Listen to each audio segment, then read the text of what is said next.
Good afternoon, everybody. It is Steve Lookner with Agenda Free TV. We are here to bring you an update on the latest going on in the Middle East.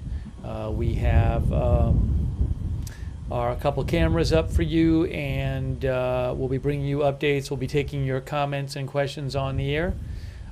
Give me a shout. At Lookner on X is where you can reach me, at Lookner on X. And hang on a second here.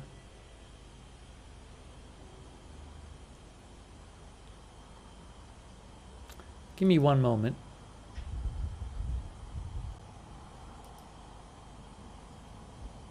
Oh, I think I have a different Beirut shot I want to show you. Sorry.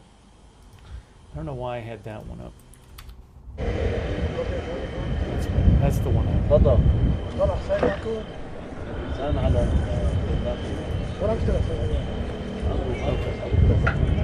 Okay.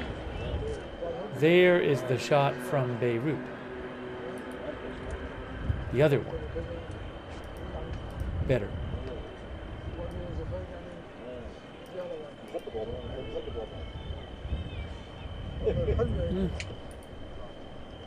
Hold on. There we go. Thank you so much to our moderators for being here. We have moderating right now Roberts Mayqueen, Ruth Krafasi, and Carms, and Beth Mythical over on YouTube, Linda Belk and Larry on X. On Twitch we have moderating right now A Moment of Lovely, Idaho Star, McBritches, and Surly Dev. Thank you.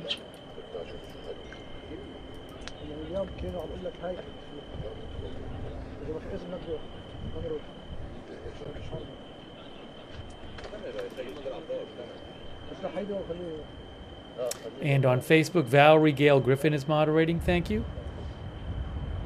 Margaret Riley. Ronald Egnor.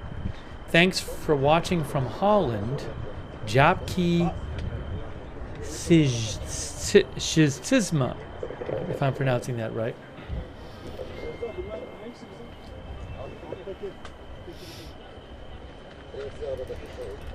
And thanks so much to Miss Marlene, our new member. Debbie James gave 5 gift memberships. So nice of you, Debbie. Thank you. And Ray Sorana, our member, thank you so much.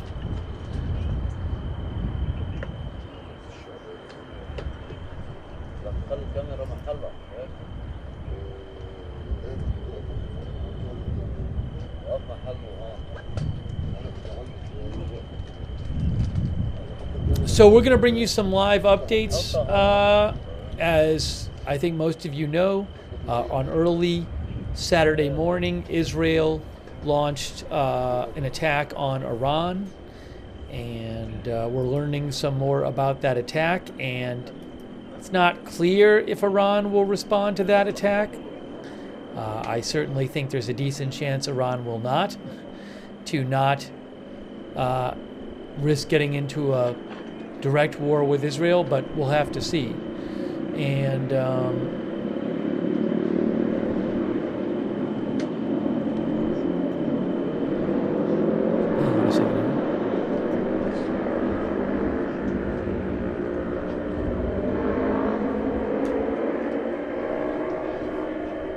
it's a little loud, that thing.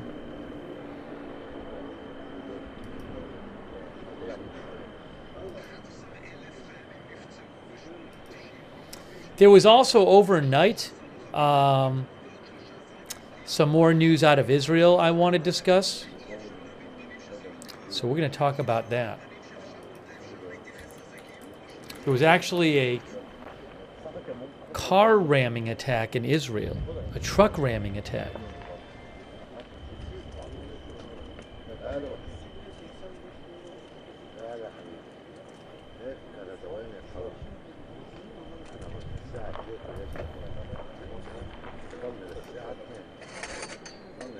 Also, Israel announced some more soldiers had been injured and killed in fighting in Lebanon.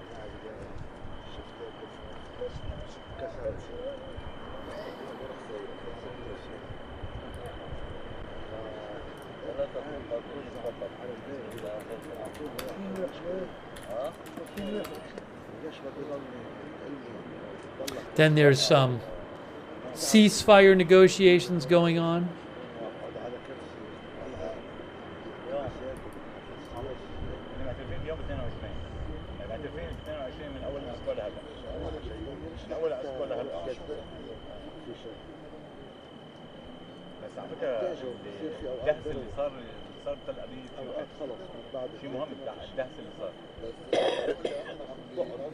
Where is, hold on a moment here. Give me one moment here.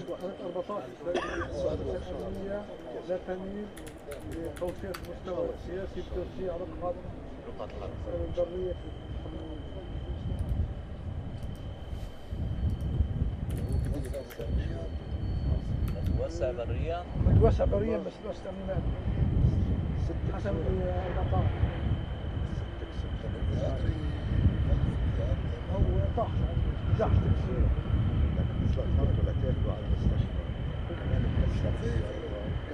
هو اللي بعت عسكر اكثر هو عنده 5 فرق مش عم يشارك 5 فرق في اللواءين مش كلهم لا عنده 5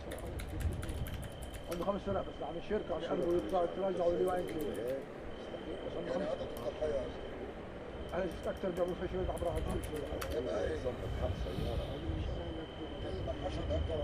هم راحوا ضحايا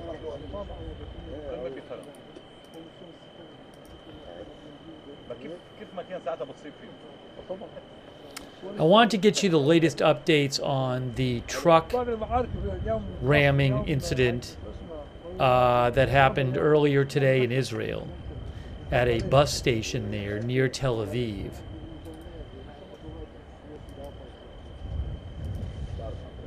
So just give me a second, I'm pulling that up.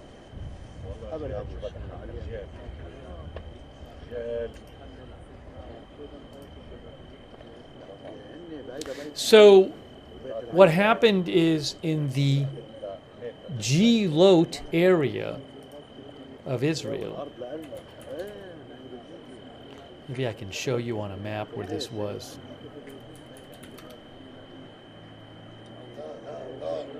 I actually have video of that I can show you too, of the aftermath. Well, I'm not going to worry about it right this second, but hang on.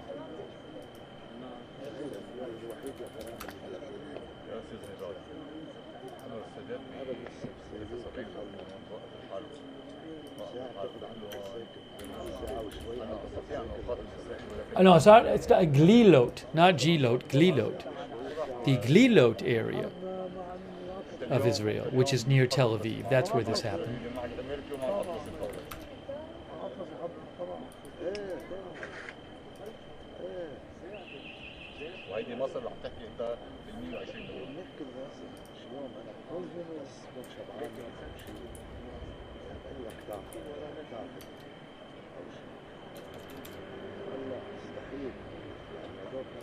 So a truck ran into a group of people at a bus station.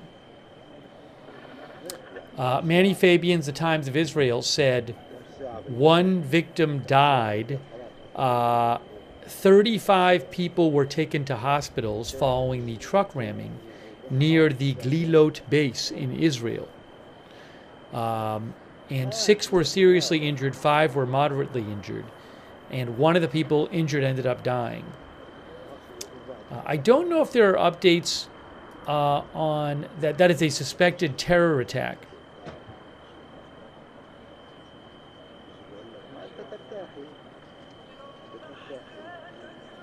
According to the Times of Israel, police said that a bus stopped and dropped off at the bus station to drop off people, and then right then a large truck rammed into the bus stop. And many of the injured were senior citizens who were going to a museum.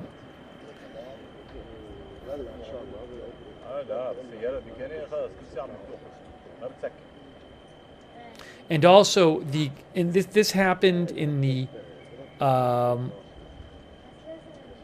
near the Glilot base. And Times of Israel points out that Glilot is where the Mossad headquarters is, and several Israeli defense intelligence units.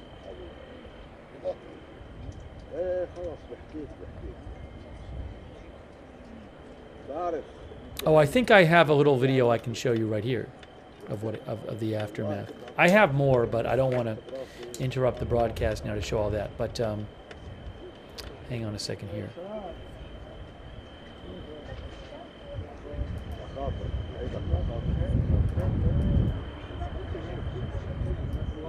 Yeah, this isn't graphic video, but just to show you here. See, this is from the Israeli police, and it says, this is translated, an incident with many casualties in Glilot. A suspected attack is being investigated. Around 10 a.m., a report was received about a truck that hit a bus stop near the Glilot camp. A truck driver who was driving near the Glilot base deviated from his route and hit the bus and people waiting at the station. Around 40 civilians were injured in various degrees of injury. And you can see, oops, hold on, I'll show you the... Hold on a second here, hang on. Messing everything up. Messing everything up. Give me a moment. What did I just do?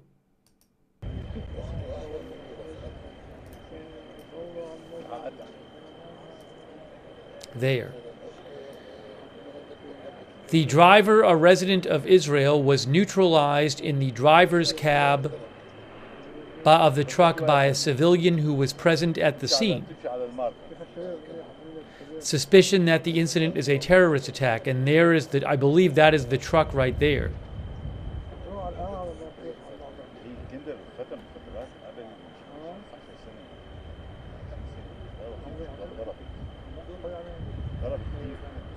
This is from the Israeli police force. There's the truck right there. That big truck rammed into people. That's also the truck too.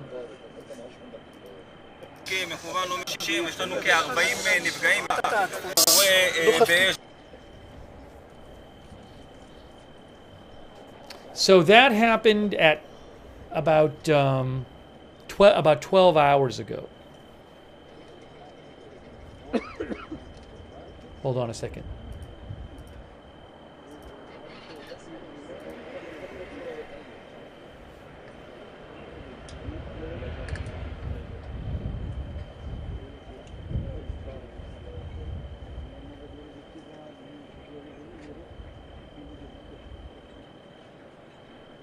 Maybe I have some other video of that I can play. I might play it later.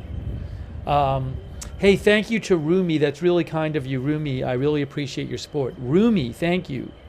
Also, History with Jem. Thank you so much for the gift memberships. Germ. History with Germ. Thank you, History with Germ, for the gift memberships. And Leo68, our member. Thank you. Also, Sweetums. Thank you so much, Sweetums, for the support on Twitch. And thanks for subscribing on Twitch, Maple Katza U.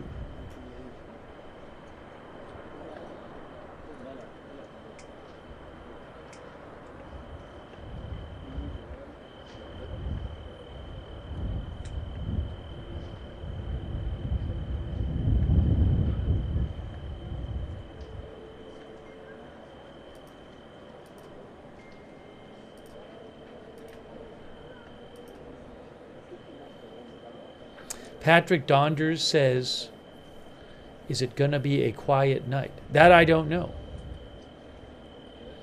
PoorTech7 says, if you watch video on the truck incident, the front of the truck is covered in bullet holes where armed civilians took out the driver. At least one armed civilian.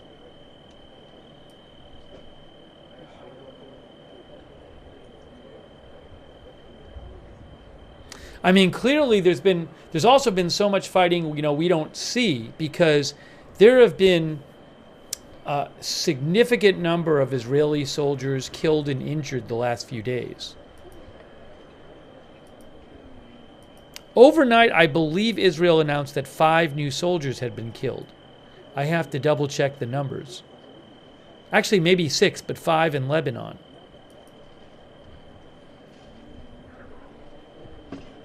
Right. So look.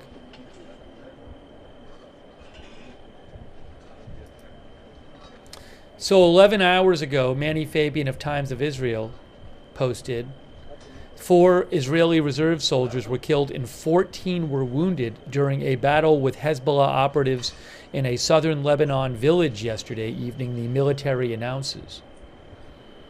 So I want to say, and then they announced, and then he reported that about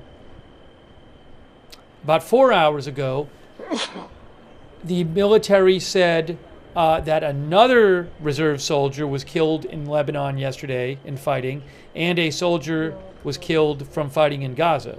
So that's, oh, a rocket alert? Hold on.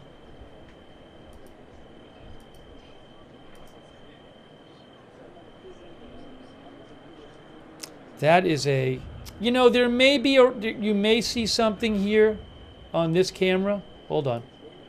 Of course I did that. Keep an eye on this camera. Because the rocket alert is a little bit north of Kiryat Shimona. So I'm wondering if we'll see anything or hear anything on the Kiryat Shimona camera, which you're looking at.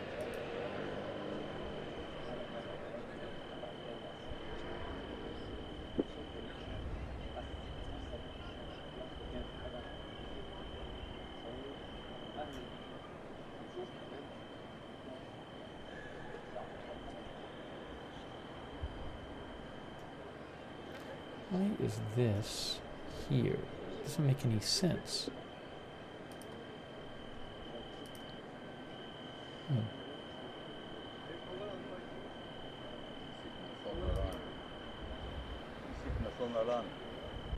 I'm not seeing anything there.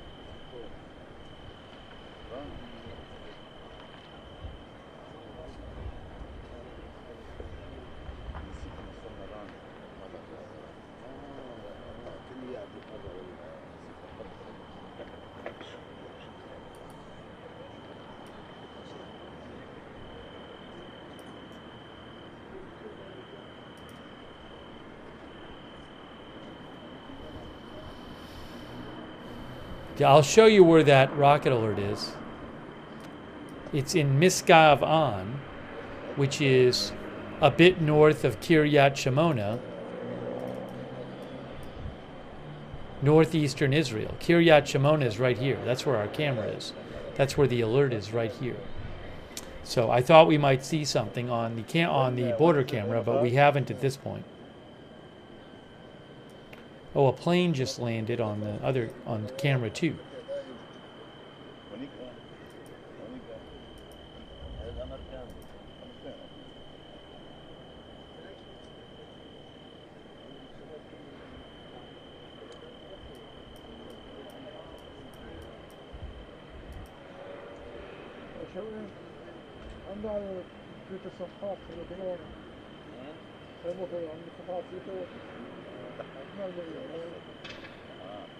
A plane just landed from Cairo to Beirut, Middle East Airlines. Lebanese airliner. So what I was saying before is, in the last day, Israel has announced that 5 more soldiers were killed in Lebanon.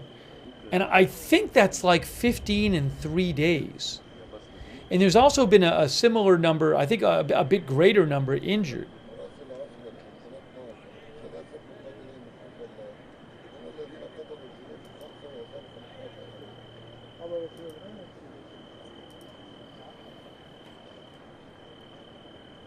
So I don't know if, you know, has the fighting just gotten more intense? I don't have a reason for you why in the last few days there have been an increased number of Israeli deaths and injuries among the soldiers.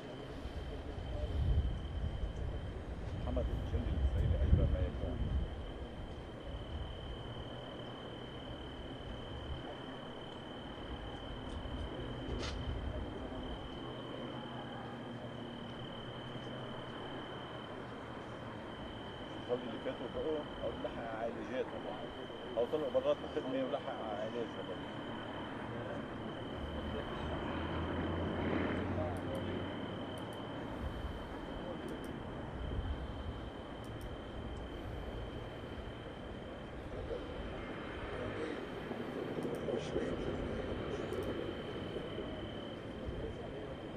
Sivlap thinks there are more casualties for the IDF once they move deeper into Hezbollah territory, and maybe that's true. Maybe they're doing. Maybe Hezbollah tactics have changed. Maybe Hezbollah is engaging more. Maybe there's just more fighting going on.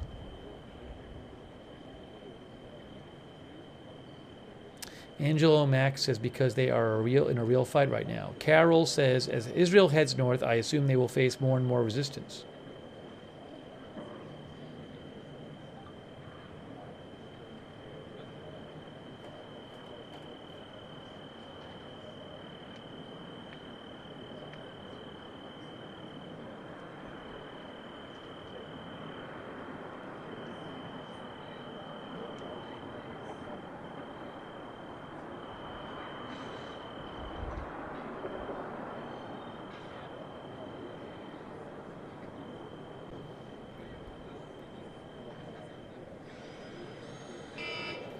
Sorry, hold on.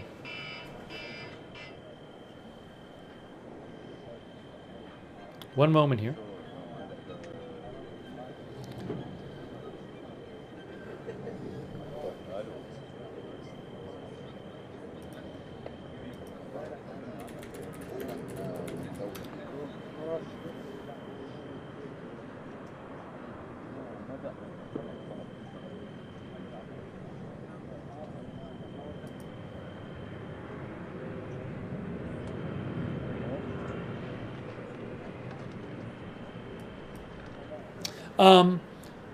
Yeah, so I don't know how much, is that just a few days? Is that going to happen every day or every other day? Could that become a significant political issue in Israel if there are a lot more casualties among soldiers than there were in Gaza? That I don't know. That I do not know. Was that anticipated by Israel, or is fighting different than they expected? I really haven't seen much. The military statement on that was pretty bare that I saw on the IDF social media.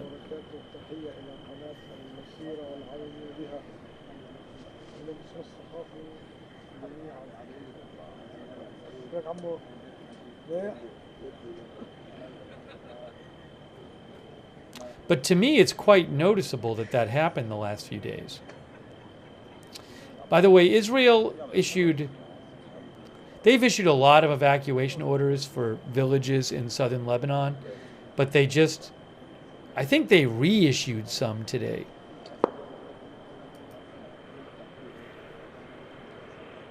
See, this is from the IDF. It's a translation. It says, to the residents of South Lebanon in the following villages, and it lists 1, 2, 3, 4, 5, 6, 7, 8, 9, 10, 11, 12, 14 villages.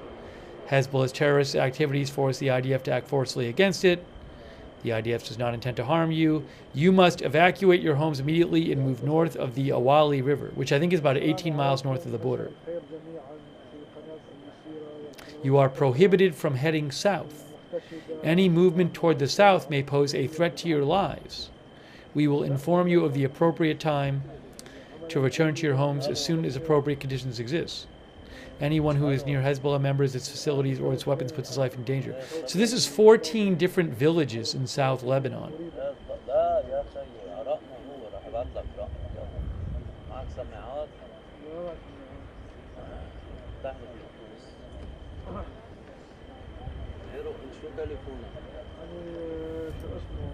Maybe I can find some of them for you on a map.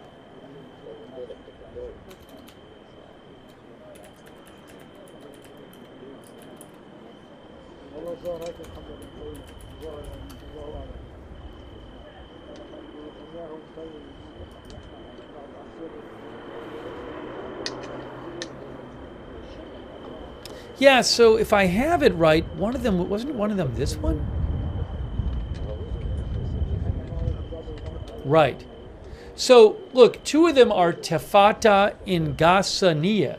Those are two of the villages mentioned, Tefata and Gassaniya. those are a ways away from the border.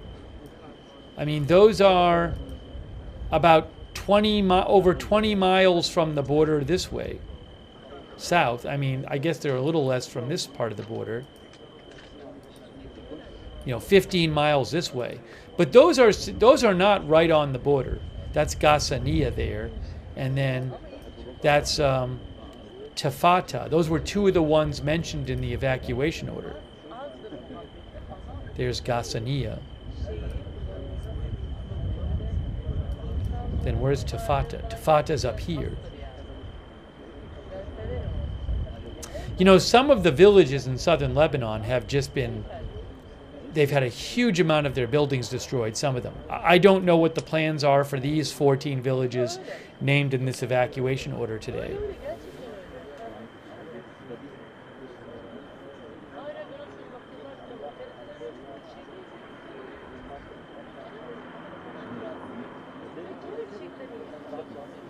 Thank you, Mama Yoli, our member. Thank you also, Mystical. Thanks so much for your support, Mystical.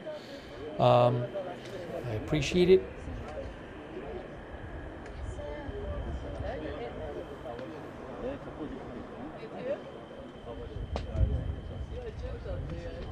John Riken, our viewer, says the large number of recent deaths are mostly reservists. I believe you're right about that. He thinks they are not as well trained as active duty troops, thus the deaths. It's interesting. I don't know if that's the reason, or maybe there's just a lot more reservists fighting there. I don't know. It's a good question.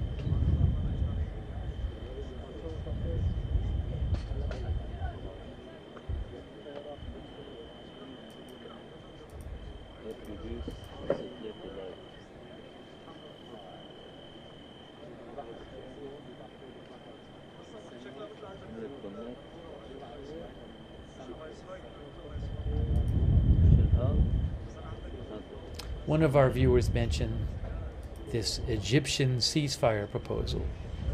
Yeah, I'll say something about that. I mean, there's been so many ceasefire proposals for months and months and months that I don't know that this new ceasefire proposal is really any different than the others, or if it has any chance. Like, are they just making a proposal to make a proposal? I don't know. Let me. Oh, I just heard some gunfire, I think, from the border camera.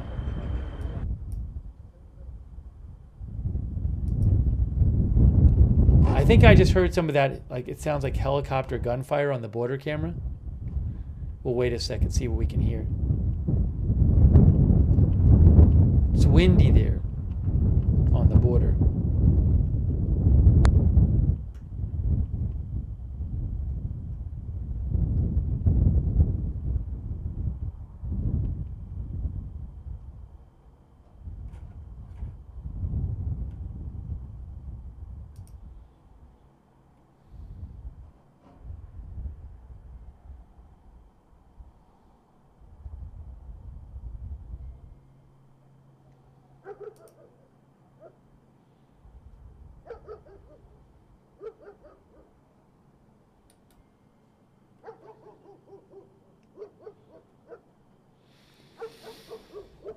Here's a report about the. Let me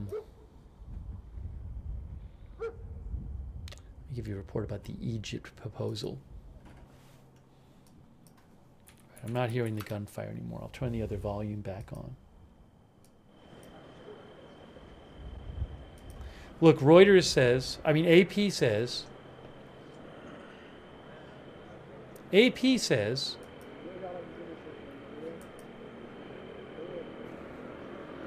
key mediator Egypt proposes a 2-day Gaza ceasefire and the release of 4 hostages.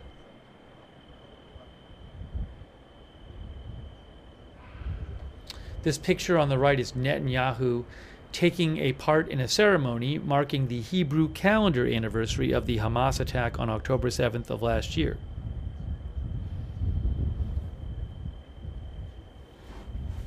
AP says that Egypt's president announced today his country has proposed a 2-day ceasefire between Israel and Hamas during which 4 hostages would be freed.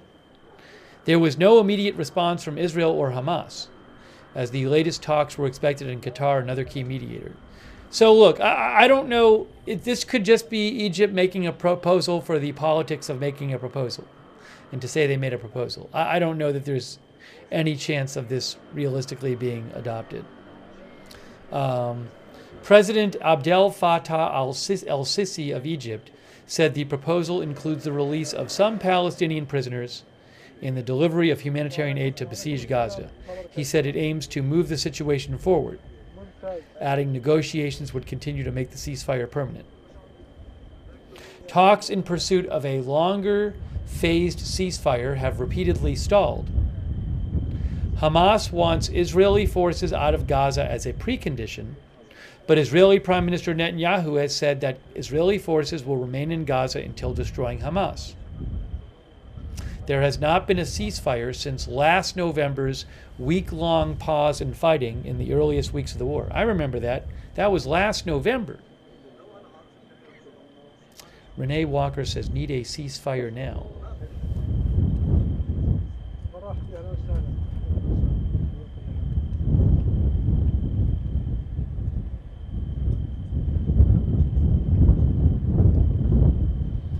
Jeffrey Gordon says Anwar Sadat, he is not. Faye Wood says Egypt virtue signal.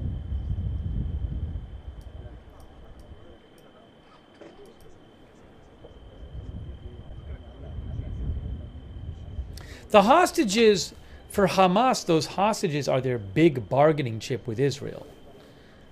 I don't know that Hamas is going to give up 4 hostages for 2 days of ceasefire. There's believed to be about 100 hostages there, with maybe less than half alive, from what I've read.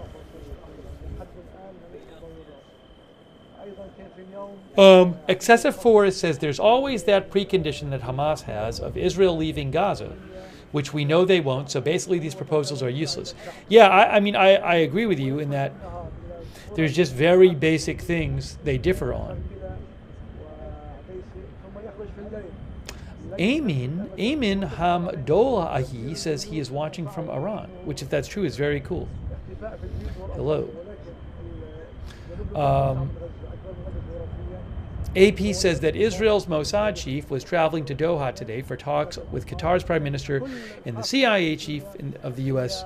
in the latest attempt to end the fighting in Gaza and ease regional tensions that have built since the October 7th attack last year. These tensions now see Israel at war with both Hamas in Gaza and Hezbollah in Lebanon, and openly attacking Iran, the backer of Hamas and Hezbollah, for the first time this weekend.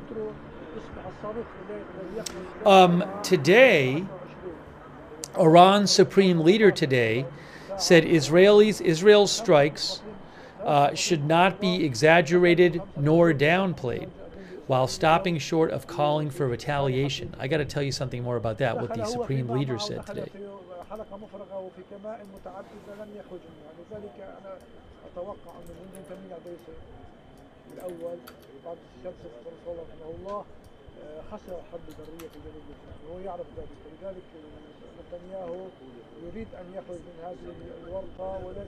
Hang on 1 second here.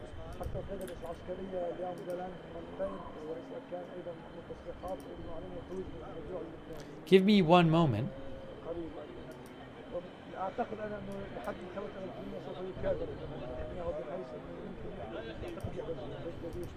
عنده 5 فرق عسكرية مع لبنان، 4 فرق منها هي فرق بالجيش النظامي، وهي أفضل الفرق في الجيش الإسرائيلي. 91 هي 92 وال 36 وال 146 و 210 146 هي احتياط. ليس عنده بعض فرق أفضل من الفرق ال4 النظامية أبدا، في حال إنه هذه الفرق Give me one moment, guys. عن تثبيت في أي قرية أو بلدة أو تقدم فعليا. ليس لدى الإسرائيليين أي فرقة أفضل من هذه الفرق، وبالتالي لا خوف بالجبهة الشمالية، خصوصا أن الشباب تروى عنهم الأساطير في البطولة. قلبوا الموازين كلها خلال هذه الأسابيع لشباب المقاومة الإسلامية في جنوب لبنان، بحيث أوقف هذا الجيش. حتى أن أريد أن أدخل في موضوع يعني تقريبا بعيد شوية، هو أنه الدخول عبر الجولان ليس لإسرائيل العدو الإسرائيلي أي قوة عسكرية الآن يمكن لها الدخول من الجولان، هي عنتريات فارغة. هناك في الجولان أعداد كبيرة من المقاومين من كل الجنسيات، وليس لديهم إلا فرقتين في الجولان. أفضل الفرق موجودة على حدود لبنان، لا خوف. Hang on. Sorry. Give me one more second. هو واضح يعني، وبالتالي يقصف أهداف فارغة، أهداف مدنية، يحدد أهداف من عنده، وبالتالي يقول أن هذا حزب الله وهذا حزب الله والأقوال العسكرية. ليس هناك لا قواعد عسكرية في الضاحية اللبنانية، ولا مخازن أسلحة في الضاحية اللبنانية، ولا في أي بلدة ضربها لا في جنوب لبنان ولا في القطاع اللبناني أبدا. نحن أمام معركة دخلها كما سوف يعني. There's another article I would like to show you, but I'm trying to access it. So hang on one second. Check out the cameras while doing so. نعم نعم.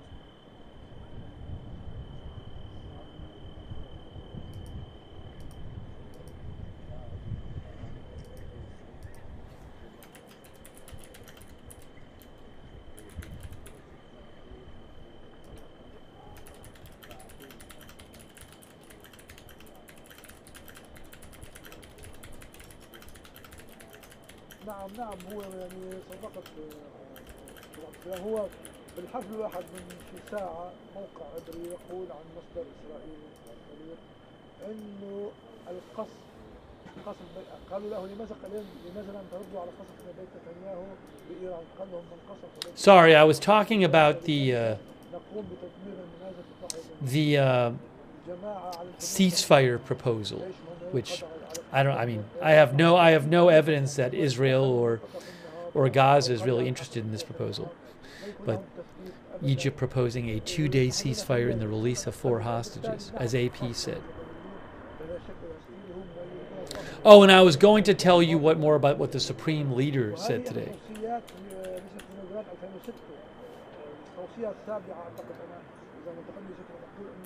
لم يتعامل الجيش الإسرائيلي بشكل قاسم في كفاية مع المدنيين البيئة الحاضرة. لذلك نحن طلقنا ازداد على البيئة الحاضرة على المدنيين، نضغط على المقاومة. المدنيون في لبنان، البيئة الحاضرة تحديدا لحزب الله والمقاومة. Yeah, I have an article about that.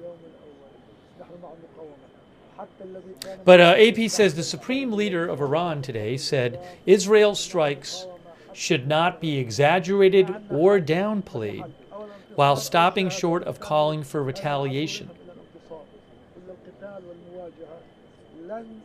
Also, the defense minister of Israel today said not every goal can be achieved through only military operations, adding that painful compromises will be required to return the hostages.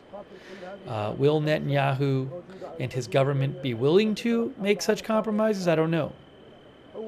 At the same event, which was a memorial event for the October 7th attack of last year, protesters disrupted Netanyahu's speech, shouting, "Shame on you." Many Israelis blame him for the security failures that led to the attack and hold him responsible for not yet bringing hostages home. Also in Gaza, the latest Israeli strikes in the north killed 33 people, mostly women and children, according to Palestinian officials, as an offensive in the hard-hit and isolated northern Gaza entered a 3rd week. The UN Secretary General called the plight of Palestinians there unbearable. Israel said it targeted militants.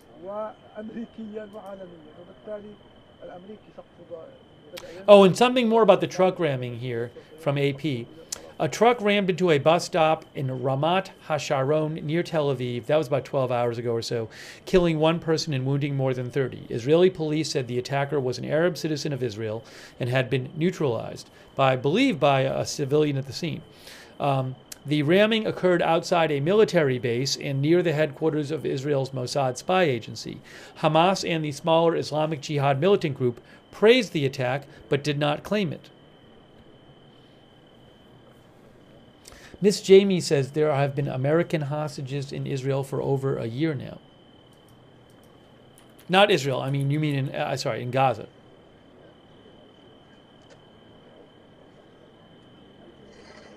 Sorry, she didn't say Israel. I said it.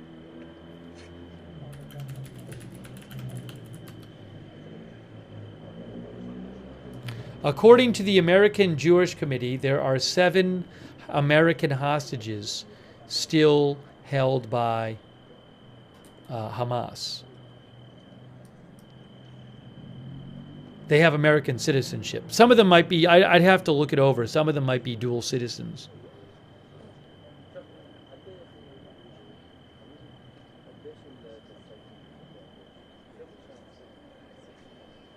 Oh, also NBC News says at least 3 of these 7 Americans still in Gaza are believed to be dead.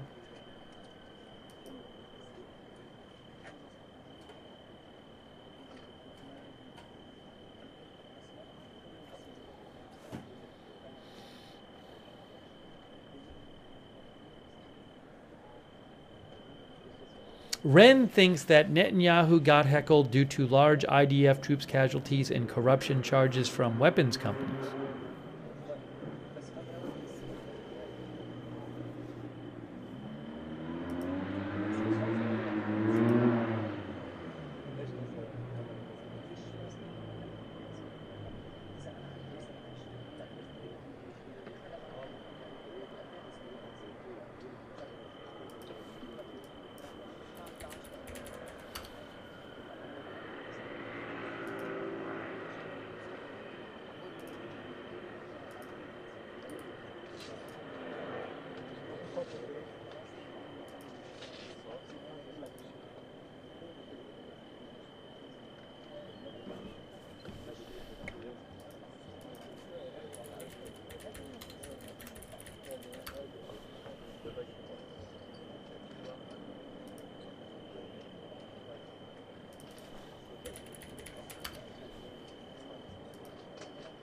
The Times of Israel said he was heckled by bereaved families at a memorial service for October 7th, victims of October 7th massacre and the subsequent war.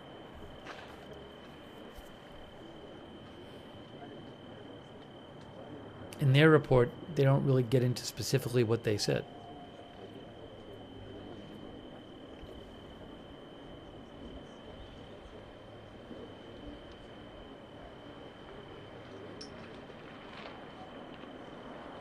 The Hairlings is watching from Belgium. Thank you so much, Rick D, for your support. Thank you, Rick D. That's really nice of you, Rick. And Rick also gave 20 people memberships. Wow. Rick, that is so nice of you. Thank you. Make sure you thank someone if they give you a membership or a gift subscription. Sebastian Pina, who's watching from the UAE. Thanks, Sebastian, for your support. Actually, Rick gave 30 people memberships. Wow, that's even more people. Rick, that's so nice of you. Thank you, Rick D. That's really generous of you. Also, thanks so much to Shaf for the gift memberships. Thank you, Shaf. Thank you, Eric, for your support. Thanks also to Qbat for gifting a sub on Twitch. Thank you, Qbat.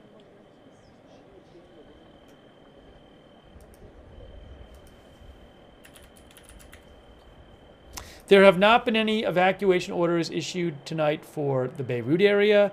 I will say that last night they actually got issued on the later side. The evacuation orders before the airstrikes in Beirut last night were made at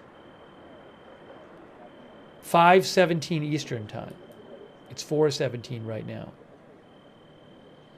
Will there be more tonight? I don't know. Before I came on the air, there was a bunch of artillery sounds from the northern border, from the Lebanon-Israel border, but I haven't heard much since we came on the air.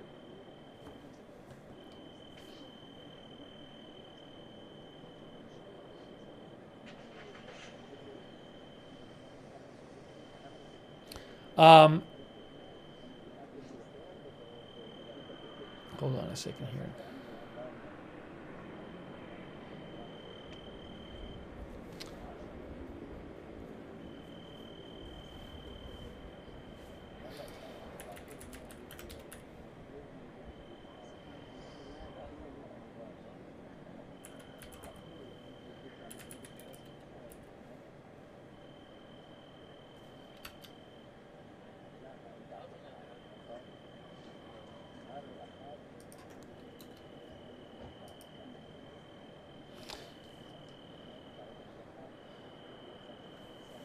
The Syria Observatory for Human Rights, which is a organization that does reporting on Syria there in the UK, they claim that there was an explosion near one of the international coalition bases in Syria. They said a violent explosion sounded in the vicinity of the Al Omar oil field, the largest base of the international coalition in Syria, coinciding with intense American aircraft flying over the region's airspace. They just posted this. Oh, this is confusing. Is it talking about today or yesterday? It says yesterday evening, but it's published today? I'm a little confused.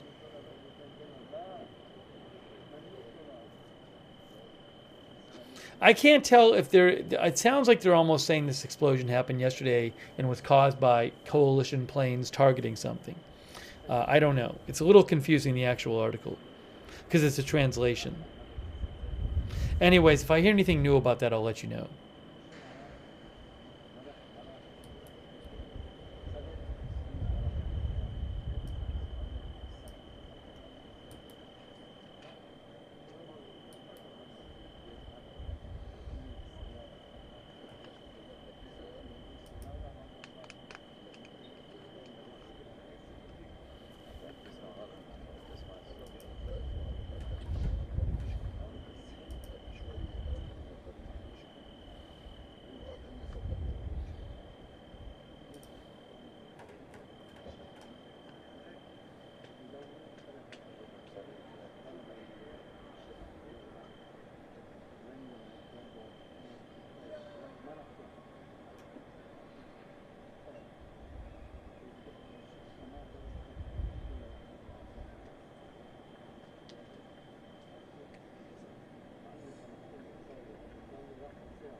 I'm seeing a report from, hold on a second, is it channel 14?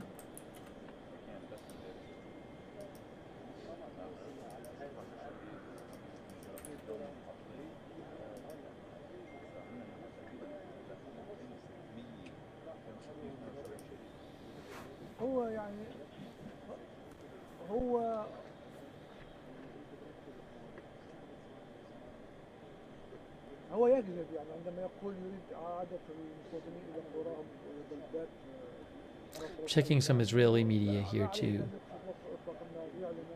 وقف إطلاق النار يعود هؤلاء إلى الأرض المحتلين، ولكن هو هناك هدف في الأساس، هدف أمريكي إسرائيلي إنه فرصتهم الآن لضرب المقاومة ونزع سلاح حزب الله بكل لبنان، وهو يعرف أنه حزب الله يمتلك أسلحة يمكن لها أن تطلق كل لبنان. Yeah, so there are a couple of reports floating around now claiming that maybe there were drones launched at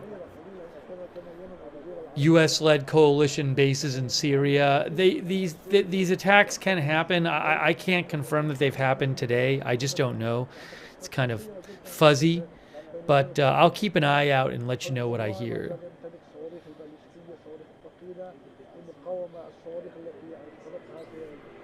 It's a bit fuzzy right now.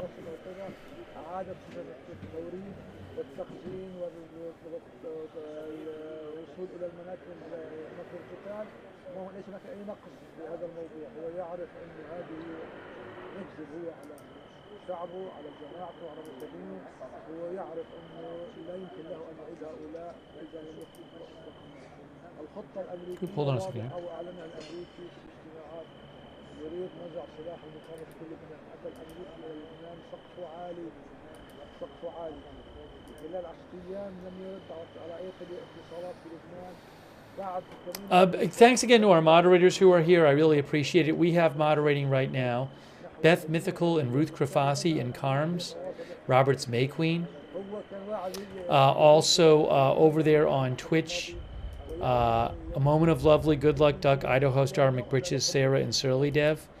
And we have on Facebook Valerie Gale Griffin, Margaret Riley moderating over there. Ronald Egnor. Thanks to all of our mods. Linda Belk and Larry on X.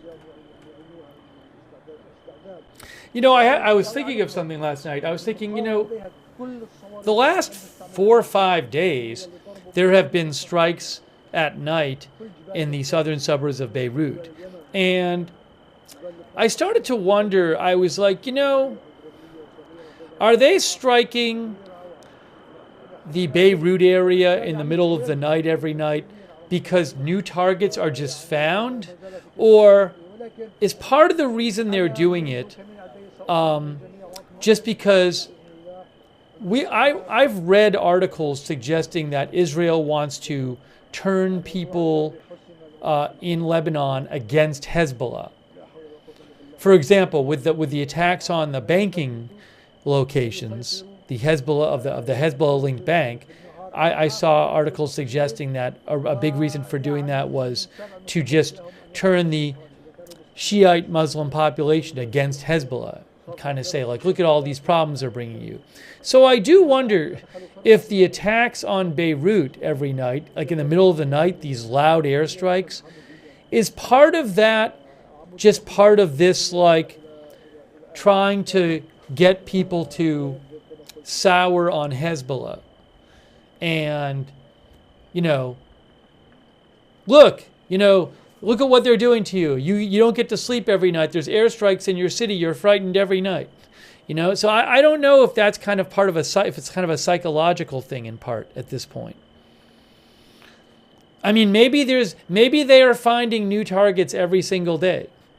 But it just seems like every single night now, at least for the last week, and it happened a bunch before, you get about around 10 strikes, and you get the evacuation warning at about 10 strikes, and that's what happens.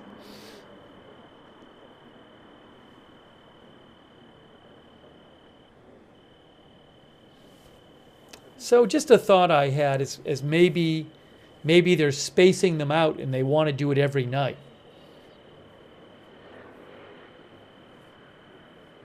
I am justifying war crimes? Why, nothing I said, literally nothing I said had anything to do with justification. I suggest you look up the words justification and explanation and understand the difference between the two.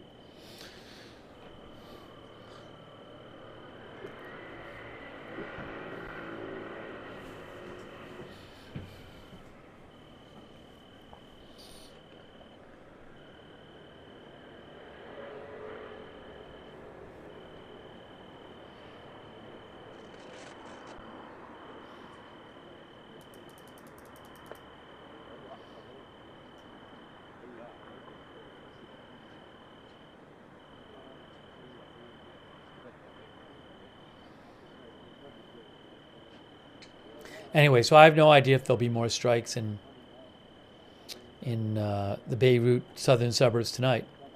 I was just checking Lebanese media. I mean, there's certainly been a bunch of ground fighting going on in southern Lebanon because Israel has lost 15 soldiers and I believe had more soldiers injured than 15 in the last few days.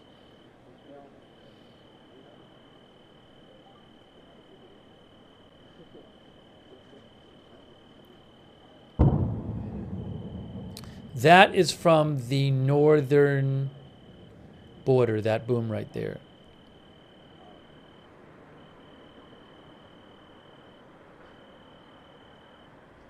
By the way, Al Mayadeen, Lebanese channel, says the explosions heard in the vicinity of in Syria.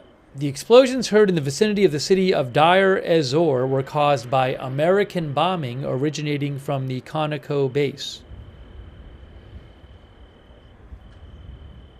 That's what they're saying. Oh, we're starting to hear some booms on the border camera.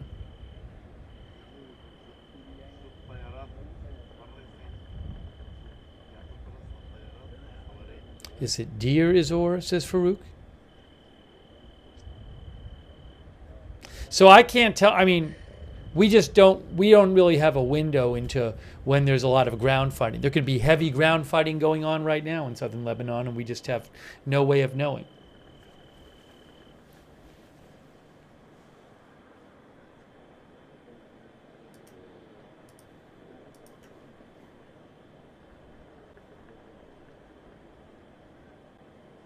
WEFR. Where is the Syrian media? Sometimes you have like these channels that say this other country's media reports this, and it's like, well, what media there? I'll have to look it up for myself. Thanks for sending it though.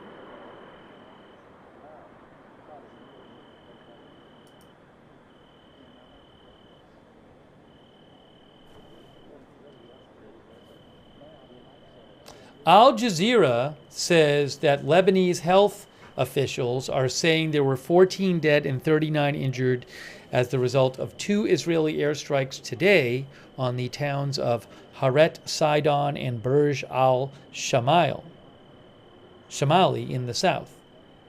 I don't have details on that.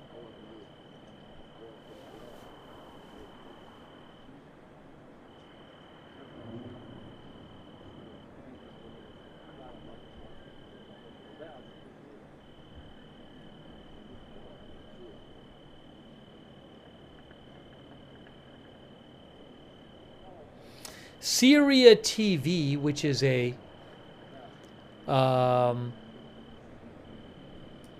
news account I follow, they're pro-opposition Syrian television network. They are claiming that local media in Syria is saying that there was a reconnaissance point at a training camp inside the American Al-Tanf base, and it was hit by a suicide mission. I have no idea if that's true. They're also saying that local media says the American forces at Al-Tanf base intercepted 3 drones and then carried out combing and recon operations. So were there some attempted drone attacks on American forces in Syria? I don't know.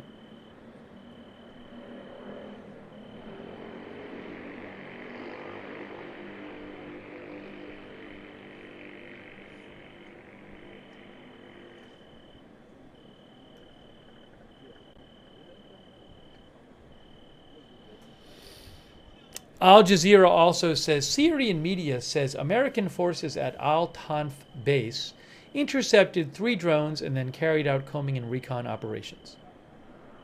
Maybe they're quoting the other account. Hey guys, Al Jazeera also says, an American military official told Al Jazeera, we have no intelligence or operational reports to support the allegations about an attack on our forces in Al-Tanf. So Al Jazeera says an American official told them, we are not hearing this. We very well might hear more about that during the broadcast. I'll keep you posted. The Al-Tanf military base is here. You can see here's Syria. It's in southern Syria. Al-Tanf. How far can I go in? Can't go in that far.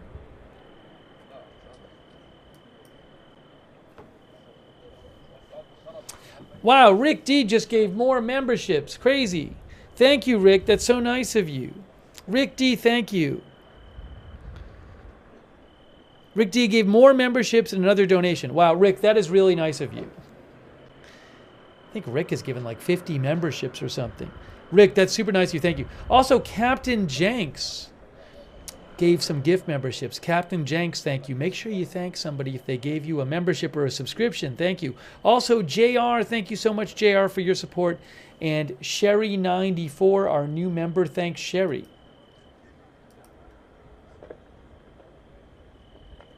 On YouTube, the mods can let you know how you can set up your account. You have to like set it up to be able to accept a gift membership if you want one. And Rick just gave 5 more. And Pete D gave 10 more. Wow, that's so nice of you guys. Pete D and Rick D, thanks for the gift memberships. Very generous there. Please thank them if you got one. Thank you. نعم يعني أنا بدي أقول لك جماعة أمريكا وإسرائيل في لبنان محبطون الآن. السفارة الأمريكية لا ترد على اتصالاتهم. أنا بتعرف أنا عايش بفرنسا، أنا منذ 20 عام أنا بفرنسا أعرف أن كان يستقبل الله يرحمه رئيس الفقه الحريري بالعالم لأن لبنان في حزب الله. كان كل ده تقول والله هذا يمكن هذا صوت تواصل مع حزب الله كذا إلى آخره. كان يستقبل أي رئيس جمهورية باحترام كبير لأنه في لبنان حزب الله. هؤلاء الأمريكي كان معمول عليهم إسقاط حزب الله.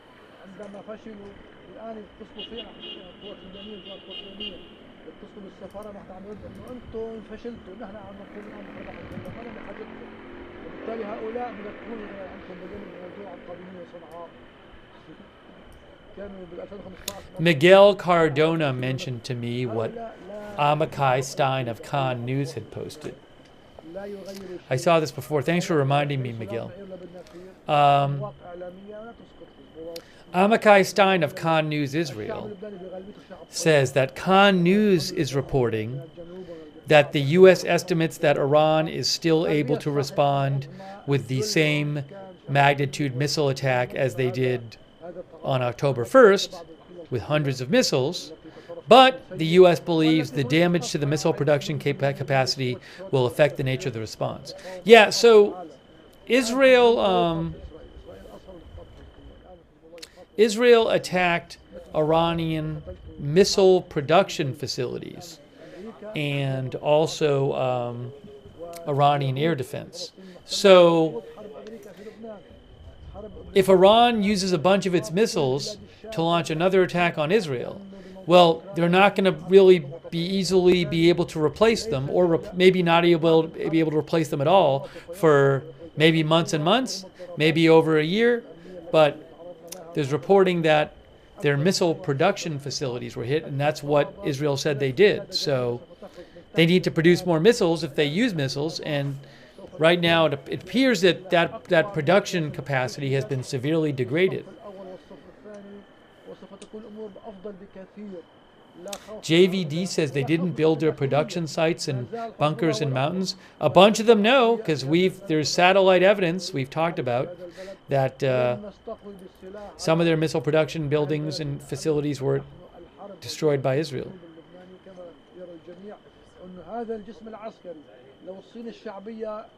تعرضت لما تعرض له حزب الله، قتلت القيادة الصف الأول العسكرية والأمنية، قتل الأمين العام، قطعت الاتصالات لم تصل هذا نص ساعة. يعني حزب الله الشخص أكل ضربة على رأسه. There were, Rob Loist, some solid fuel production rocket solid fuel production facilities taken out supposedly.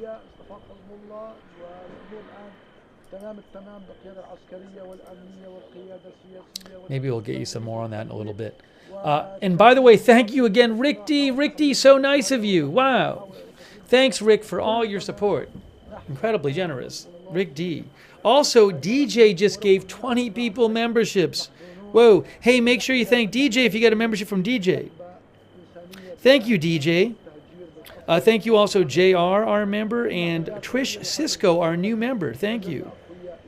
And Stacy Bashford, our member, thank you. And also Just Me. Yeah, Just Me. I do anticipate doing some election coverage before the election. I mean, we've been busy with Middle East stuff, but I would not be surprised if we end up doing some election coverage before we cover the actual election. Thank you, Just Me. That's very nice of you. Thank you also, Hello Goodbye, our member.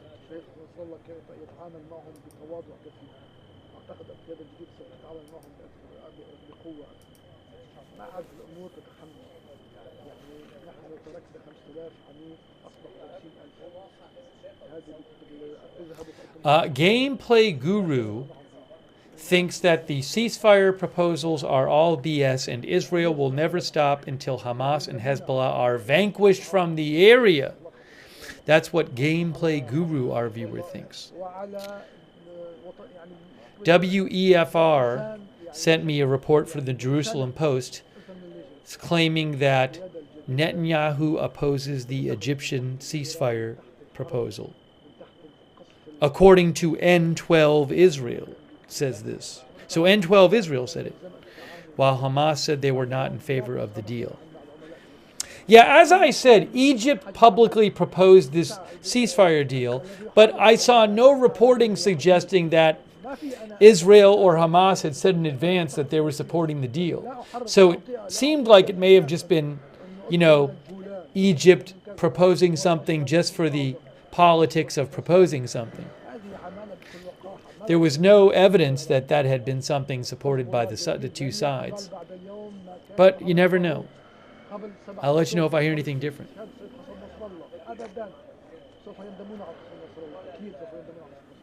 Thank you also to our new member, TDM.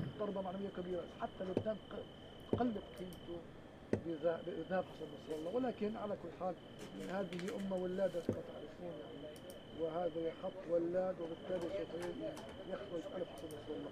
على الجبهة بالجنوب هناك 100,000 حسن نصر الله. كل من يقاتل أمين عام. Oh, what is this? Hold on, I just saw something. Hold on.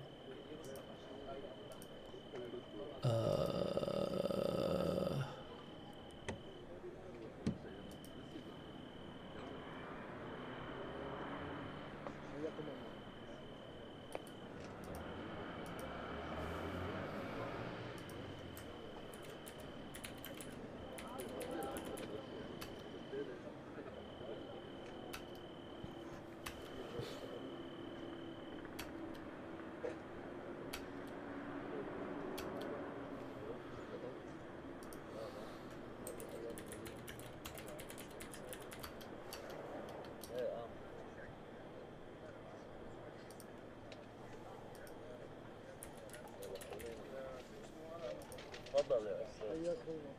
كيف كيفك؟ اطفي البلوتوث عندك. كيف كيفك؟ فين السماعة؟ طيب خلينا معك. كيف كيفك؟ هذا يا محمد.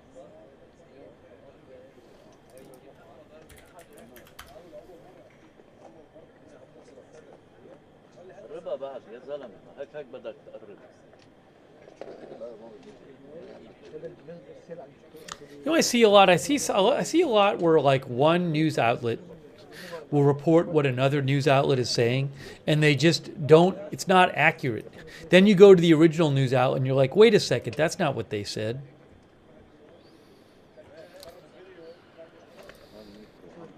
That just happened.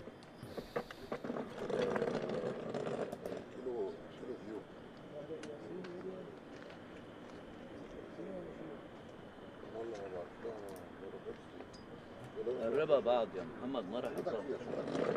مش راح يطول الميكرو. قرب.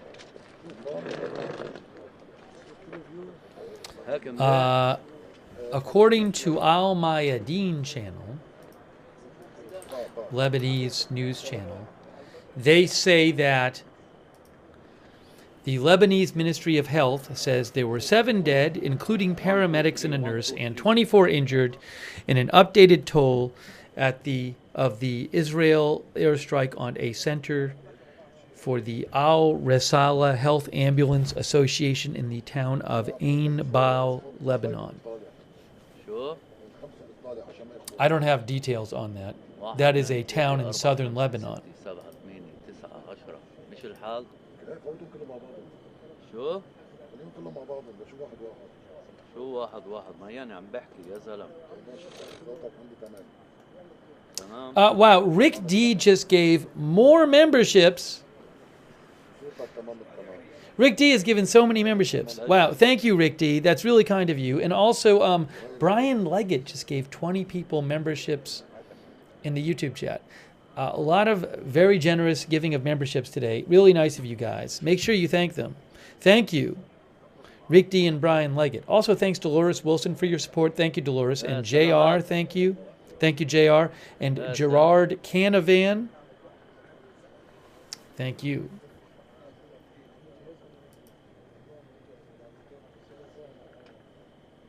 And Allison Crocker, our member over there.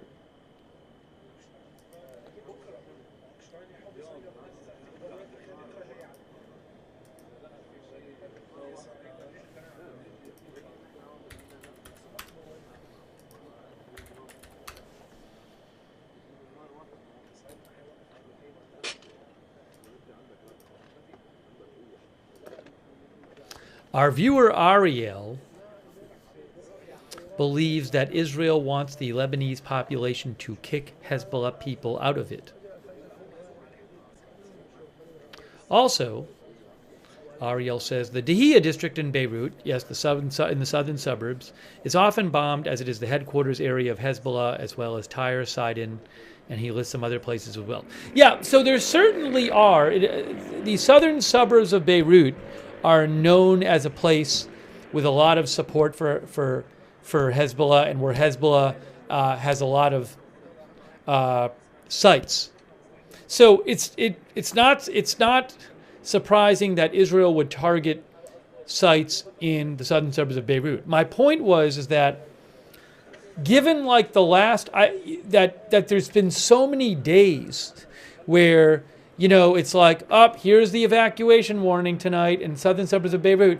Here's our hour or two of airstrikes where they hit between 7 and 15 targets or something. Like it just seems like that's happening every night. And my thought was, well, are they just finding the same number of new targets every day, or is this part of like an organized program to really disturb the people in Beirut in general? In addition to, I'm not saying they're illegitimate targets. I'm saying they might have a list of targets and say, you know what, let's spread them out and let's hit some every night, and maybe that'll really help turn people against Hezbollah. So I don't know. I don't think I'm not saying they're making up targets. What I'm saying is maybe they're spreading them out to have some every night. I mean, at a certain point, when you're seeing the same thing night after night after night, makes me wonder, like, is that intentional?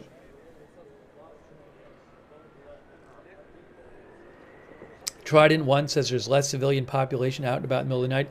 Look, there's reasons they might want to do it at night. I'm just saying it seems very similar. There's been a number of nights recently where it's very similar.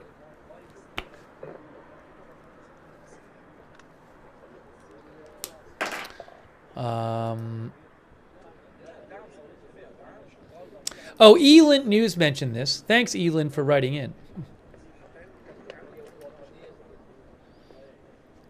Elint News said, now, personally, I'm taking this with a huge grain of salt. I don't know about this.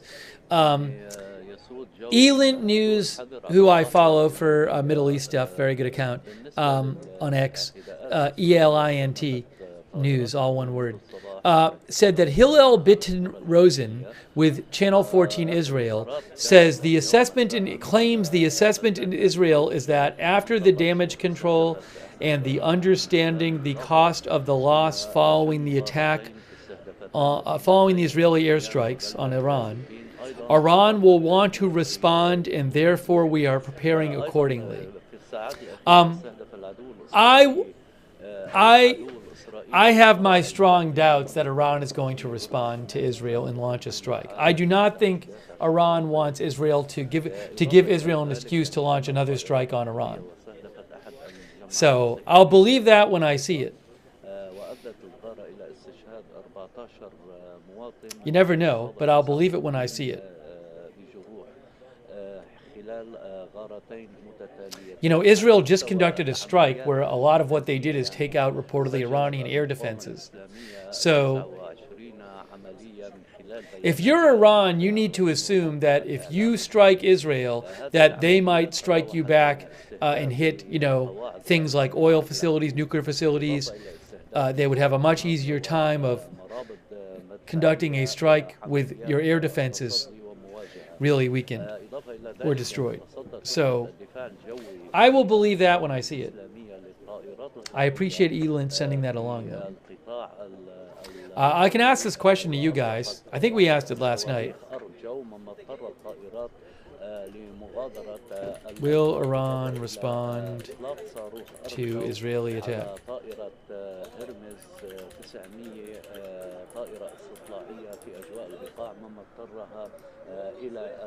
I'll ask you guys, and you can say what you think.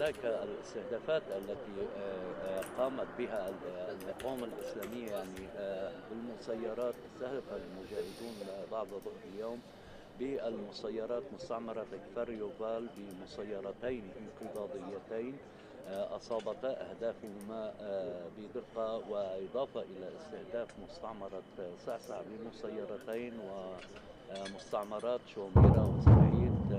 Some booms on the border camera. أما القصف بالصواريخ فقد. Thank you so much to ArcWolf 1991 for your support. ArcWolf, thank you. Thank you also to Captain Jenks, our new member.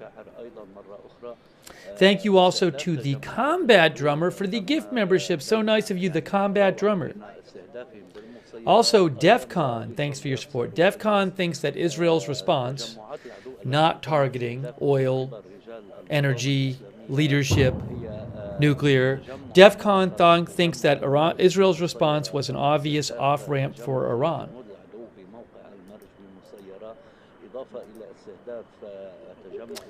TDM says, I have considered it might be a more covert response.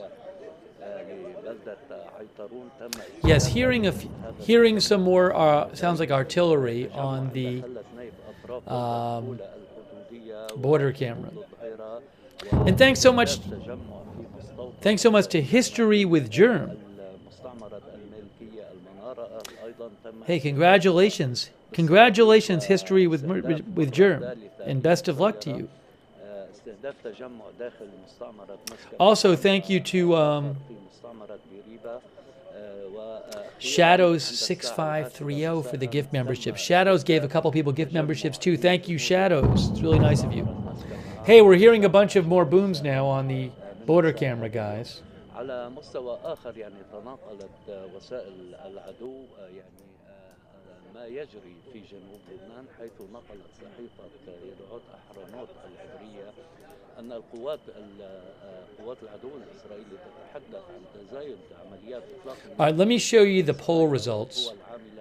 في القرى الحدودية في لبنان. من جهتها القناة 12 العبرية أشارت إلى أن 3 مقاتلين من حزب. Will Iran respond to the Israel attack? Over there on YouTube, 58% say yes, 42% say no. Whereas on Twitch,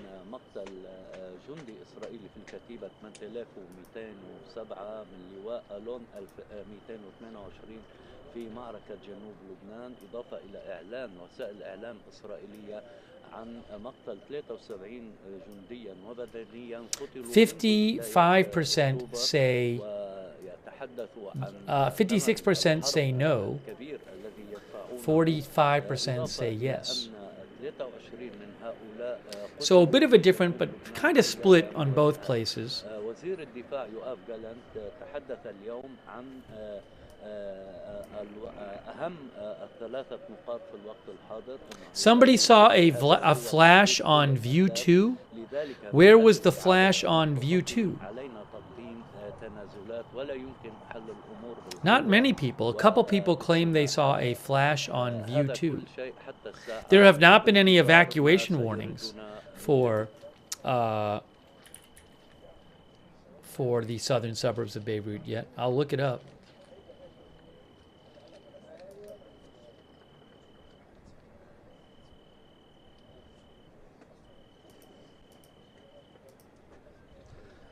Let me look it up.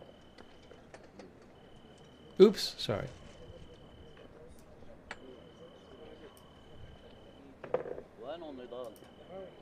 Oops, sorry.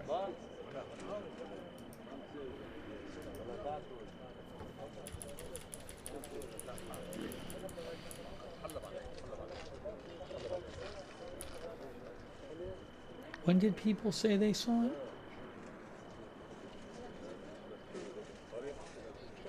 I just looked up a time code somebody gave. I didn't see anything. I don't know what you're talking about. I'm not seeing it. I'm not seeing it.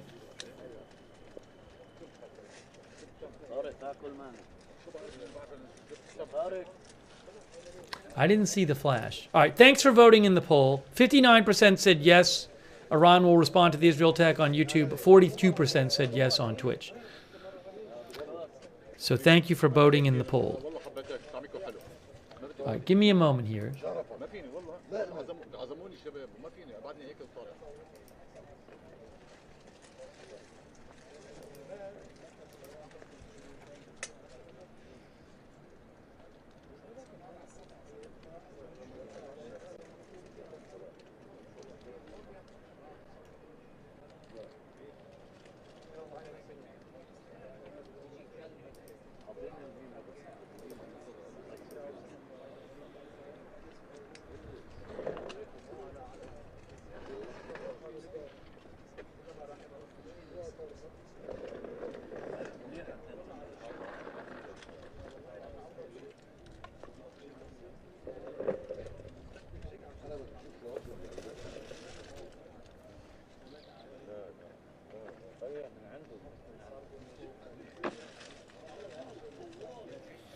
By the way, thank you to Donna Smith gave some people gift memberships. So nice of you. Thank you, Donna.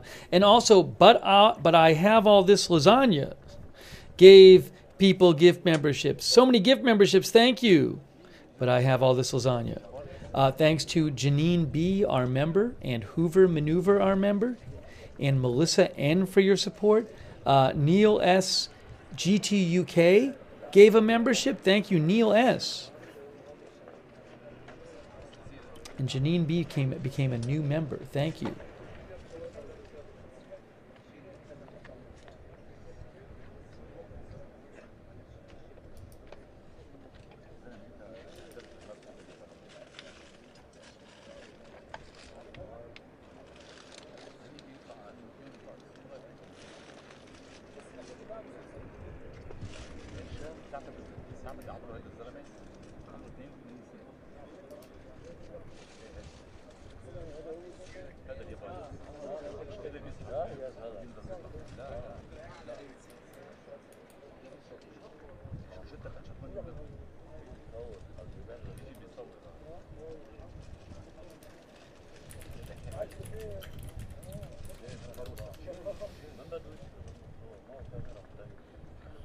Our viewer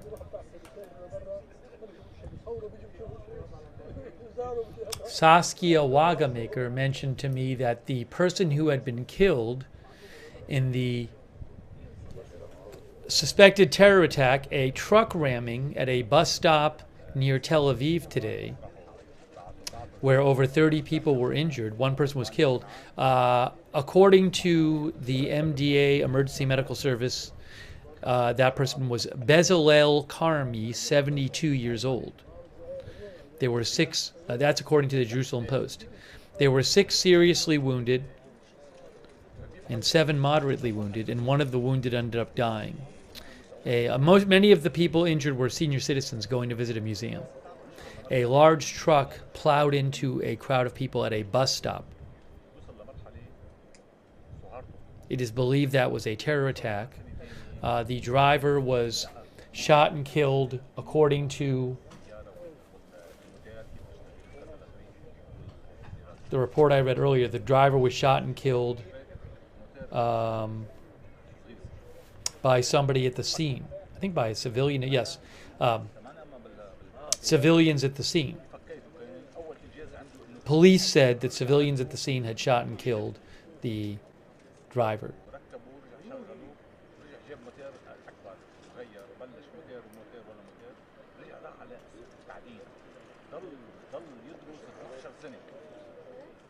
ما يروح على الجامعه 12 سنه يدرس التعدين وما التعدين وغيره لحتى اخر شيء الرفقات بخلص الدراسه وخلوه هو ضل قاعد يدرس التعدين والقطع وغيره حتى وصل لمرحله يتعلم كل عمليه التعدين والموتور والتقنيه وكذا. بقول وقت رحت على اليابان زعل اليابان جمع بالمجموعه تبعه كلها سوا صنعوا 6 موتورات او 4 موتورات تصنيع الياباني من الآ لزد من عنده وراح عند اللابراتور ليشوف بيدور الموتورات قدام القصر تبع اللابراتور بيطلع اللابراتور بيقول ان اللابراتور شافه بيقول اجمل صوت سمعته هو هذه الموسيقى تبعته عملوا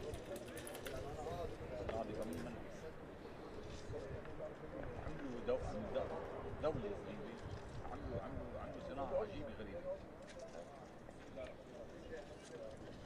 وصرت ذكاء ها جميلة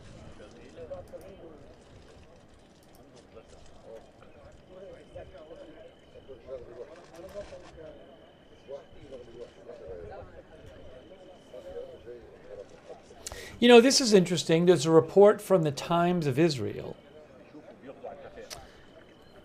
So this is being widely reported as a suspected terror attack. But it has not been. So the Times of Israel said police have not confirmed it was a terror attack. The Times of Israel says the driver was an Arab Israeli truck driver. The driver's family claims he had no intentions of carrying out an attack. That's what the driver's family says. So it has not officially been concluded that it is an attack. It is being described as a suspected terror attack. If I get updates, I'll let you know.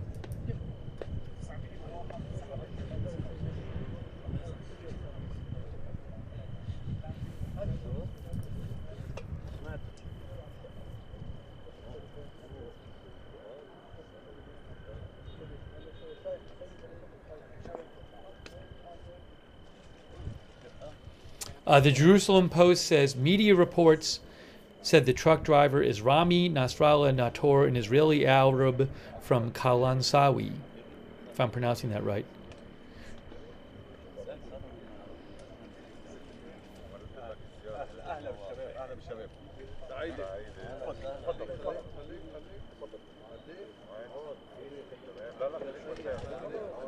Now, the Jerusalem Post is calling it an attack, but again, I believe the police have not 100% concluded that at this point. So I will let you know when I hear more.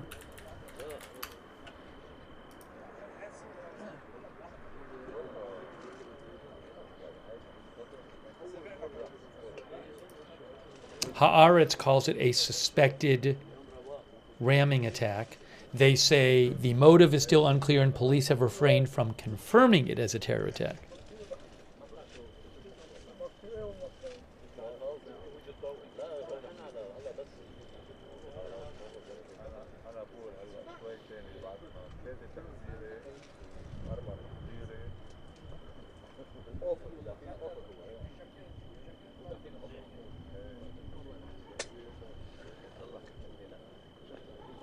Haaretz also says that witnesses said the truck driver began driving the truck toward the sidewalk with intent.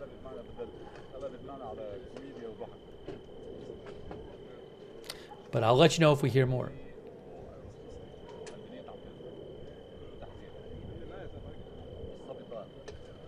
Now, another interesting thing that Haaretz is an Israeli newspaper, they said, little update from Haaretz here. They said that one relative told Haaretz that they didn't think that the driver had any connection to political issues, and he had some medical problems. And then an acquaintance of the driver, says Haaretz, said that the driver drank heavily, but was he was not into like politics or nationalism. So what can I say? Again, it has not been confirmed by police it was a ramming attack.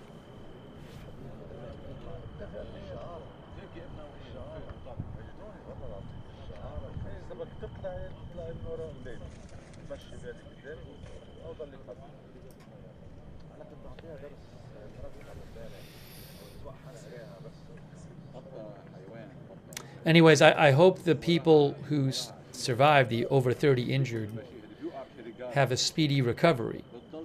Some of those were, I think 6 or 7, I believe, were seriously injured.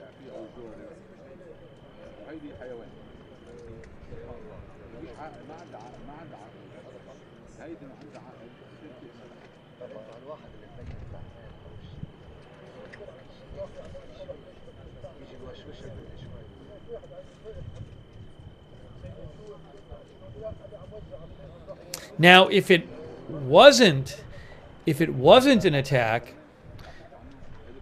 then you have the extremely unfortunate situation where the driver was shot and killed by people in the area. But we'll have to see. Why is the camera moving now? Why is the camera moving, guys? The camera's moving. It did this last night once, and then it was just kind of just like panned in and then panned back, or zoomed in and then zoomed out. So it's focusing. Oh, it's showing an airplane. It's focusing on an airplane at the airport. Look, you see the plane there? I think it was looking at just watching the plane. Is the plane taking off? Is that what's happening? Yeah, I think the plane is taking off. They're literally showing it.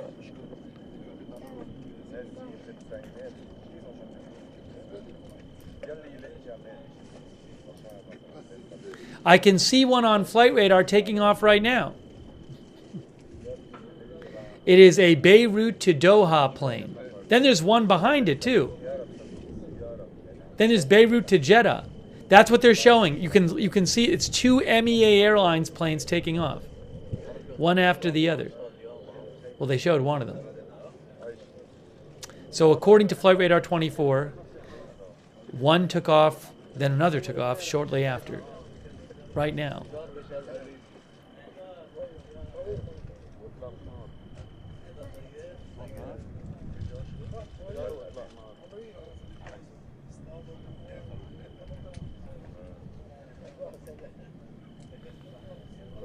Thank you to Susan, our new member. Thank you so much, Ori Deckel. Ori thinks Iran does not want Trump as president. Thank you, Donna Smith, our member, as well.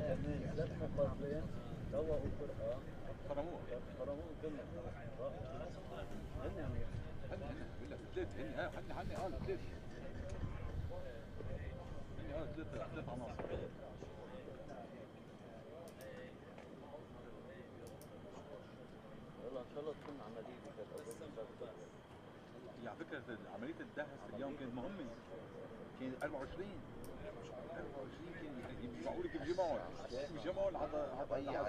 على نزلتهم لهدول. على فكره هدول موظفين لا بدي خبرك جدي يعملوا عمليات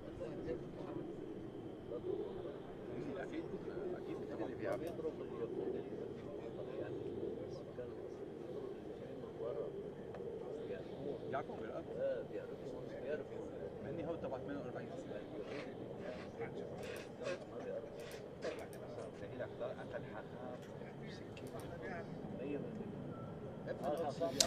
The IDF reports that as of 11 p.m. tonight, approximately 90 projectiles were fired by Hezbollah into Israel today from Lebanon. That's a bit less than a lot of days. I think yesterday it was close to 200. Also, I think around 75 of them were at one time, if I'm correct.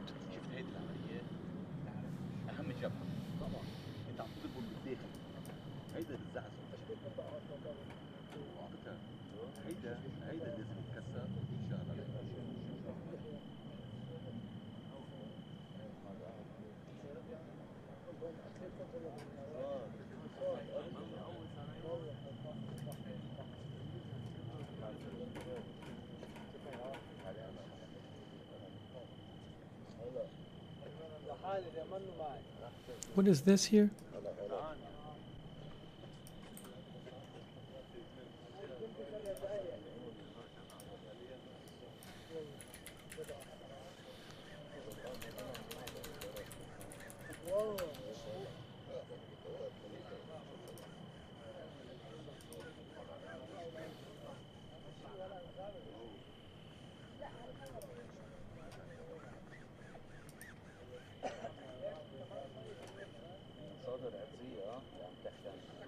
Al Jazeera says 2 Israeli airstrikes on the town of Katrani in southern Lebanon.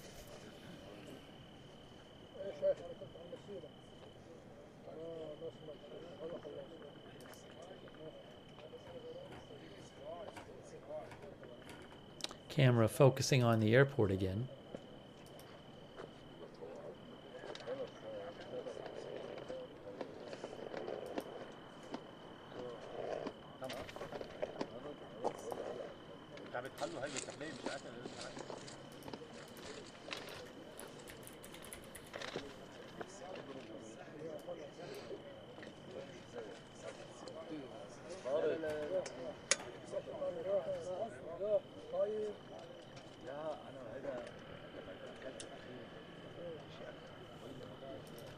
والله قمر قمر ايه خلاص جدا والله مغذي ايه قمر ايه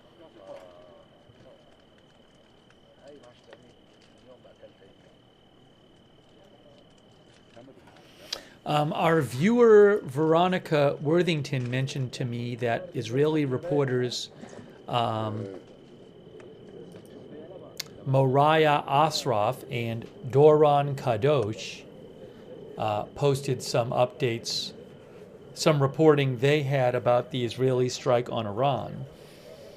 I'm not going to read the whole thing, but maybe I'll mention a couple things. So, reporters Moriah Asraf and Doron Kadosh claim that Israel's attack destroyed all of Iran's strategic defense capabilities, all long-range surface-to-air missile batteries.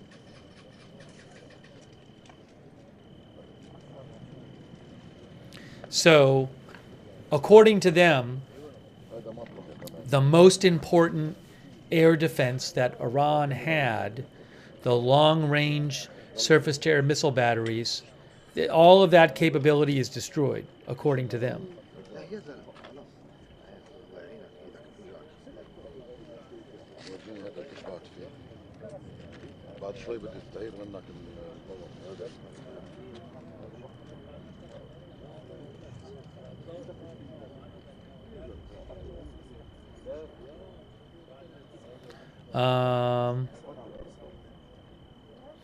Also, Moriah Asraf and Doron Kadosh, Israeli reporters, say that they believe Iran still has more than 2,000 long-range ballistic missiles. Those would be, I believe, the kind they would shoot at Israel.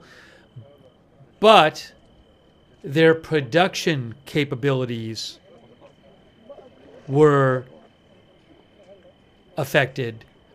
We've heard, there's been reporting floating around that these mixers, which I believe are used to make solid rocket fuel and are very technologically advanced pieces of equipment that are very difficult to replace. Yeah, Barak Ravid had said yesterday that 12 planetary mixers, which are used to produce solid rocket fuel for Iran's long-range ballistic missiles, have been destroyed by Israel. And replacing those could take at least a year. So what Doron Kadosh and Moriah Asraf say is that Iran still has more than 2,000 long-range ballistic missiles, but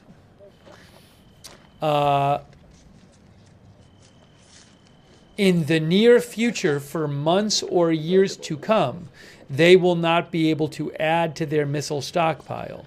So they say they're going to want to be conservative in their use of missiles because they can't add any more for the time being. They can't replace the ones they fire. They claim that there's no damage to the Iran's drone system.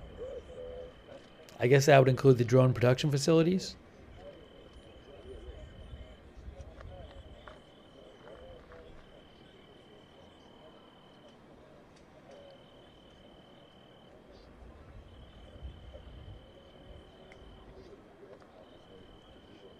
Anyway, so that's some interesting reporting by Doron Kadosh and Moriah Asraf from Israel.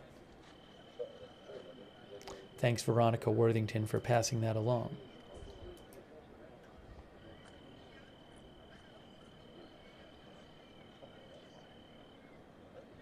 Heather Nicole thinks Russia's giving it to them. The thing is, Russia, from everything I understand, they're not overflowing with spare weapons capacity. They need weapons for their ongoing invasion of Ukraine and their fight against Ukraine. Russia has reportedly been bringing in missiles from Iran. And Russia needs air defense. So, from everything I understand, Russia is not going to be a big source of weaponry for Iran.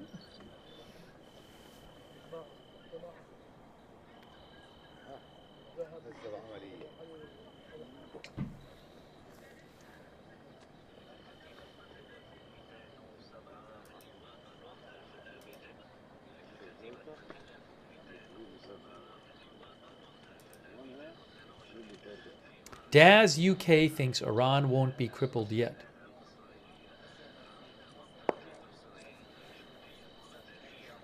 But that is an interesting report. Their claim that all of Iran's strategic air defense has been destroyed. 73 رقم بس ما هذا بيكذب اللي بيكذب هذا الاسبوع 23 بس بهالدفعه هلا هيدا مثل الاسرائيلي بيقول عنده 10 بيقول 2 بيقول 1 Thank you, our new member Susan, by the way.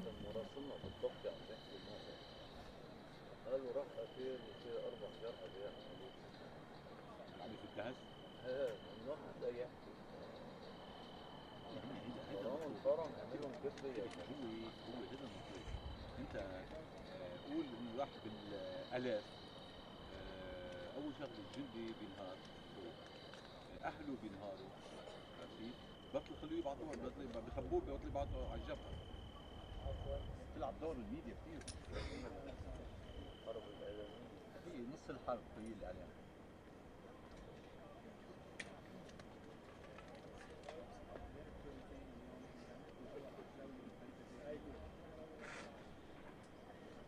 هلا اللي هيجم عليك كم صوتك مخلص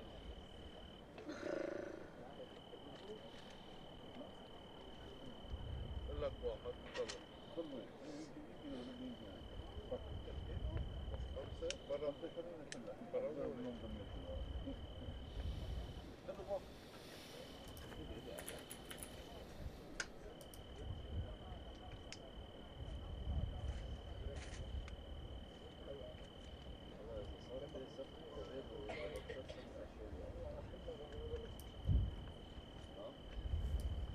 No evacuation order is issued so far tonight for the southern suburbs of Beirut. If that changes, I will let you know.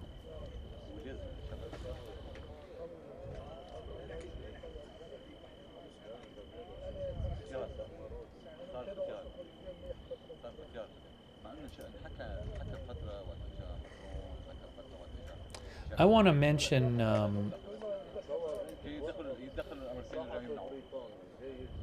what the Supreme Leader of Iran had to say today.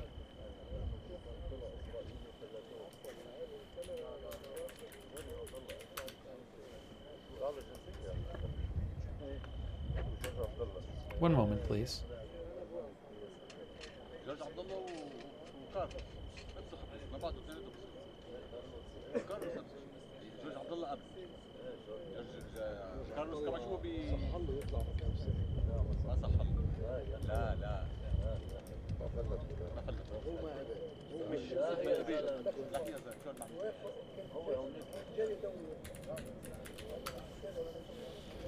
دخل اليهودي مع الامريكي ودخل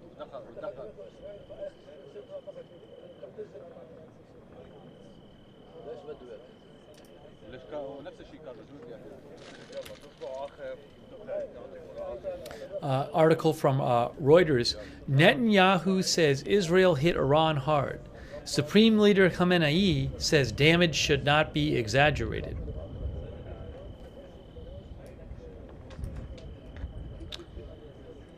Prime Minister Netanyahu said today that Israel's airstrikes hit hard Iran's defenses and missile production, as Iranian Supreme Leader Khamenei said the country was considering its response.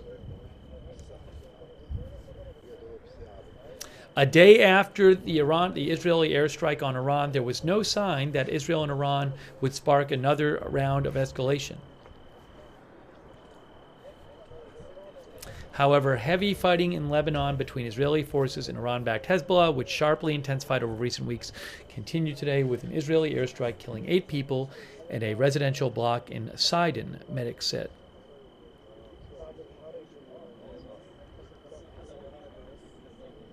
Netanyahu today said that the Israeli Air Force attacked throughout Iran. He said, "We hit hard Iran's defense capabilities and its ability to produce missiles that are aimed at us." He called the attack precise and powerful and said it met all its objectives.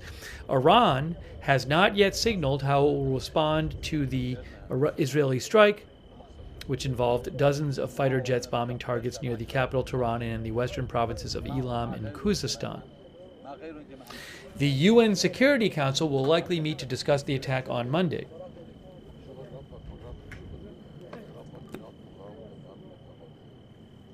The supreme leader of Iran, Ayatollah Ali Khamenei, said Israel's calculations should be disrupted. He said the attack on Iran, which Iran said killed 4 soldiers and caused some damage, should neither be downplayed nor exaggerated. The Iranian President Masoud Pezeshkian said Iran was not looking for war, but would give an appropriate response.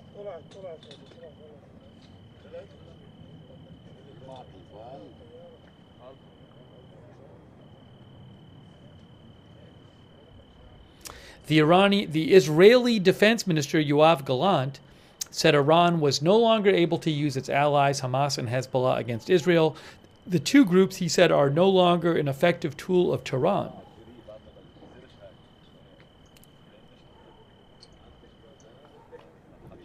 He also said most of Hezbollah's missile capabilities have been eliminated.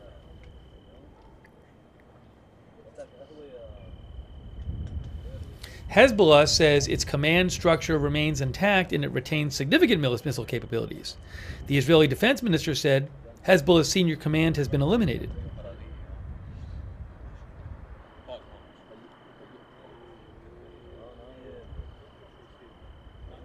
If you missed it, Israel announced in the past day that 5 more of its soldiers died in fighting in Lebanon.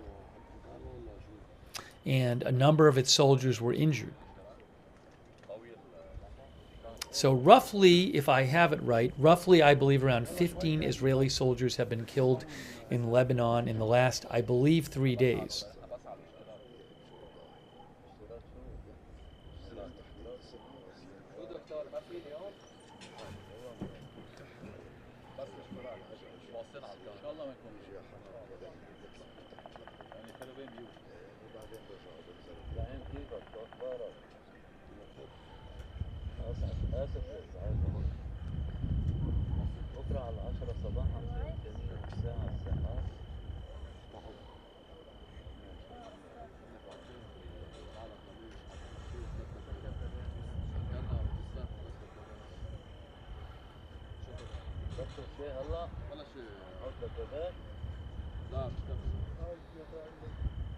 بيستهدفوا قوة بقلب ضيعة كانوا عم يفكروك انه زاوية وخلط وكتيوشا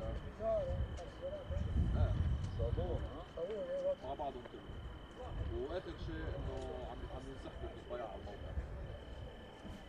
الموقع. You can reach me at Lookner on X.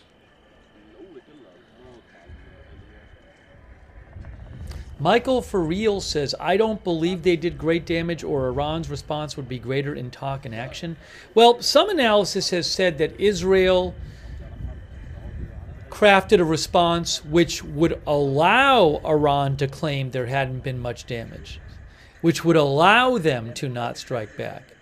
Because, as I mentioned, we talked about this last night. I think there was some article it was one of the articles we were reading last night talked about this. The idea that what Israel hit was military targets. And, you know, those military targets, those sensitive military targets are not going to be something the general public is walking by every day and, you know, shooting videos of with their phones. So I don't give damage at sensitive military targets, which has been seen on satellite footage. That's something where the average person in Iran is probably not going to have evidence of, big damage. So it allows the government to claim it was little damage. and might not be damage that directly impacts the lives of civilians in Iran. But from what the reporting suggests, it was a severe blow to Iran's air defense and also their missile production facilities. By the way, thank you to Sushi Jezebel for the gift membership. So nice of you. Sushi Jezebel gave 10 people gift memberships. Really nice of Sushi Jezebel.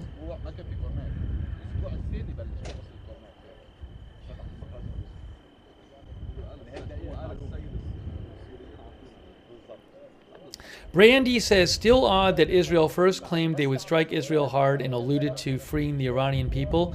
So, I don't know. I think it's a fair point that Israel had some pretty strong rhetoric beforehand. That's something that Iranian state media has actually kind of poked fun at Israel, saying that their strike did not match the rhetoric. But you know, there's this question of, did Israel change its plans due to U.S. pressure? Is Israel thinking of maybe doing an attack after the election? Another attack in the future on Iran? I don't know.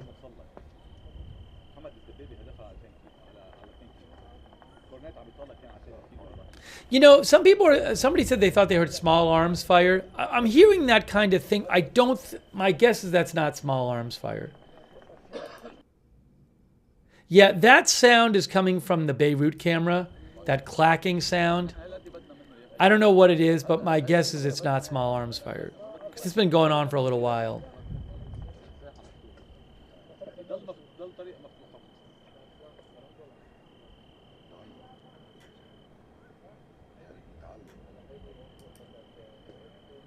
TJ Branham says, I don't think Iran would admit they were hit bad.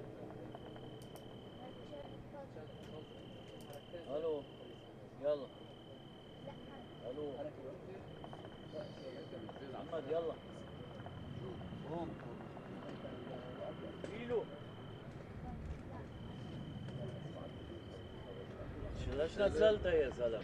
شوف ايش نزلتها للجو؟ طلع وقفوا رسالة؟ ايه ما هلا بالك هاي الرسالة يعني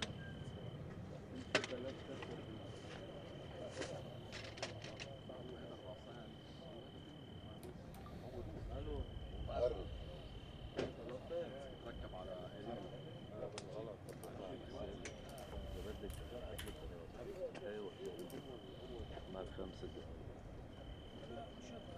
Yalla. 11:27 Israel and Lebanon time. Their clocks got turned back an hour last كنا night. واقفين له رجعت كل شيء محله زي مطرح مكانك وين لورا شوي يلا يخيم هي مثل خازوق ما توقف لتحت خليك فوق شوي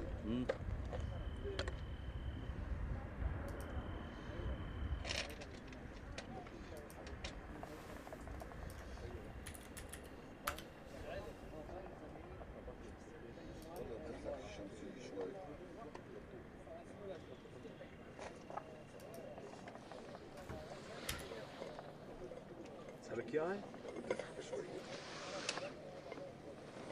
بس اذا بتعمل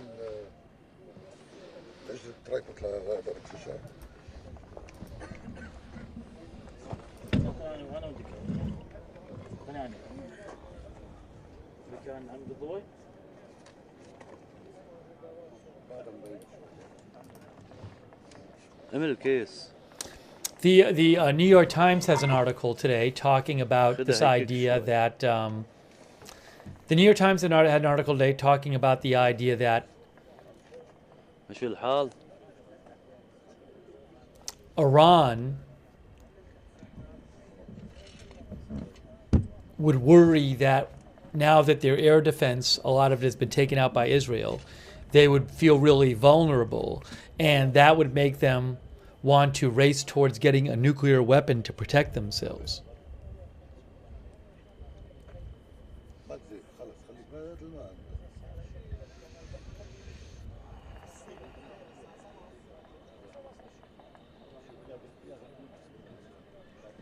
In the New York Times, they echo the reporting from Barak Ravid saying that Israel took out Iran's facilities that make solid rocket fuel, and that those could take over a year to replace. And that means there's no way for them to replenish their missile supply, their long-range missile supply, the kind they fired Israel.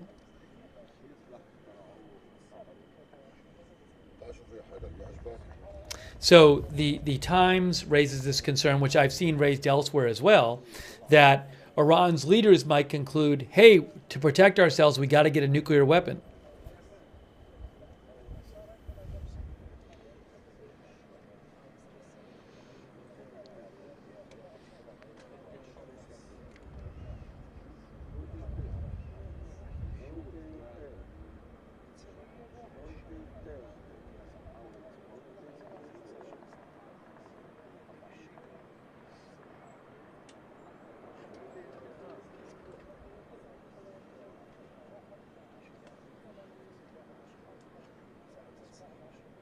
So it's an interesting idea.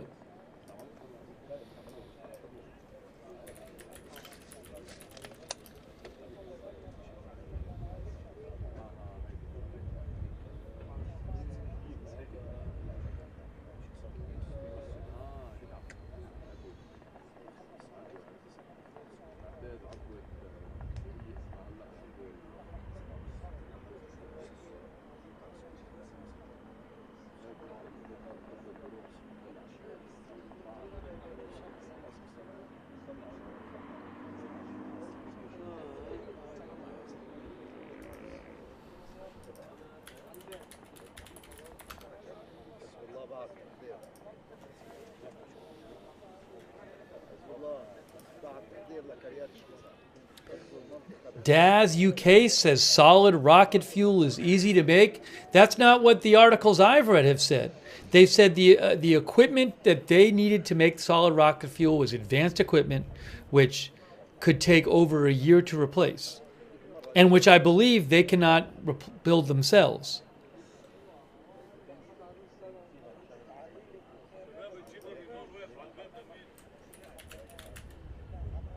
Yeah, the Times and Barack Ravid, I believe, both said that. The Times said they would need to use it like Chinese and other suppliers.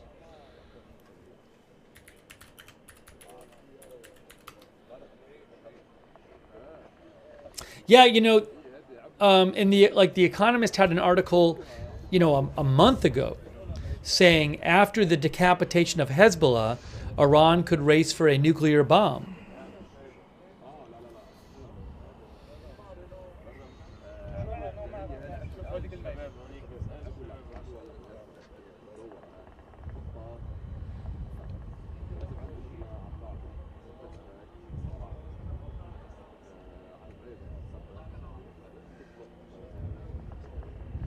They talk in this article, they say some have suggested that Ayatollah Khamenei, Iran's supreme leader, might rescind an earlier fatwa or religious edict which ruled out the pursuit of nuclear weapons. He says, they say, The Economist, that the Iranian regime has been expanding the number and sophistication of centrifuges it uses to purify uranium.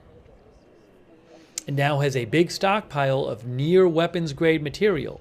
It is plausible, they say, this was a month ago, they said it was plausible, though not yet likely, that Khamenei might decide the only way to protect his regime, which is despised by its own citizens and vulnerable to Israeli attack, would be to seek nuclear weapons.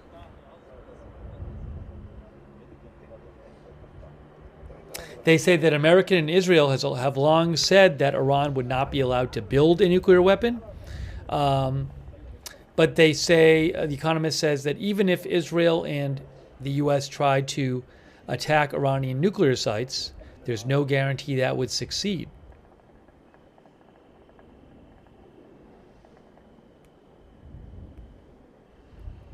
Because the relevant facilities are too deeply buried and nuclear know-how is too widely dispersed.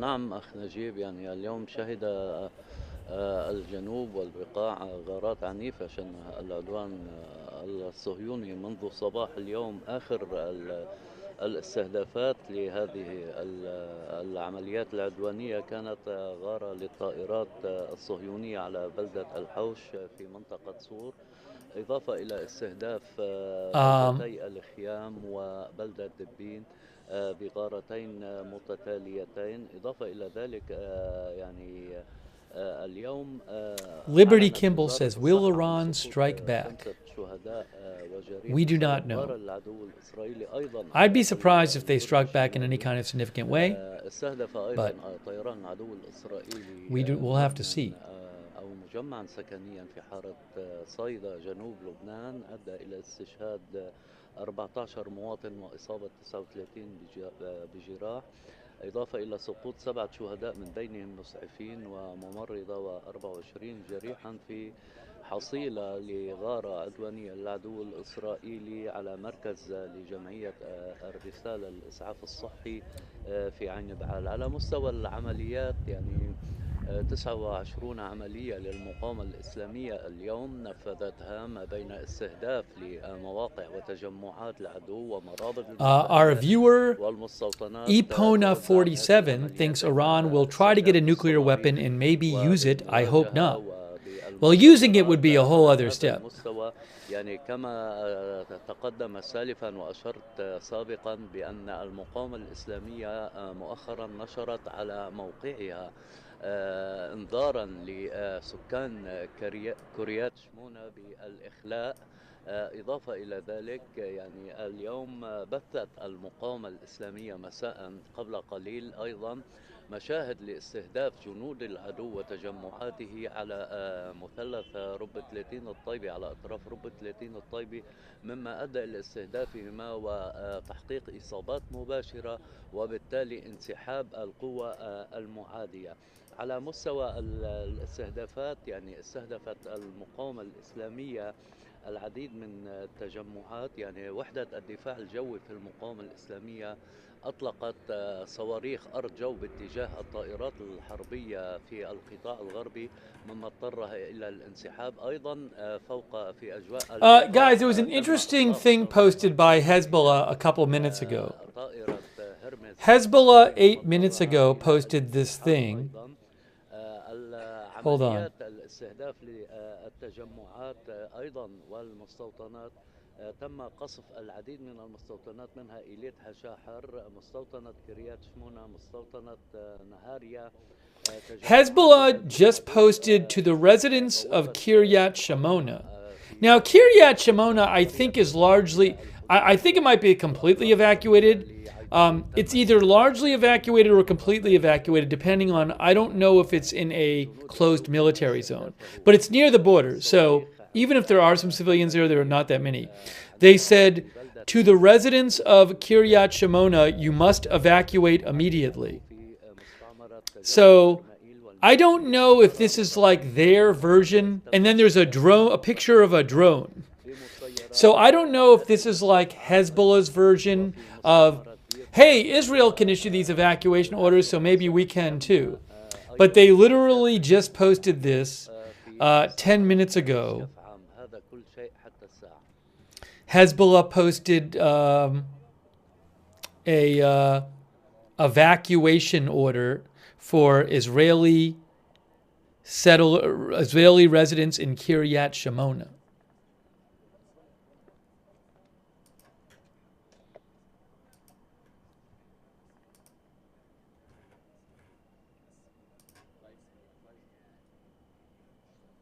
Have they done that kind of thing recently?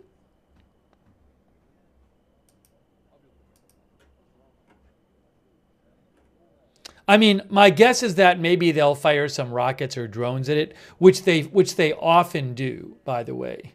Kiryat Shimona regularly has rockets fired at it. So maybe they'll post this warning, but then they'll just fire some rockets at it.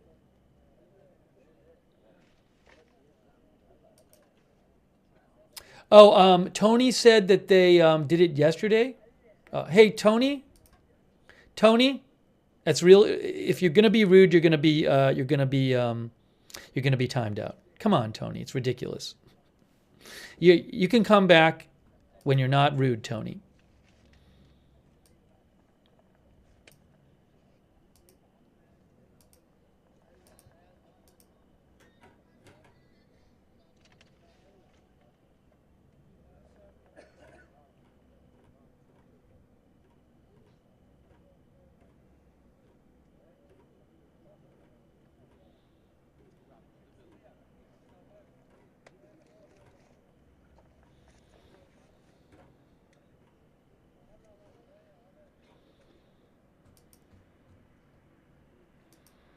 Well, I would not be surprised if there are some rockets or drones fired at Kiryat Shimona soon.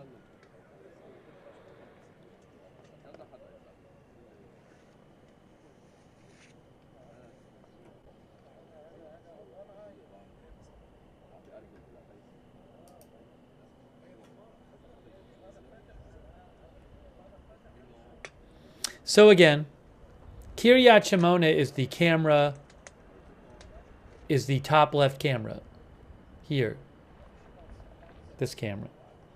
But Hezbollah issued an evacuation order about 10 minutes ago, said that settlers there, residents there need to evacuate immediately. Either most or all of the people there are going to be military, as I understand it.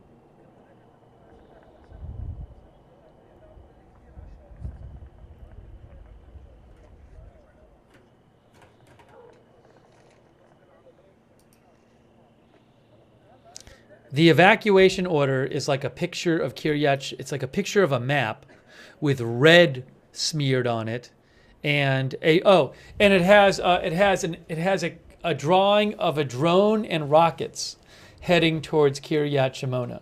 That's what the picture is. It says, "You are asked to evacuate. You must evacuate immediately."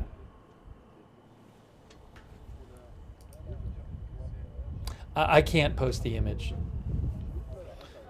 I'm not going to post the image. Anyways.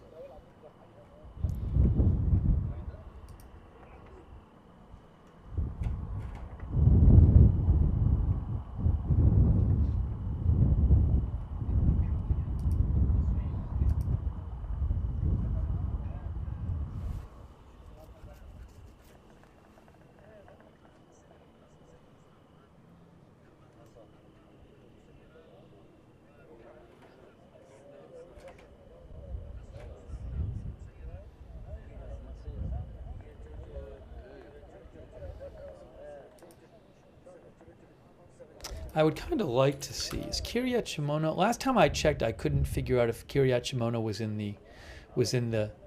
was part of the closed military zone. I don't even know if there's any civilians there.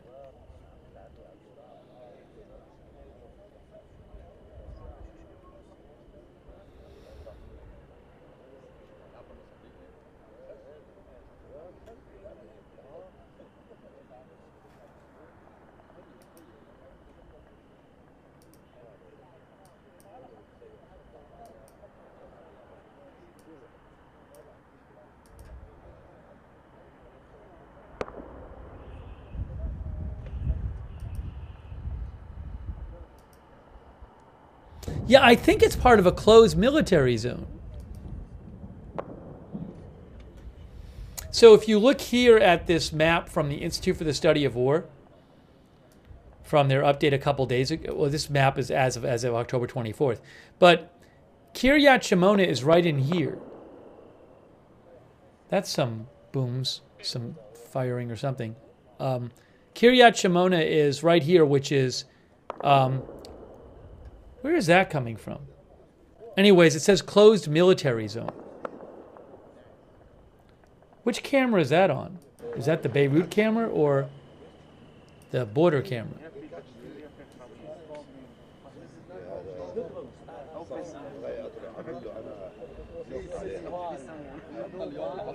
This camera is so loud tonight.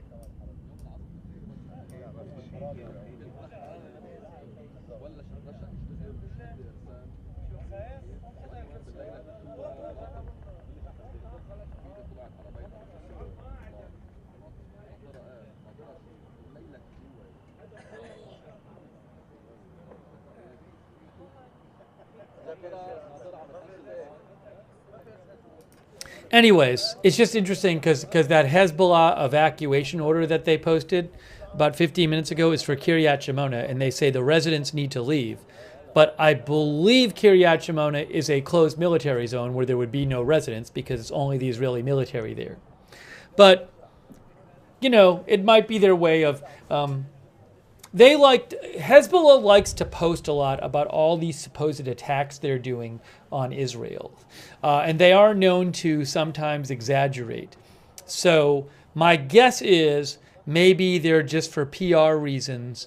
They're posting, since Israel posts evacuation orders in Lebanon, they just posted one this morning earlier today for a bunch of villages in southern Lebanon. This is their way of posting their own evacuation order, and I'm guessing they'll launch a few rockets or something at Kiryat Shimona, as they normally do. That'd be my guess.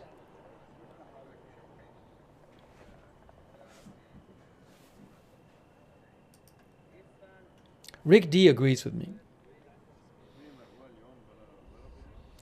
Adaptive Migration Solutions says they don't normally warn before attacking. Right, they normally don't. I just think this again is a way for them to say that, hey, we can, we issue evacuation orders just like Israel does. Christoni says they have done it several times, usually gets circulated in Telegram. Yeah, so maybe I've just missed the ones they've done before.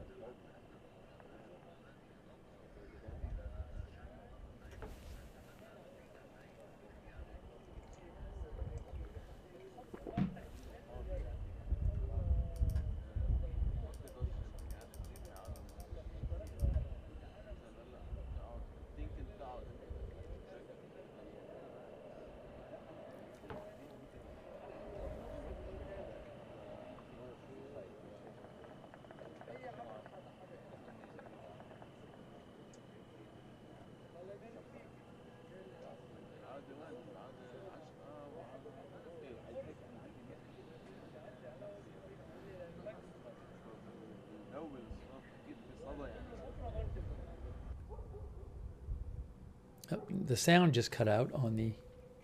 Oh, I think the Beirut camera... Did the Beirut camera switch? Hold on. Let's see. No. We should get the sound back from that camera.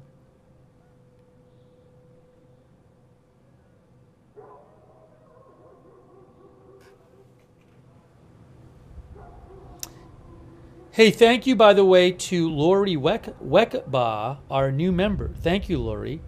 Also, thanks to our moderators. I really appreciate it. We have moderating Ruth Krafasi and Beth Mythical over there on YouTube. Thank you.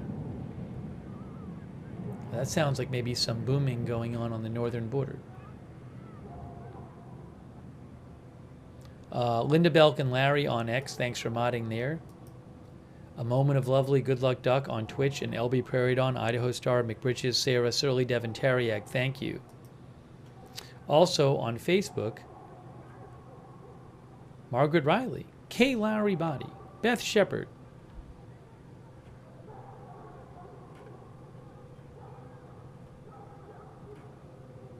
Valerie Gale Griffin. Thank you so much for moderating.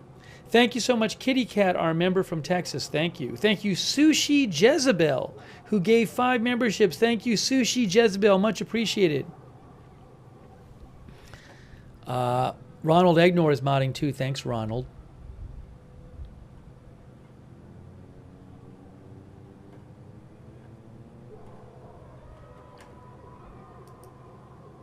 Thanks to Rusty Packrat for subscribing on Twitch. Also, thanks to some of our other Twitch subscribers like A Moment of Lovely and LCS Fox, Wall Street and Shaggy, Ginger X88, Nanok Q, Allistic, New Dragons, Grant 74P.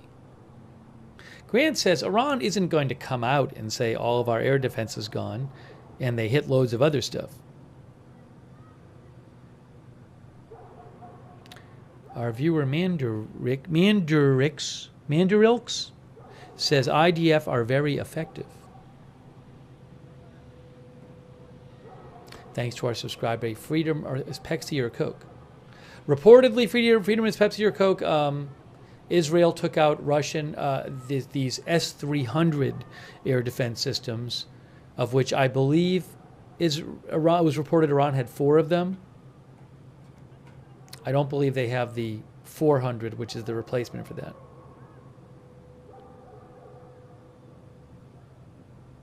Thanks a Moment of Lovely, who gifted Sarah a sub on Twitch. Thank you. And also thank you, ArcWolf1991, for your support. I appreciate that.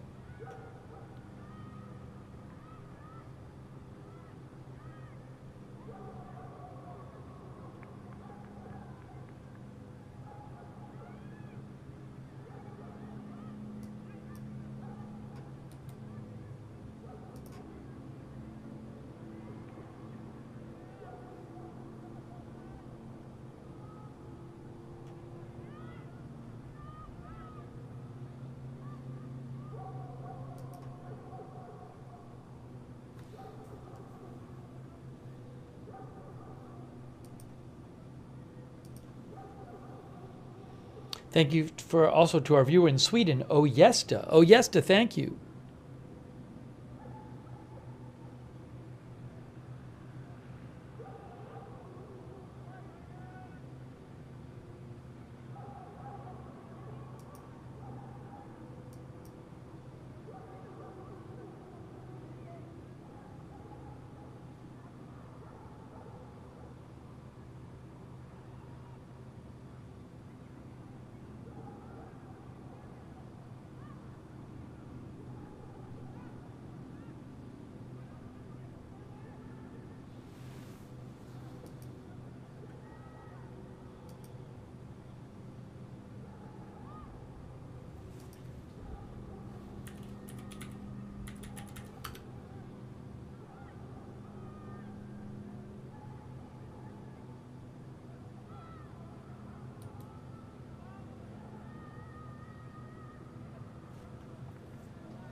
Haven't had many rocket alerts while we've been on the air during this broadcast. Also, there has been no evacuation order tonight for the southern suburbs of Beirut. Have heard of a few airstrikes taking place in other parts of Lebanon, although not many while we've been on the air.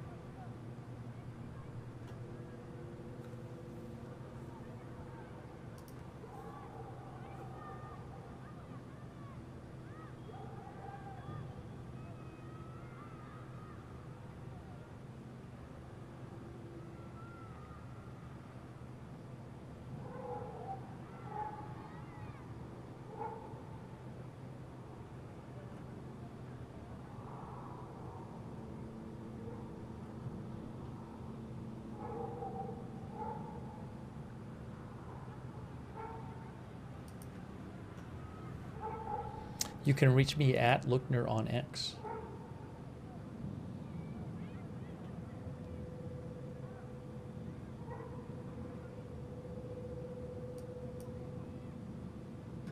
Now, Martin sent me an article from Israel Hayom from 4 days ago that says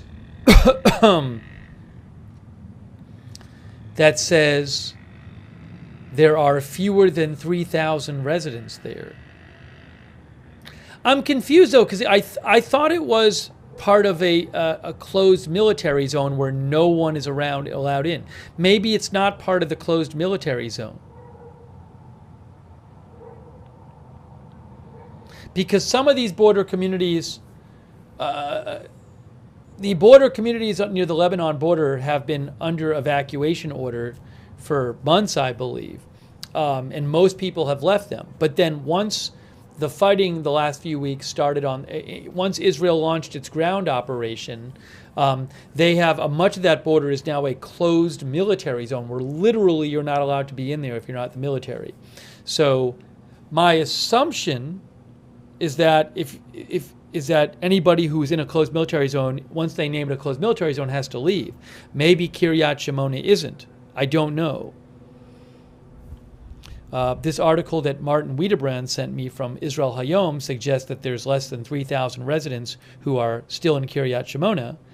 The article is from 4 days ago, so maybe it's not a closed military zone there.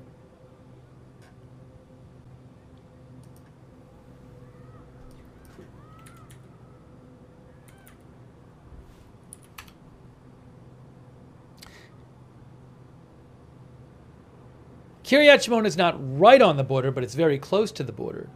And one part of it looks like it's about, less than a half a mile from the border. Thank you, Martin, for sending that in.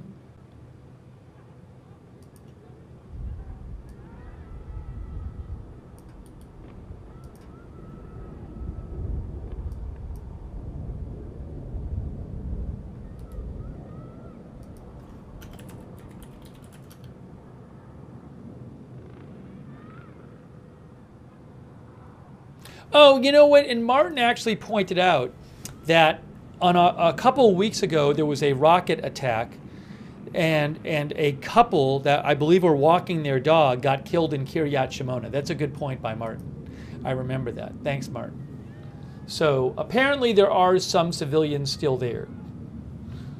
Not many, but some. But Hezbollah, again, issued an evacuation order for Kiryat Shimona. So they're, I would anticipate, going to launch more rockets or drones or both.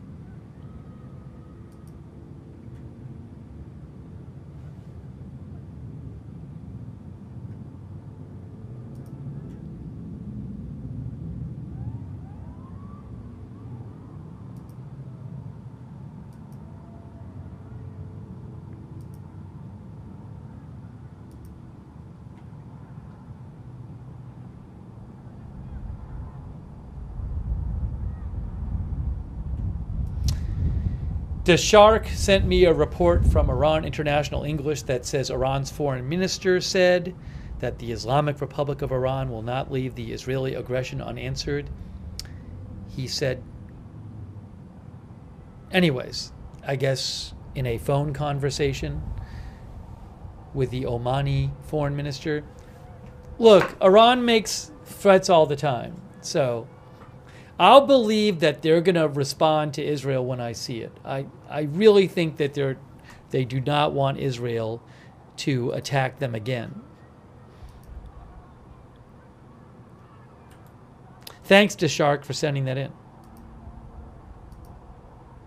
Also, Deshark also mentioned, I appreciate Deshark mentioning this too, that the Supreme Leader posted on social media today saying that the Israeli regime made a mistake in its calculation regarding Iran.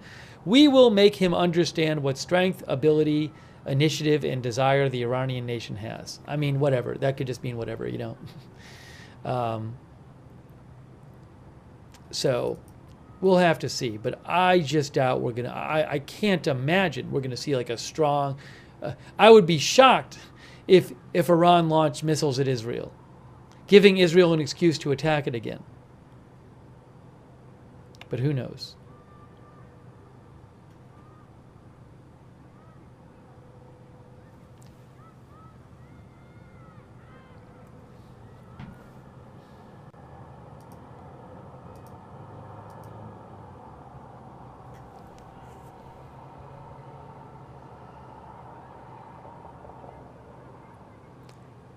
Our viewer A. Puffington thinks I'm wrong.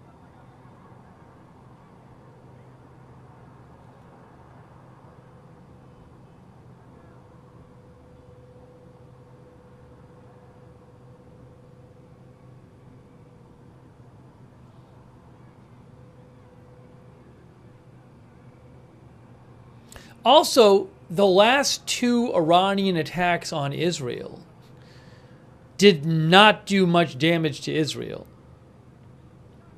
So I don't see how, launching another one of those attacks, using up some of the limited amount of missiles you have left, and not doing much damage again really benefits Iran. Except maybe it satisfies some sort of political desire to show you did something. So I'd be surprised if they did that.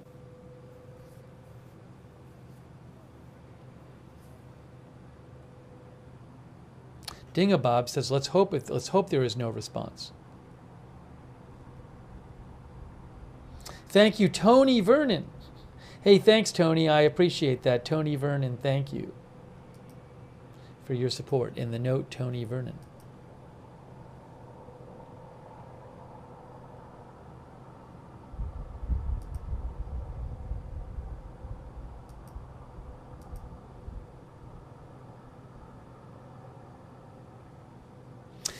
Public service announcement, because I have just seen 2 comments that say like, agenda free, huh?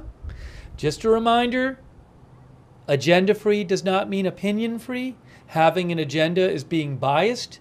It's forming your opinion not based on the facts and rational thinking, but instead being predisposed to think one thing or another. So just because I express an opinion in no way shows that I have an agenda.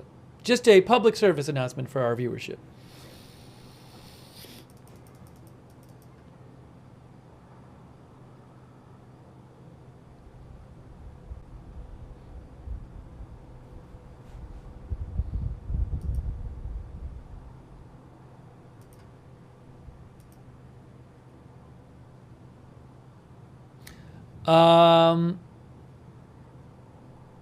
What is this here?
The plane you're hearing is on the northern border.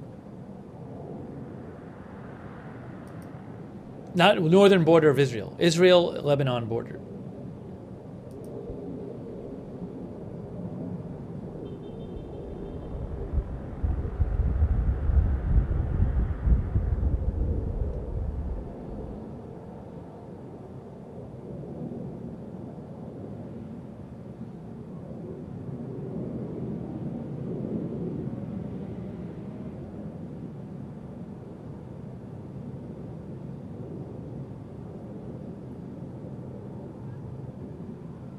The Wall Street Journal says that Israel's taking out much of Iran's air defense capability in their attack marks a new chapter in Israel's confrontation with Iran. It says that Israel claims it now has the ability to fly over Iranian airspace.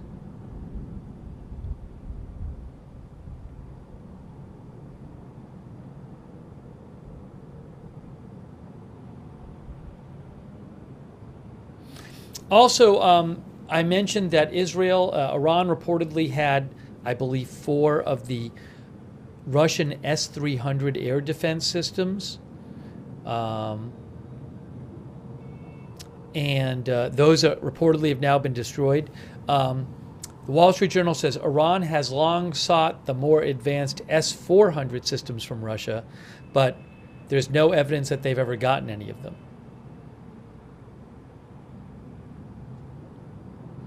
And the Wall Street Journal says that there was a S-300 defense battery hit in April by Israel, and that the attack on Saturday, it is believed, hit most or all of the rest of them.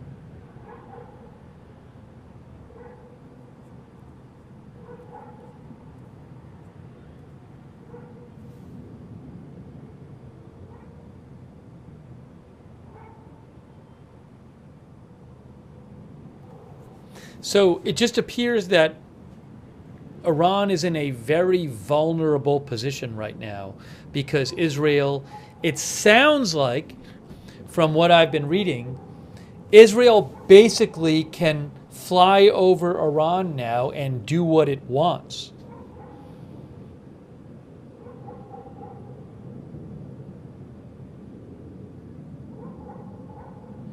Capra thinks Israel Air Force just put on a masterclass. Now, whether Israel takes advantage of that to do another strike at some point, I don't know. Isaiah says Israel does own Iranian skies.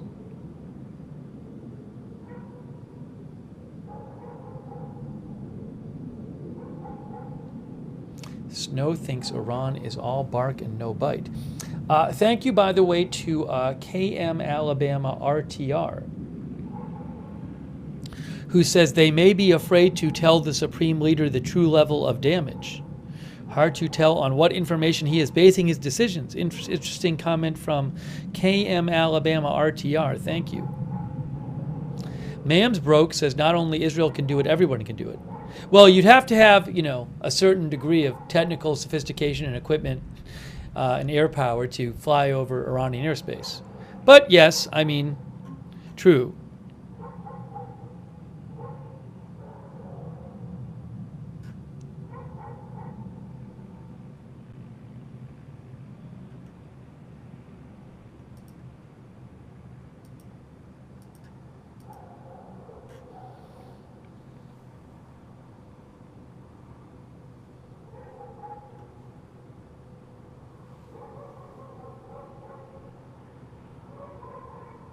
But it is a really interesting question whether Israel might be planning for some sort of strike after the election.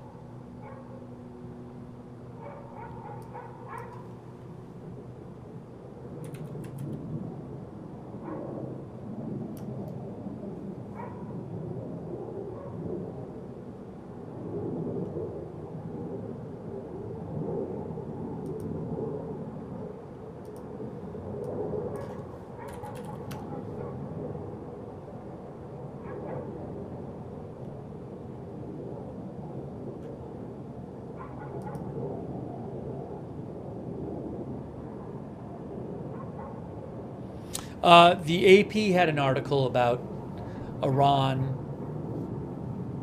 what Iran might do in response to Israel, in response to the Israeli attack.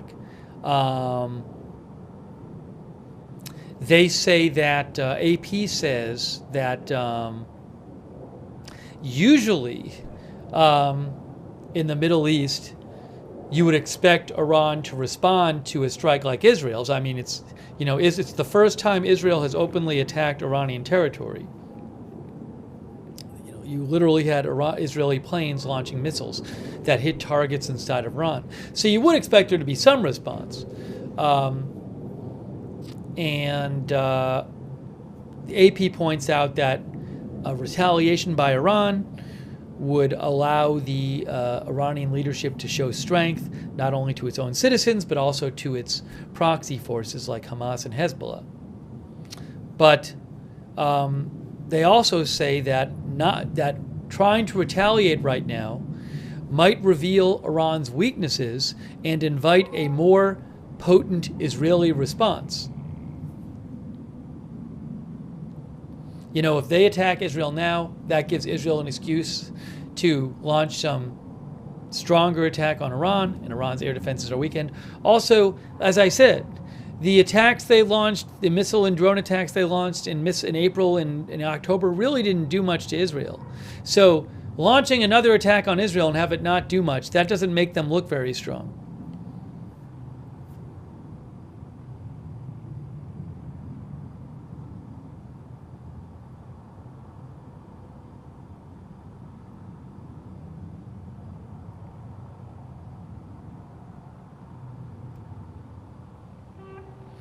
AP also said that experts suggested that Israel's relatively limited target list was intentionally calibrated to make it easier for Iran to back away from escalation.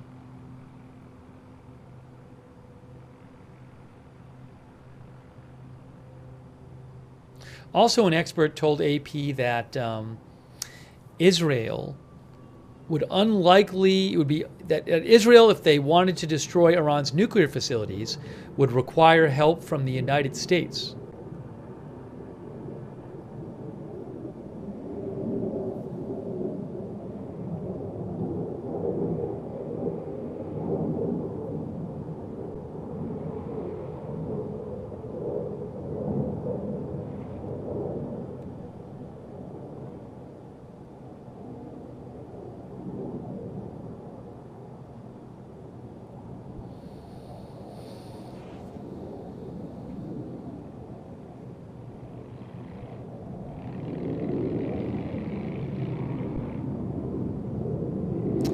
Ty Thompson, our viewer, thinks Iran is clearly going to have to do something they can call a response at least. All the narrative that they won't respond is baseless. That's what Ty says. Jen Exer says, to a layman, Iran looks weak right now. Professor Falcon thought the attacks on Iran were kind of minimal. Well, Diablo says Israel attack didn't do much to Iran. Again, they didn't go after energy facilities, nuclear facilities, leadership. But from the reporting we're seeing, they significantly degraded Iran's air defense and missile production capability.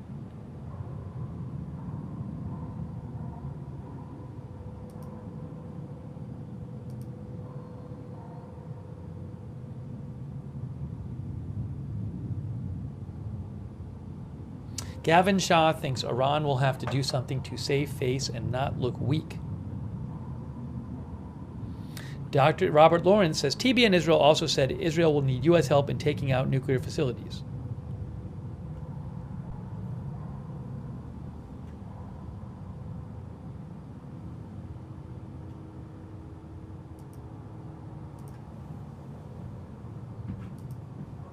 This could be the first night in roughly a week, maybe, that there are no Israeli strikes in the southern suburbs of Beirut, but we'll have to see. Ooh, I just saw something. Hold on a moment.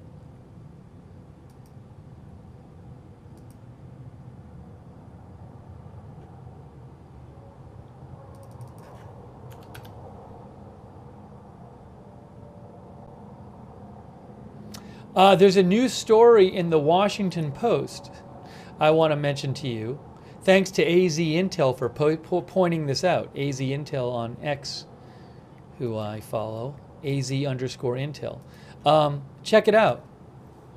Chinese hackers said to have collected audio of American calls from U.S. political figures. Chinese state-affiliated hackers have collected audio from the phone calls of U.S. political figures, according to 3 people familiar with the matter. Those whose calls have been intercepted include an unnamed Trump campaign advisor, said one of the people.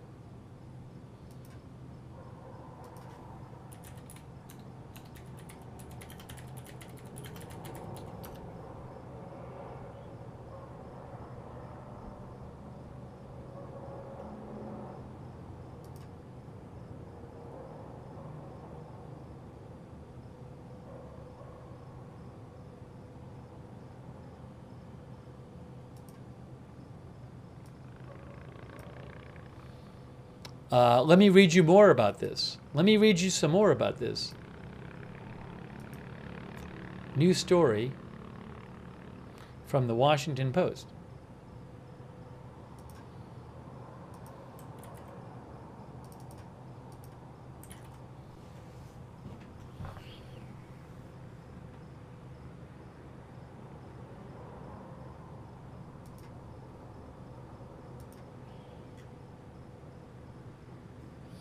So the Washington Post says, hang on.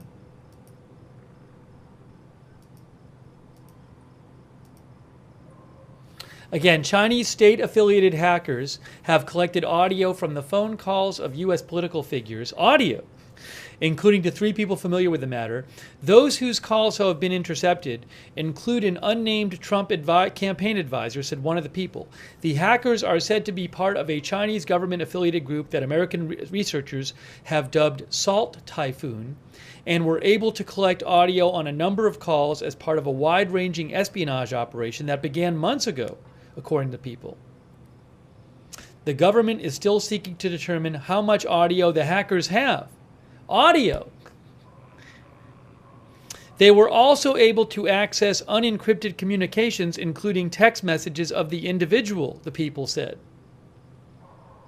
End-to-end encrypted communications, such as those on the Signal platform, are believed to have not been hacked. The development heightens concerns over the extent of the infiltration as the 2024 election is in high gear, as well as the potential threat to long-term national security. The FBI declined to comment on the matter. The FBI and other U.S. agencies are still investigating the full extent and nature of the espionage campaign. The hackers targeted the phones of former President Trump, who is running to regain the White House, and his running mate J.D. Vance. The New York Times first reported on Friday. They were thought to have targeted information about call logs. And there is no evidence so far that the hackers listened into calls of the 2 Republicans at the top of the ticket. Makes you wonder, if they have some audio, do they have audio of J.D. Vance and Donald Trump? No evidence of that so far, says the Washington Post. The Salt Typhoon group is also thought to have targeted the system that tracks lawful requests for wiretaps made by the federal government of carriers. The motive there to be to figure out who the FBI and other federal agencies have under surveillance, said people familiar with the matter. The matter is so serious that the White House earlier this month set up an emergency multi-agency team to ensure all relevant agencies have visibility into the investigation. The wide-ranging operation has involved at least 10 telecom companies, including major carriers such as AT&T, Verizon, and Lumen. At least one U.S. official was notified late last week that a personal cell phone had been accessed by the Salt Typhoon hackers, said one person familiar with the matter. The hackers were targeting phone logs, SMS text messages, and other data on the device, said the person. It is not clear whether audio logs were successfully intercepted for that official. So again, the Washington Post is reporting that Chinese state-affiliated hackers have collected audio from phone calls of U.S. political figures. Those whose calls have been intercepted include an unnamed Trump campaign advisor. Will there be leaks of such audio? I have no idea.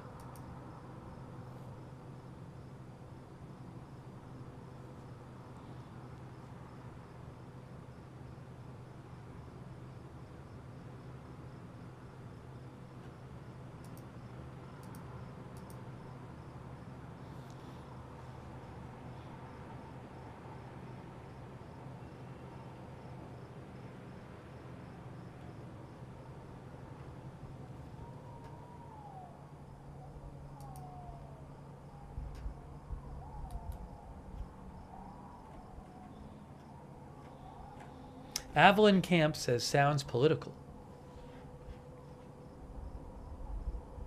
Fruit Shop says that stuff is rarely actually meaningful. You mean the audio? Our viewer, one of our viewers said it will be used for blackmail. CC says China is desperate.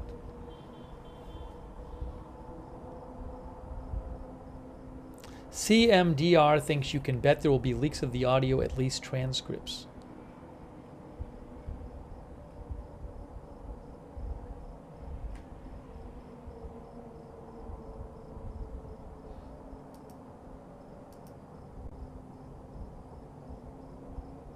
Jesse's girl says, I don't know if they got anything blackmail worthy.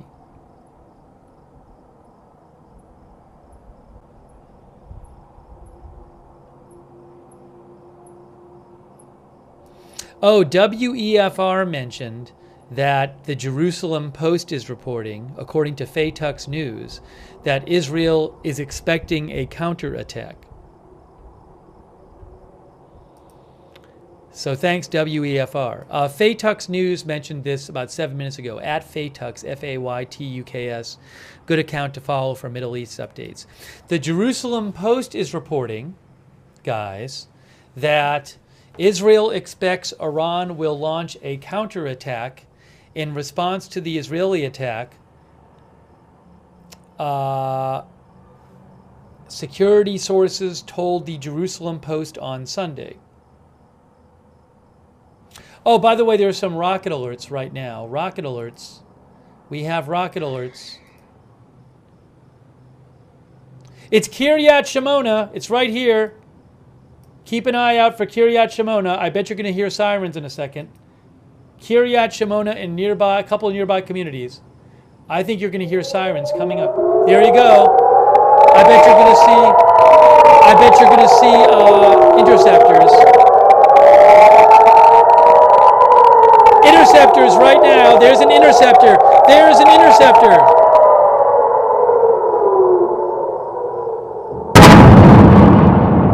Oh my gosh. Hold on. Are we seeing it without me in the corner? Can you see things in the Beirut cam? I don't know. Sometimes you can see stuff in the Beirut camera. What happened to the Beirut camera just went away. All right, I'm not worrying about that.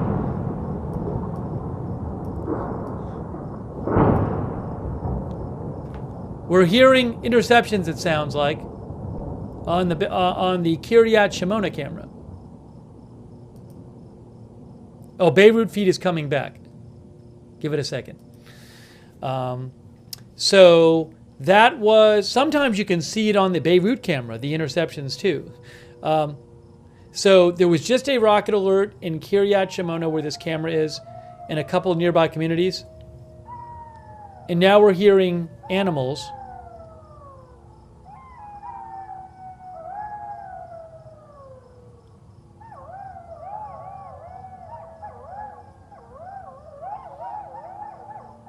That was expected. Hezbollah had put out a, quote, evacuation order.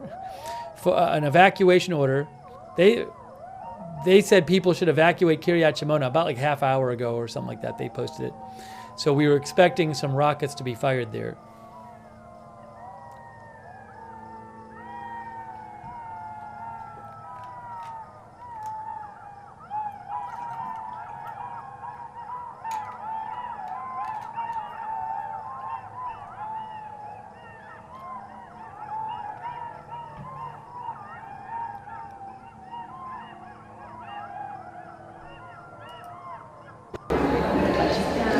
I gotta get rid of this. We are temporarily without the other Beirut feed.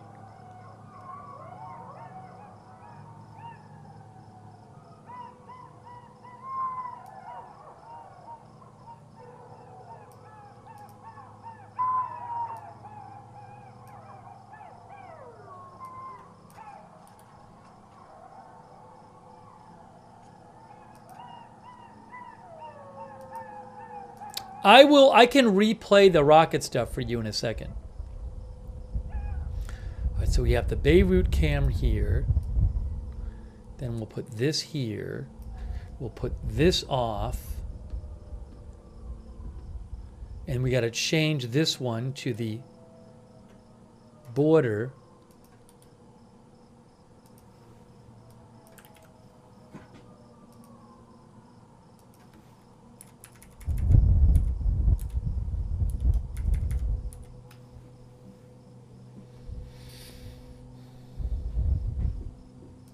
Let's watch that again.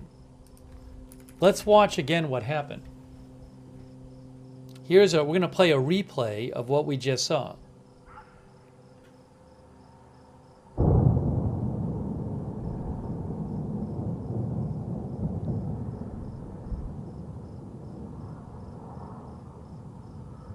That boom. Oh, hold on. I got to reset something. The Beirut cam needs to be reset. Hold on. I didn't even notice that.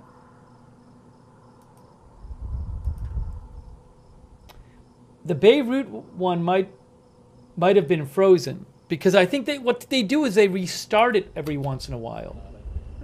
There it is. Sorry about that. It's back now.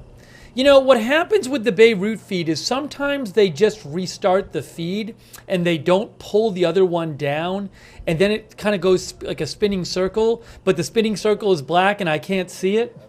So anyways, I'm sorry about that.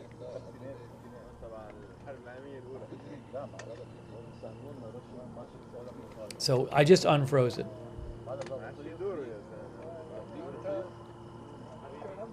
All right, let's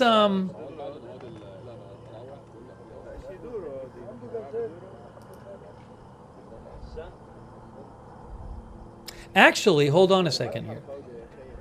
I have another Beirut feed I can show you.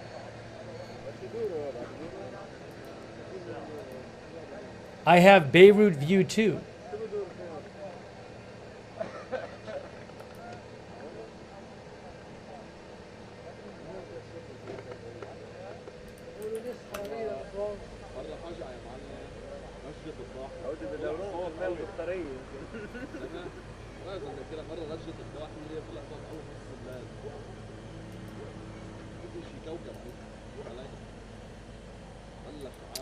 Another Beirut view.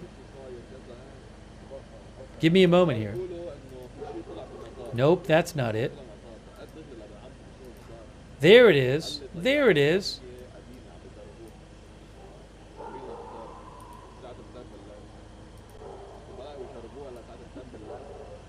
It's too bright.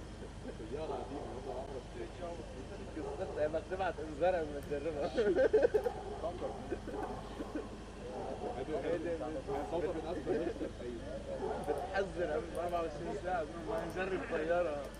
الجيش اللبناني سيعمل إلى تجربة طائرة. Beirut View 2. Okay. Let me show you a replay of what just happened. Let's look at a replay of what just happened with the rocket fire.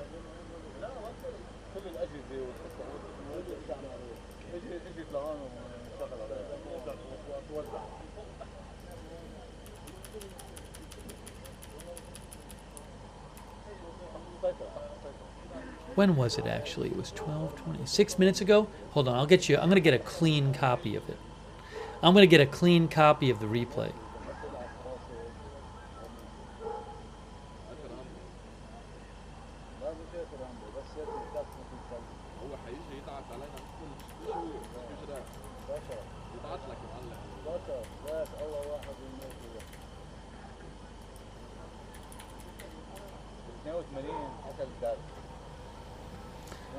All right, so if you give me a moment, I'll get a replay of the interceptors, and we'll play that. By the way, what I was mentioning to you right before that happened, the rocket alert, is the Jerusalem Post is reporting that Israel expects Iran to counterattack.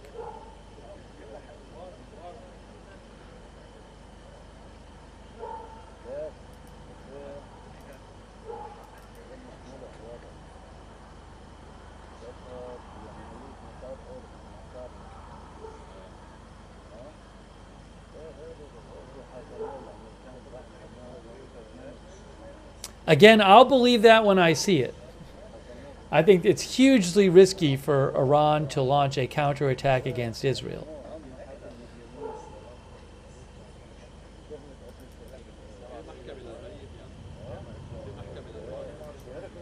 Sly Tomato thinks maybe in 2 or 3 weeks, if at all.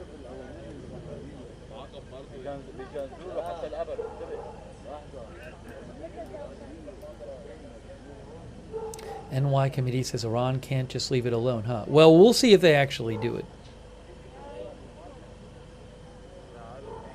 Let me play this replay for you. Wow, that was interesting, seeing the interceptor. Okay, coming up, replay coming up.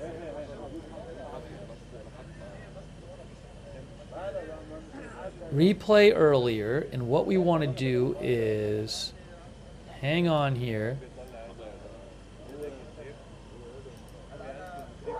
Give me one moment. Give me one moment here.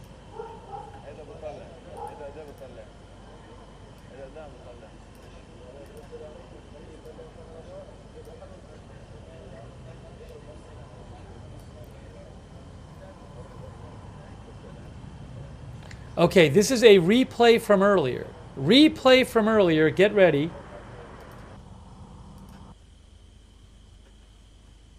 Turn off the volume on those. All right, replay from earlier. Hold on. You'll hear the sirens go off, and then you will see the interceptor and hear the booms.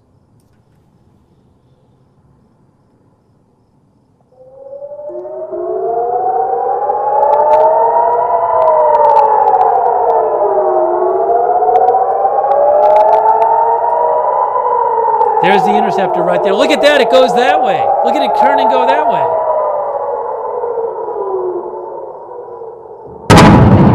Oh, jeez.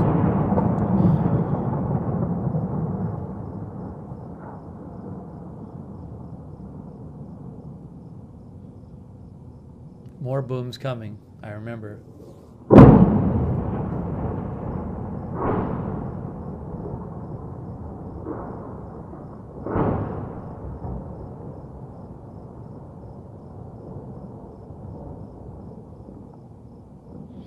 JD said the interceptor was wild looking. Yeah, it did. We usually don't see it turn like that. We saw one, it turned. Watch again. Watch the interceptor.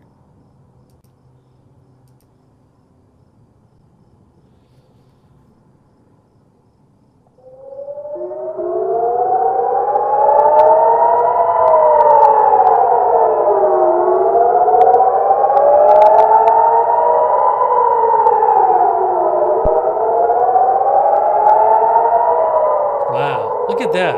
Let's watch that again. Wow.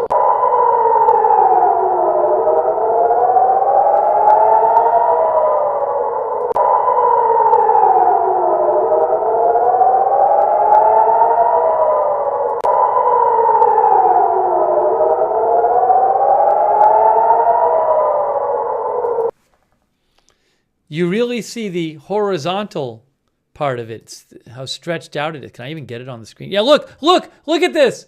Look, hold on, look. You can see it there. See? See it? Right there? I mean, maybe it's stretched out a little because of the way the camera works or whatever, but there it is. That's the interceptor right there. Wow, guys.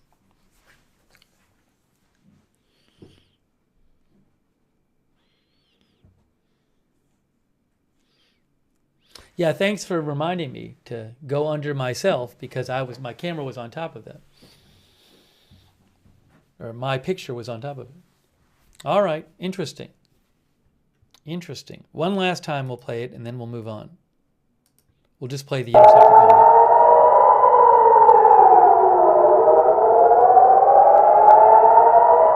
Wow. Seems like it really gets up there and then it just takes off.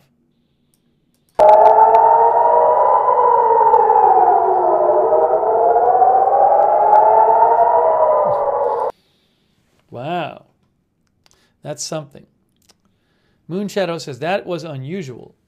All right. Well, that was your... let's put the volume on the cameras back on.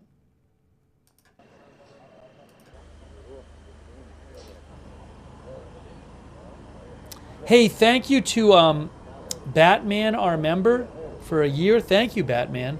Also, thanks so much to Tammy D. Tammy, thanks for your support. Tammy says, I can't imagine going through this every night. I am hoping that peace has a chance in the near future. Tens of thousands of people have moved away from northern Israel because of these attacks. So Israel's goal is to allow them to move back. But those attacks have not stopped yet.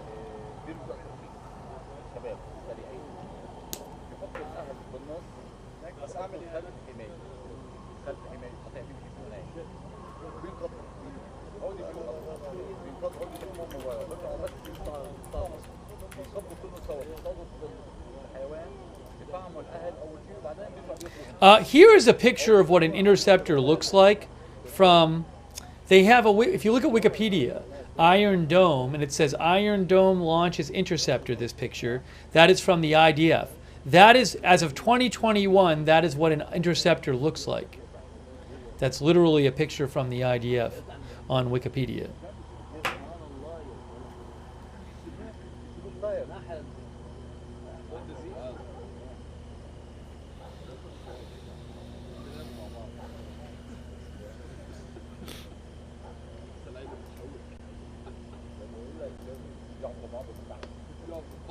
Martin says expensive. The system, I believe, according to Wikipedia, is about $100,000 per interception, all told.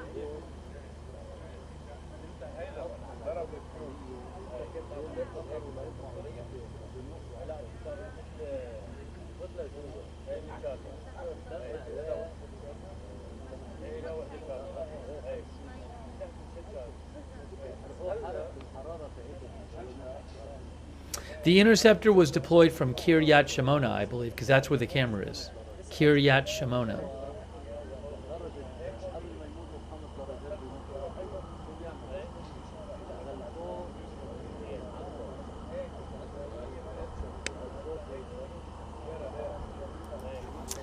Is there any chance that Iran launches some strike on Israel, but it's like super small, you know, so they can say they did something?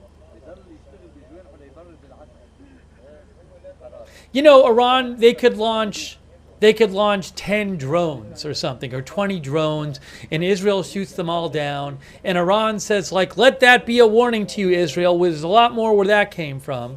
We just want to let you know. You know what I'm saying? I mean, it could be this really... It's like small enough so that people can't say, well, they tried really hard and then they just fail. It's got to be small enough that it doesn't look like a giant failure, is what I'm saying. And then they would play it as like, this is just our little small taste of what you could get in the future. That I could see happening.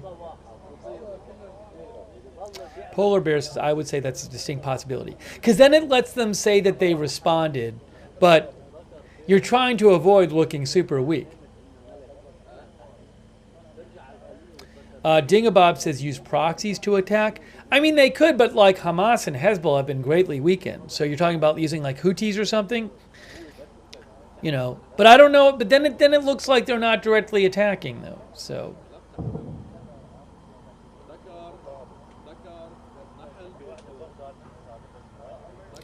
Conan Yo says the impressive part with Iron Dome is the technology that allows them to hit incoming rockets so quickly, not the missiles, so basically a computer. Cyan says, could they coordinate a response from many angles? I mean, maybe they just have a few drones and missiles fired by, you know, the Houthis and some from Iraq or whatever. Again, though, the problem is I don't think they want to look super weak. I don't think they want to do another big attack. The problem with a big attack is, one, they look weak because it doesn't end up doing much, and two, that it'll invite Israel to just launch some big attack on them. The big reason for them not to strike again is it gives Israel an excuse to strike back at Iran. And Israel has taken out, it appears, the strategic defense, air defense capability of Iran. So Iran's very vulnerable right now.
يروح بشيل صندوق او بغرفه.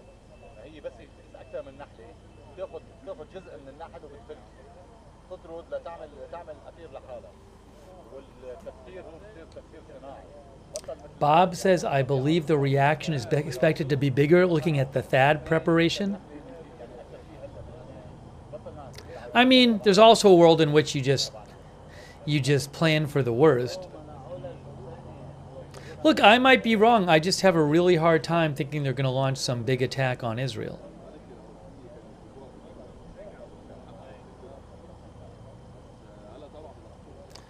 Strong Light says, doubt Iran will just let it go, even though it wasn't their fight from the get-go. Well, I think Israel would dispute that, because Israel would say that Hezbollah and Hamas are directly supported and directed by Iran, or at least partially directed by Iran, and definitely supported.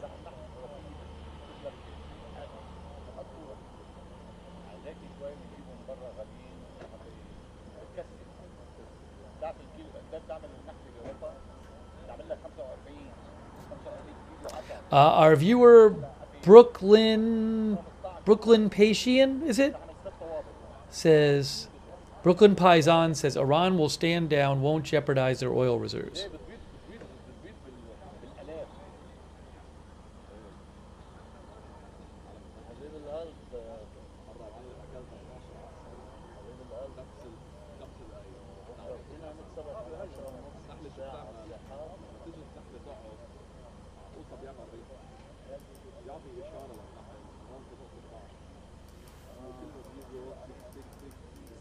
مرة 12 عقبة كان شادد عندي كان شاد عندي هون كيف فرقتني يعني عاملة لازق بالجرم صيفية الدنيا لابسة بالبالة.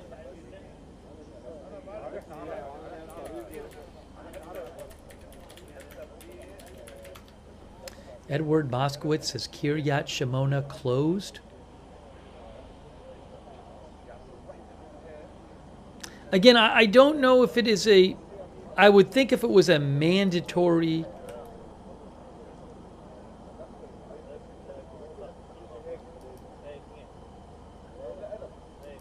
if it was a closed military area, that there'd be no civilians there.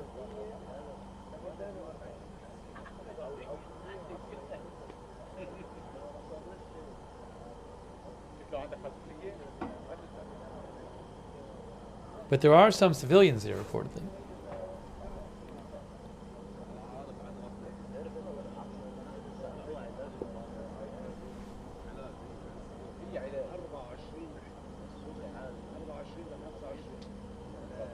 Edward, I'll keep an eye. Thanks, Edward, for posting that. I'll keep an eye out for more information on that.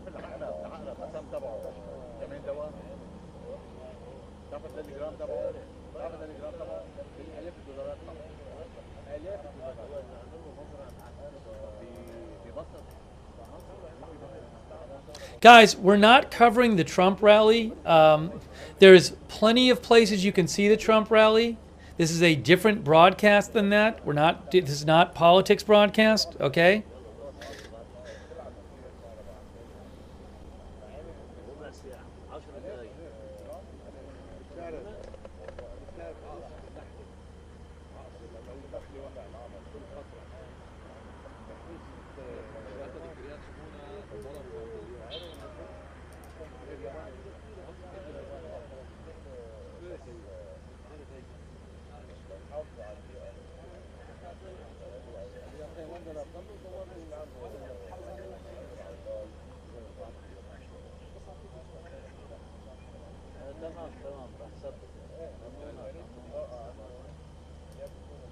Our viewer David Mackey thinks Israel wants Iran to hit back so they can go back and hit what they really want to.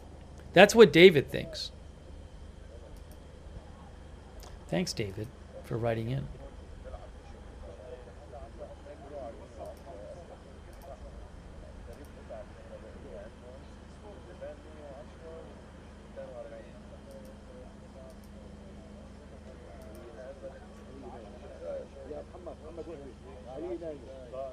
ضيفوا على الخليه الا اذا مثلا ادخل بالخلية اجتماعي بالخلية النايمة هو عامل تنظيم لحاله. هذا لحاله نام على الكرسي هو الأزمة هذا لحاله الله عليك يا بطل على فكره بنضاف عليه حمادي بالخليه النائمه حاله بس هذا بس ثلاثة كل ما نسي الكهرباء بس يعلقها اكثر كل ما سحب اكثر. Hey guys, there's a new United Nations report. Impacts of war have set back development in Gaza by as much as 69 years.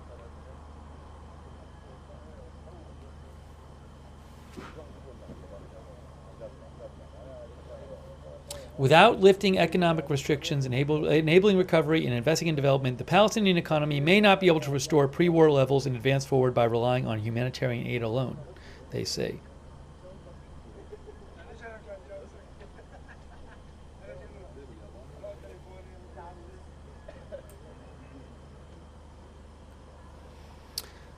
A new UN assessment says that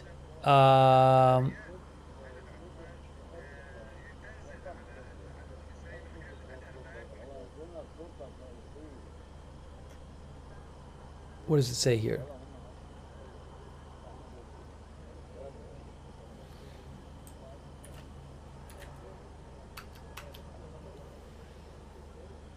For Gaza, the HDI, what is HDI?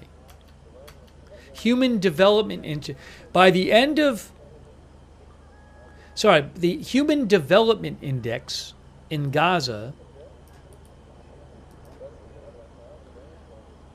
UN says it's a summary measure of average achievement in key developments of human development like a long and healthy life, education, having a decent standard of living. They're saying that the Human Development Index in Gaza is expected to drop to 0.408 by the end of the year, a level estimated for 1955, erasing over 69 years of progress.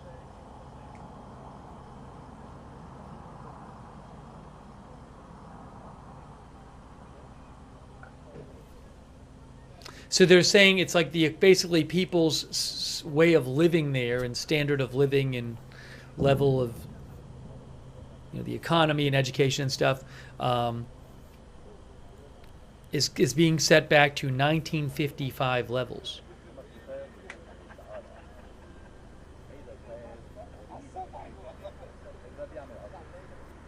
And I think back then there probably wasn't, I don't know for sure, but I'm guessing there wasn't that much there in 1955. Wasn't built up like it is now.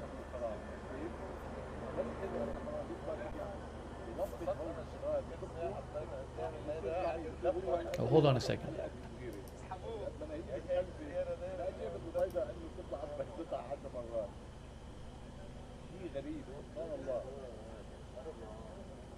By the way, thanks to KM Alabama. RTR. I appreciate it. Hey, thanks. I meant to check Institute for the Study of War. I'll check it in a little bit. Thanks for reminding me.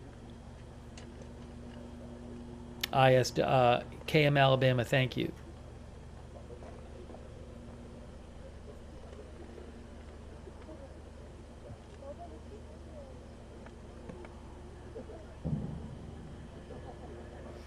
Also, this report talks about recovery to pre-war levels taking at least 10 years in Gaza.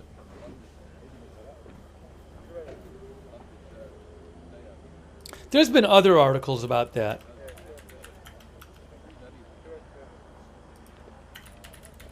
About the level of damage that could take years and years to fix, or maybe decades.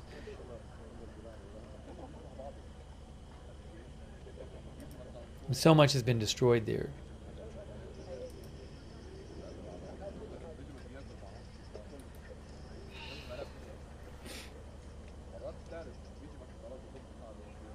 I can't find the articles right now, but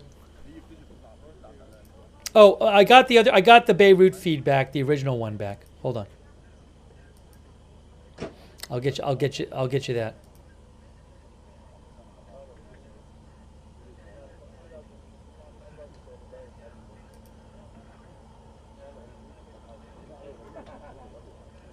The United Nations a month ago put out a report that said 66% of the total structures in Gaza have sustained damage.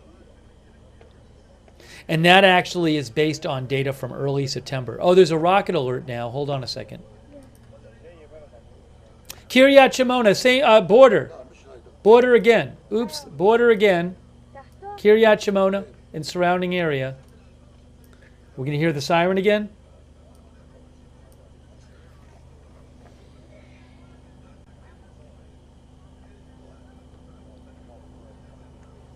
Are we going to hear the siren again? We might hear it in a second. There you go. Here you go. Here we go. Will we see interceptors?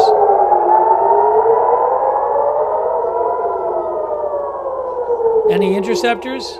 Oh, siren's going. Siren's stopping. I have not seen any interceptors yet. Siren's stopping. Rocket alerts in Kiryat Shimona and nearby Margielot, according to so far Red Alert.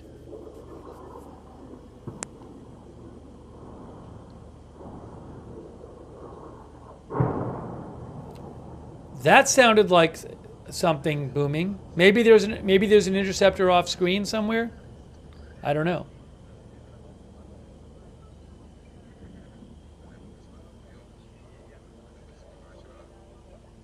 Well, we didn't see any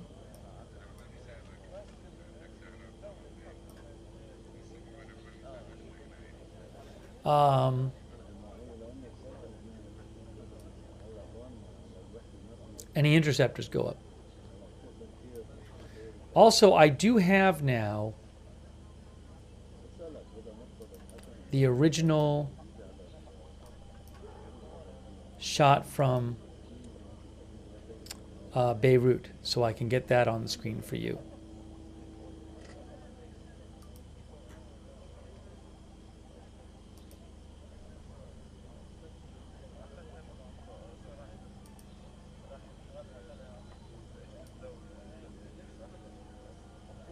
Ha, here we go. Look at that. There we go.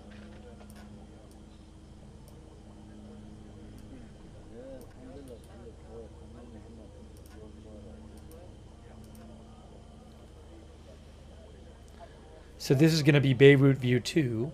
There it is. There it is. Beirut View 2.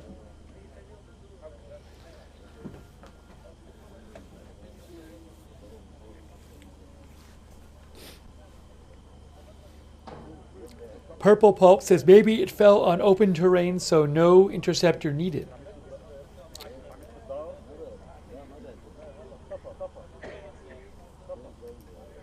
I do not know. I'll let you know what I hear.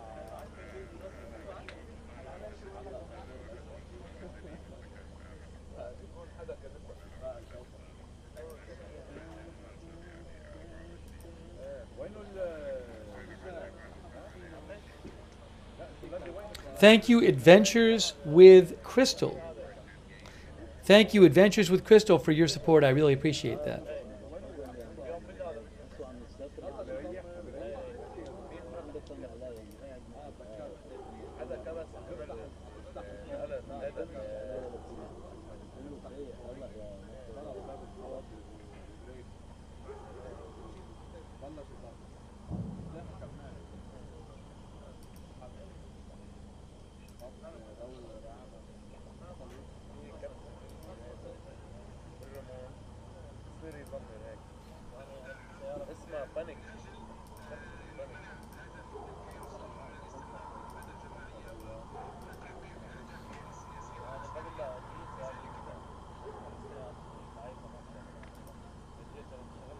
Soon I'm going to have to make some food for myself.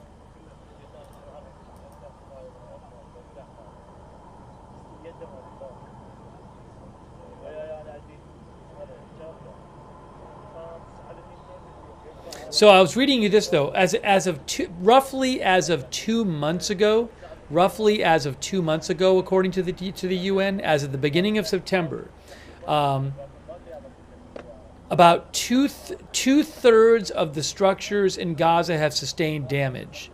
Roughly 30% of the structures in Gaza, roughly 30% have been destroyed.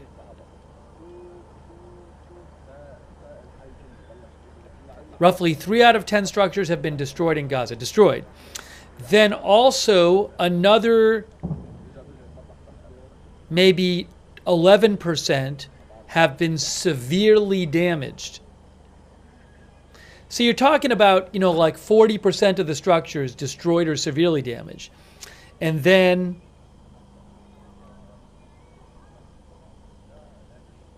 it says about 20% possibly damaged, and then 56, 7, 10 moderately affected.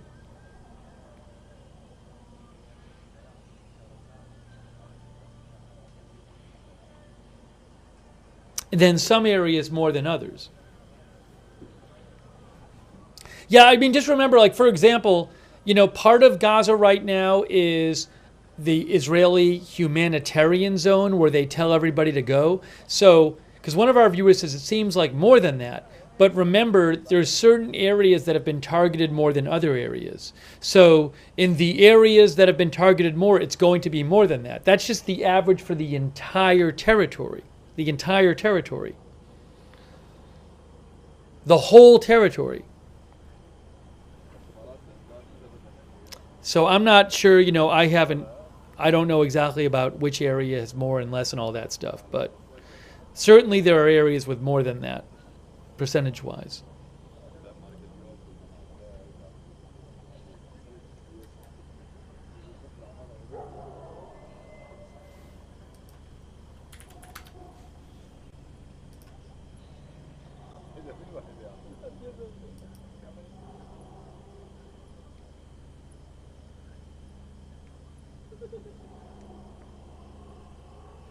The Institute for the Study of War had an article talking about the Israeli airstrikes on Iran. I really like the site, ISW, understandingwar.org. You can find them there. I'll post a link to the article. But they said that the IDF in particular struck 4th S-300 air defense batteries, which are Russian-made and the most advanced air defense system that Iran operates. That the IDF hit these batteries highlights the relative vulnerabilities of the S-300, especially against advanced platforms like the F-35 fighter jet. The IDF also struck prominent defense industrial sites, which are used to manufacture advanced weapon systems, including solid propellant ballistic missiles.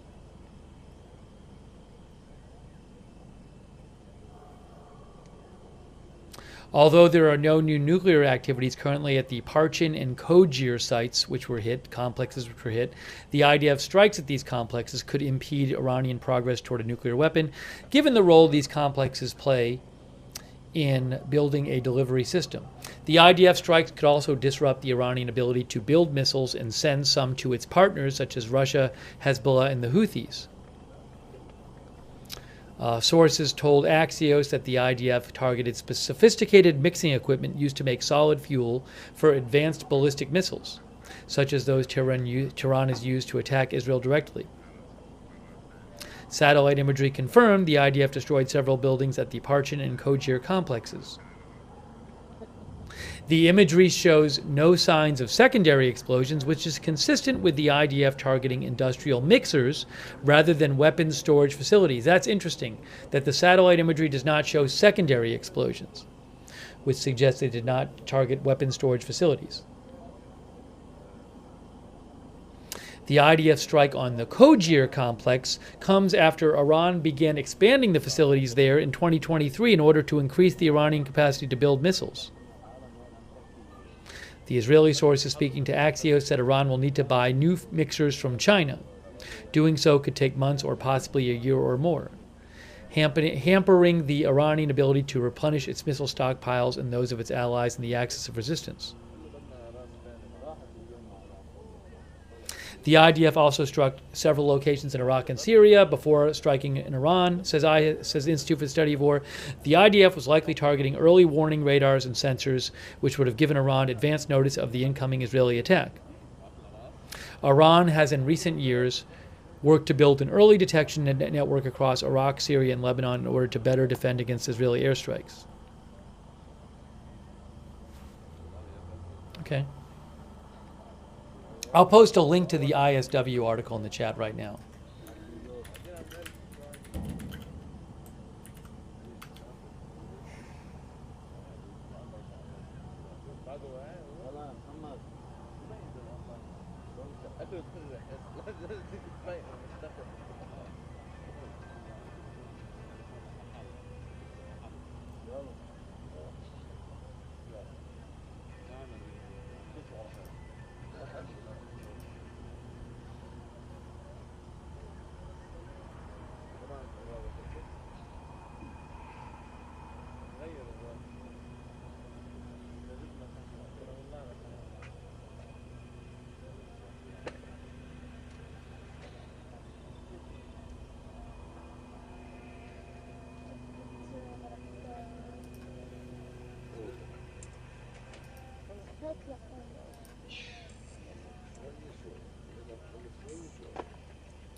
شو هاي؟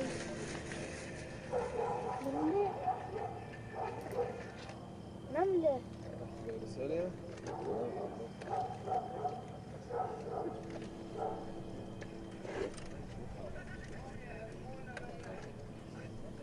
مركبين كاميرات عم تشيك اذا في كاميرات بالمدرسة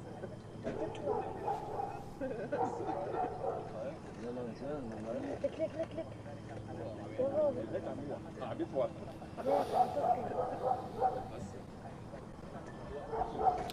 I think what I'm going to do, I think what I might, hold on a second here.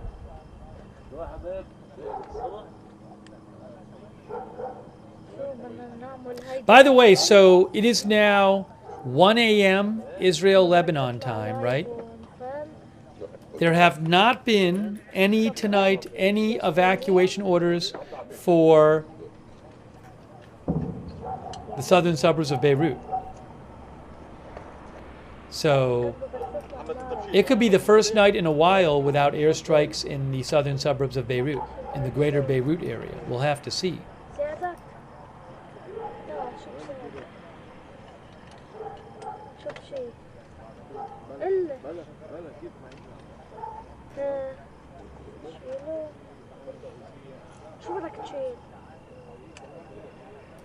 Thanks, by the way, to all of our moderators like Ruth Krafasi and Cynthia Moon and Roberts Mayqueen. They're moderating right now. Chandra, thank you, Chandra. Cynthia Moon. Also Linda Belk and Larry over there on X. Thank you. Thanks to our Twitch moderators. A Moment of Lovely, Good Luck Duck. LB Prairie Dawn, Idaho Star, I Got That Fire, McBritches. Sarah, Surly Dev, and Tariag. Why is the camera moving now? Something happening? Camera's moving around. Beirut View 2 is moving. Just moving to move it, maybe? Looking at the airport. Looking at the airport now. Oh, okay. They're showing the airport on Beirut View 2. Thanks to our Facebook moderators like Margaret Riley, Kay Lowry Body, Ronald Egnor, Valerie Gale Griffin, Charlotte Webb. Thanks Jared Sparks for subscribing on Facebook too. And Beth Shepard for modding and subscribing. And Margaret Riley for subscribing. Thank you. And Ronald Egnor.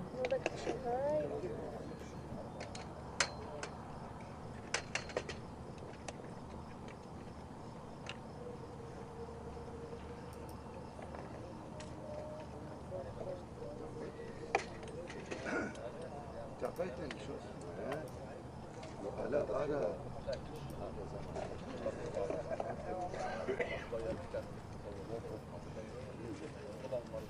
Yeah, PW360 had also mentioned to me that earlier today, Khan News Israel, I think I read this on the air earlier maybe, but I don't know. Khan News Israel, one of their reporters, Itay Blumenthal, said Israel believes Iran is going to respond, I guess. Let me see. Hold on.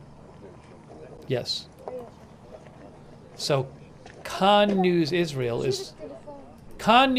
and the Jerusalem Post are both saying that they are hearing that Iran is expected to respond to Israel's attack with something.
Thanks, PVC, for your support. I appreciate it, PVC.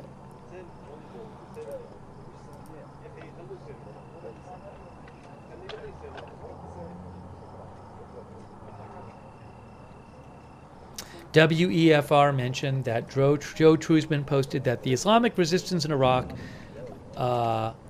which is, I believe, Iranian-supported group in Iraq, claimed they had launched missiles and drones at American forces in Syria.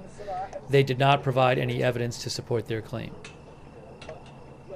That was from Joe Truzman.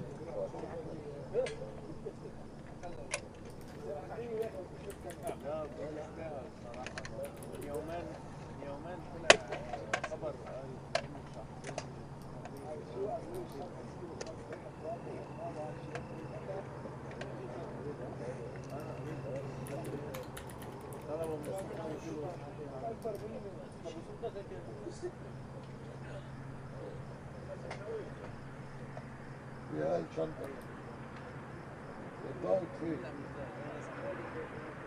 بدك تجيبها يسحبها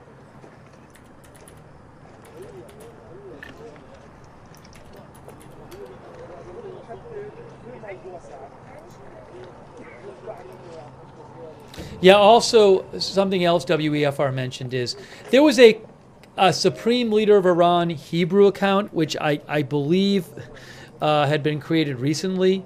I don't think it was an official account, though. But it has been suspended. But the Supreme Leader's account is still not suspended.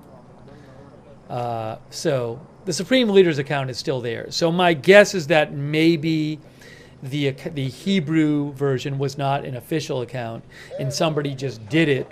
Somebody made it, and maybe it was taken down for impersonation. This is on X. Maybe it was taken down for impersonation or something.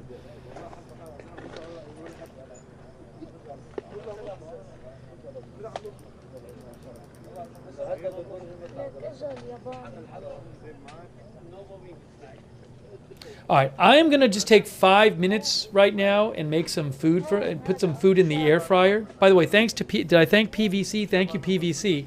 We're going to do some more coverage. It's been, I'd say, as things go, a relatively quiet night. I mean, there have been some rocket alerts. We saw some interceptors go up. I haven't even been hearing much reporting of Israeli airstrikes. Well, I should say this. I say a relatively quiet night as far as we can see. For all I know, there's intense ground fighting going on in southern Lebanon, right? We can't see southern Lebanon. There's been very intense fighting going on there. In the last 3 days, I think around 15 Israeli soldiers have been killed fighting in Lebanon. So as far as we can see, like in terms of airstrikes and what we're hearing reported, it's possible that for the first time in roughly a week, there won't be strikes in the greater Beirut area tonight. I haven't been seeing reports in Lebanese media of a lot of airstrikes tonight, but let me see. I'll check again. Yeah, last few hours, I haven't seen much in Lebanese media talking about airstrikes elsewhere in Lebanon, although there definitely have been airstrikes today. Once in a while, we're hearing some booms like from the border camera. But for all I know, there's all kinds of ground fighting going on in southern Lebanon, you know. Anyways, I'm going to take 5 minutes. I'm going to take 5 minutes and put some food in the air fryer and come back.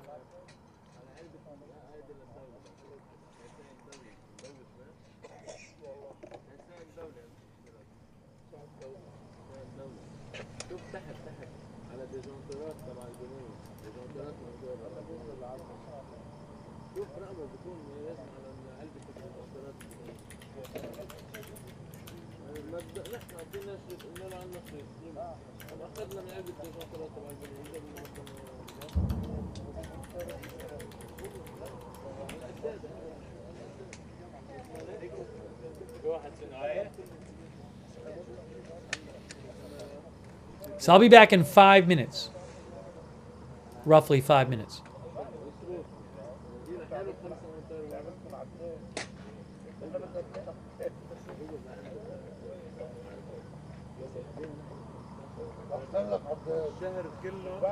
Hold on a second here.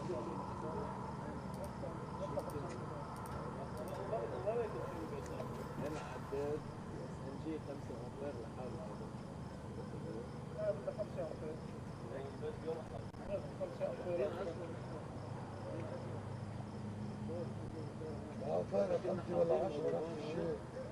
هي على عداد.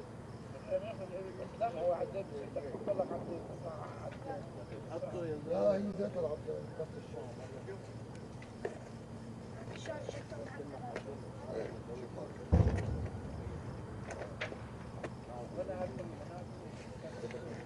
حبيب قلبي.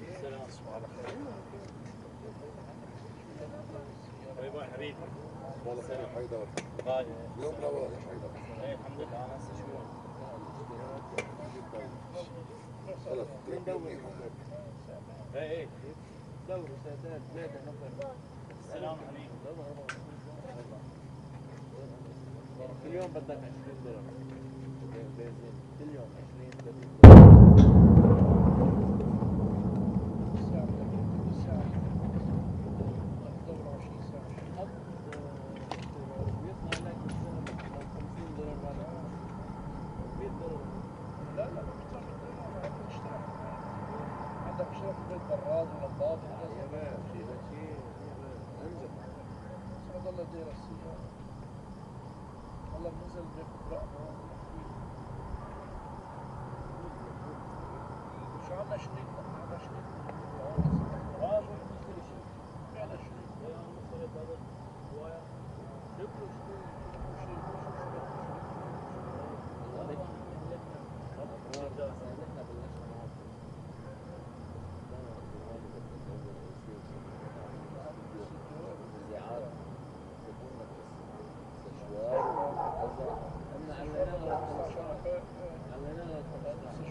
هيدا شريط مثل هيدا اللي انت هيدا مثل هيدا اللي شفته. كم متر جيب هيدا؟ 15 هذا 15 متر. انا بدها شي 30. هيدا 15. لا بدك اكثر من هيك. هذا 15 متر. لا بدك اكثر ولا شيء 30. هيدا متر ولا بعد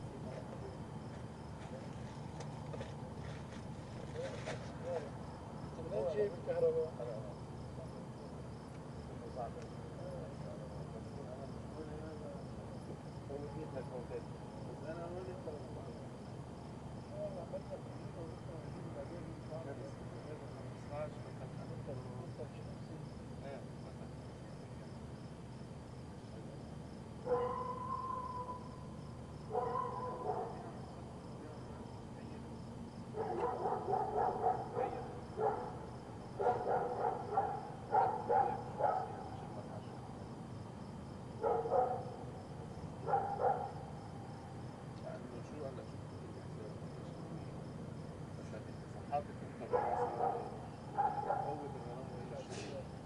ترجع تسحب وحده صارت تعلقها تحت الشمسية.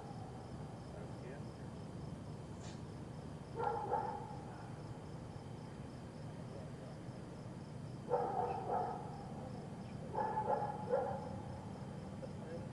لا والله ما جانا تعبان وانا صارت نوم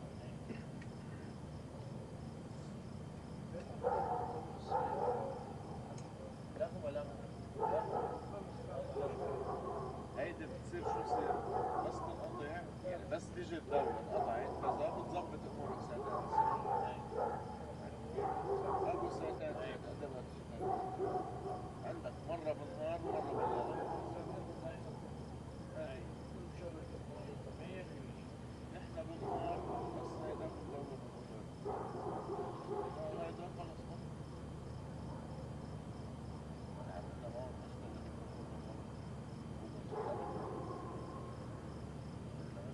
نشتغل بهدية صارت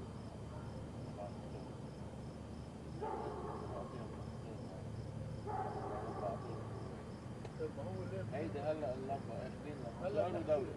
اللي يعطينا اللي يعطينا من هون.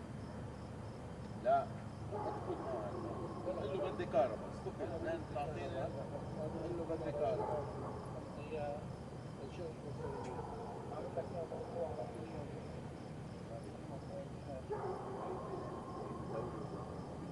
هي لمبة بلدية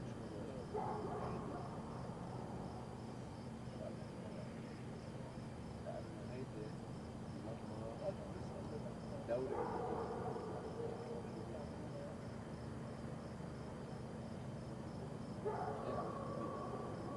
البلدية. نحن طلبنا من البلدية انه يحفظوا على الموتور لا يعطيها كهرباء. لأن هي كانت مدورة بس على الدولة. على الموتور ما كانت مدورة. المشكلة اللي عملناه بلشنا بهيدا هو اعترض طبعا. يتلخبط هيديك كأنها بتصرف كثير. هيك اعترض. صار بده يركبوا البلدية لمبة لاد. لا قال له إذا تركبوا لاد بعطيكم على قال لك سيادتي باشا برضه ما كانوا عم يقبلوا عشان مرات طلبوا لا بلا قولوا اللمبة لاد مش هذاك لا ما تصبح كيف بديش أصبح لو نترك الدار 24 ساعة. قصة طويلة عملها هيك. عمل شايف سخن شيء عليها بس بدك 5 هدول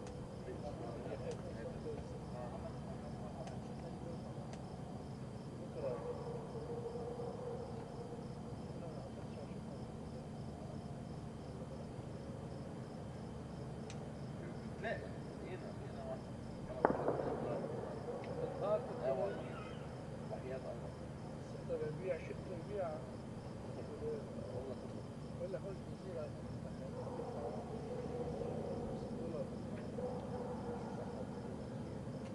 غير اللي عم بيركض هلا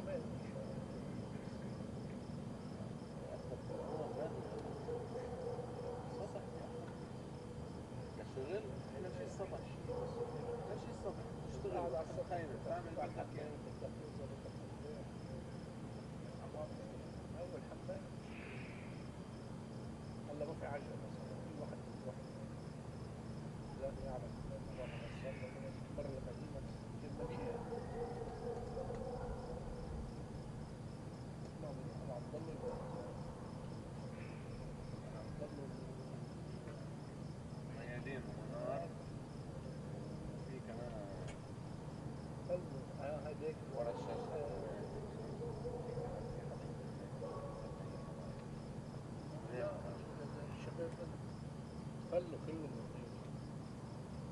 انا فوق في خيام وهيك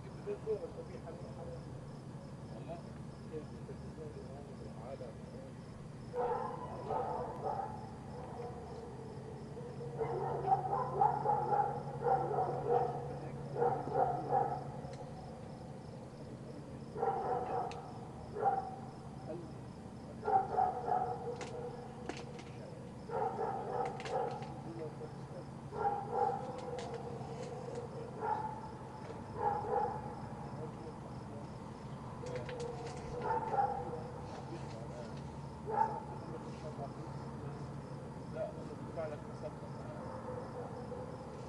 اقول له بعطيك 1500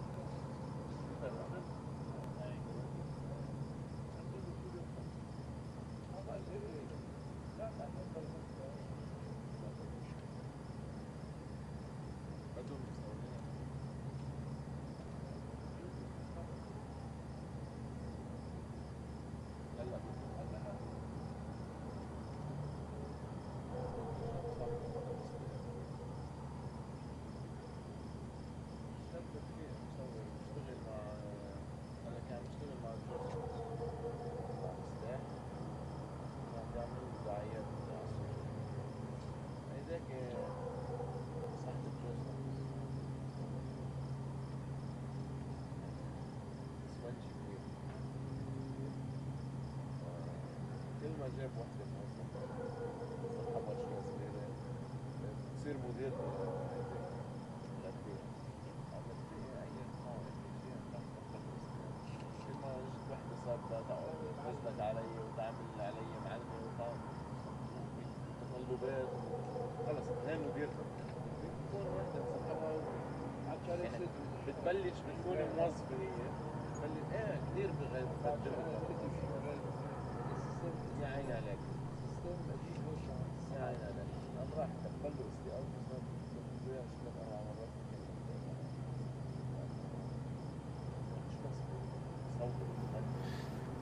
Hey everyone, sorry that took a little more than 5 minutes, but I did get my food in the air fryer. So I heard sounded like maybe some gunshots or something, but I don't know what camera that was coming from. Maybe the Beirut camera?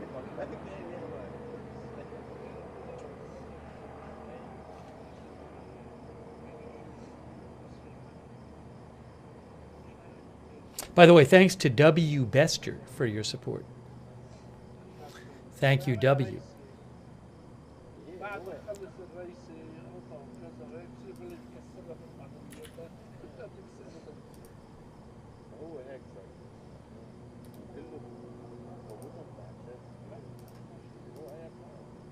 Winding Road said, we heard it too. I don't know what that was. Once in a while we hear some what sounds like gunfire once in a while.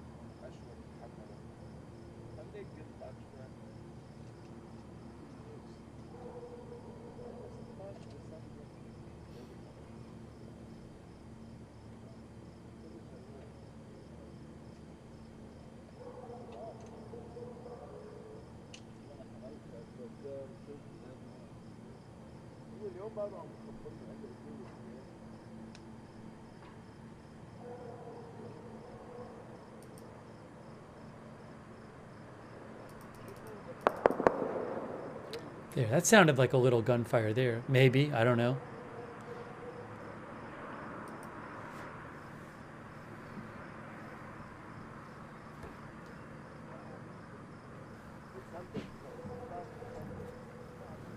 Oh, did Hezbollah release another statement?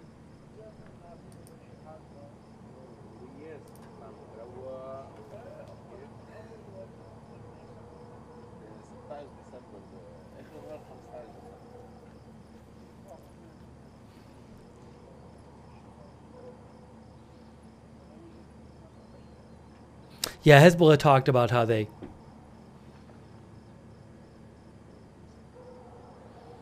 fired rockets near the Kiryat Shimona area, it looks like. They had said they were going to. They often will release statements about when they fire rockets or drones into Israel. Let's see. As we've been talking about, it's unclear if Iran is going to respond to the Israeli attack from Saturday morning.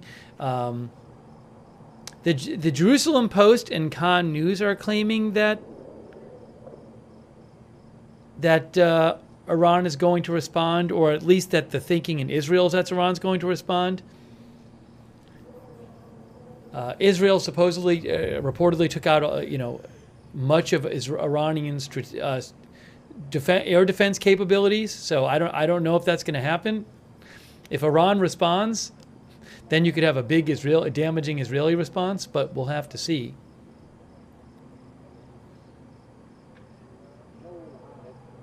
How much progress has been made by the IDF at the Lebanon border? Have they pushed back some more?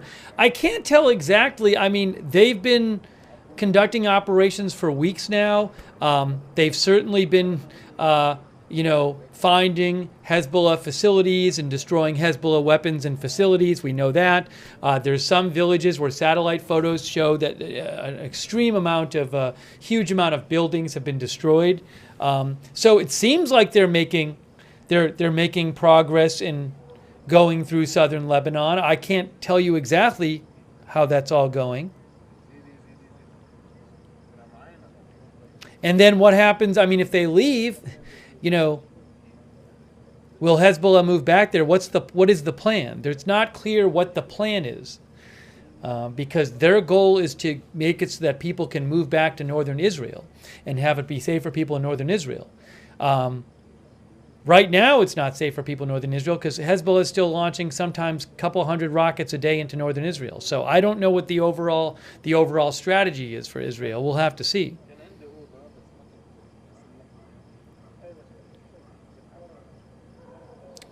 Truth says there are Lebanese towns that are razed to the ground. Some of the southern villages are there's a lot of destruction there.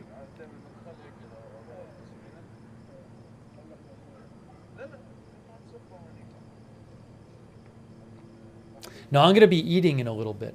By the way, give me about 20 seconds. Hang on a second.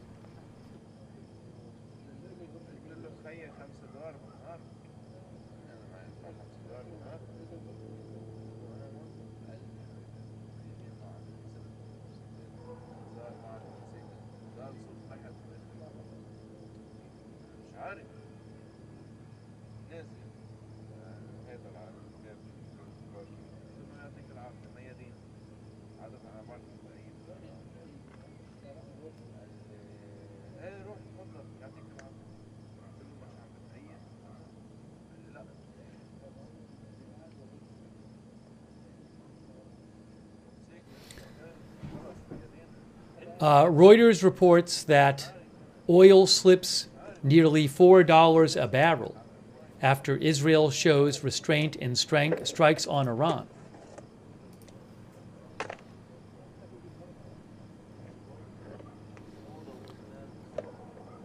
They say oil prices tumbled nearly $4 a barrel after Israel's retaliatory strike on Iran over the weekend bypassed Tehran's oil and nuclear infrastructure and did not disrupt energy supplies. Down about 5%. Christopher Reed thinks we won't know anything before November 6th.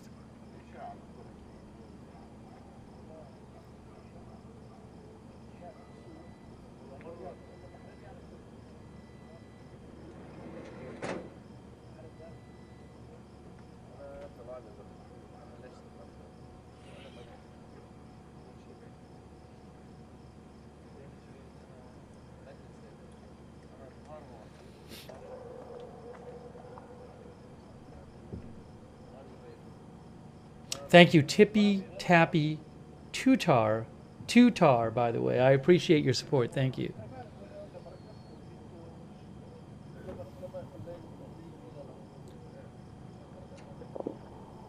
Lee Roquemore, our viewer, thinks Israel is dismantling the two strongest arms of Iran.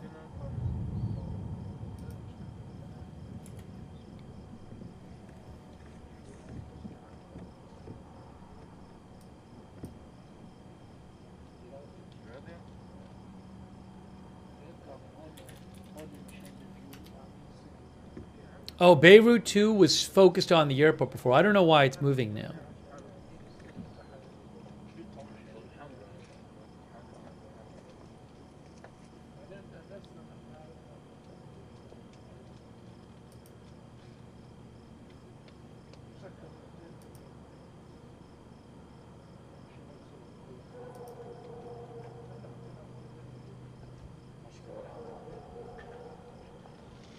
Al Jazeera is reporting that there's Israeli military activity in the West Bank, which regularly happens. They say Israeli military vehicles stormed the West Bank city of Salfit.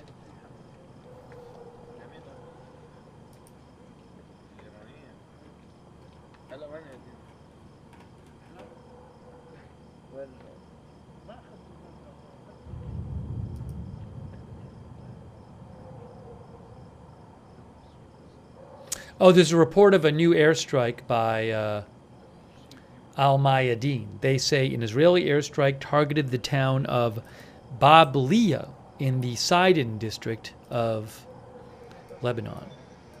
So periodically hearing about reports of Israeli airstrikes, not that many overnight. Bablia. Here's Bablia here. Near south of Sidon.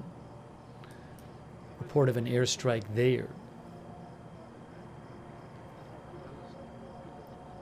I don't have a camera there.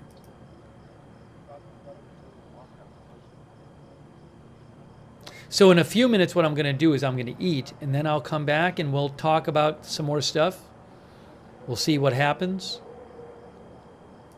Thanks to our new member, David. Thank you, David. I appreciate that.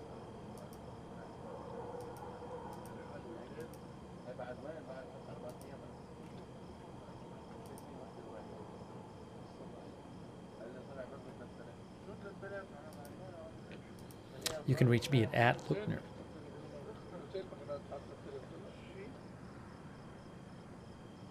On X.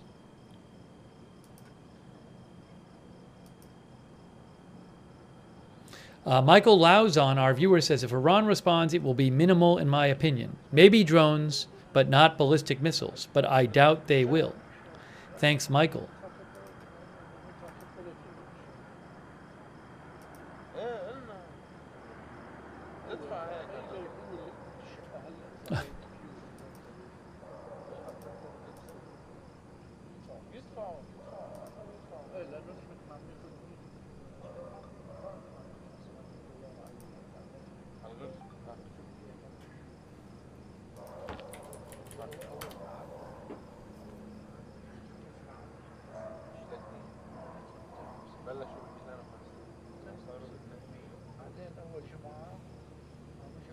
Hang on one moment here. Oops.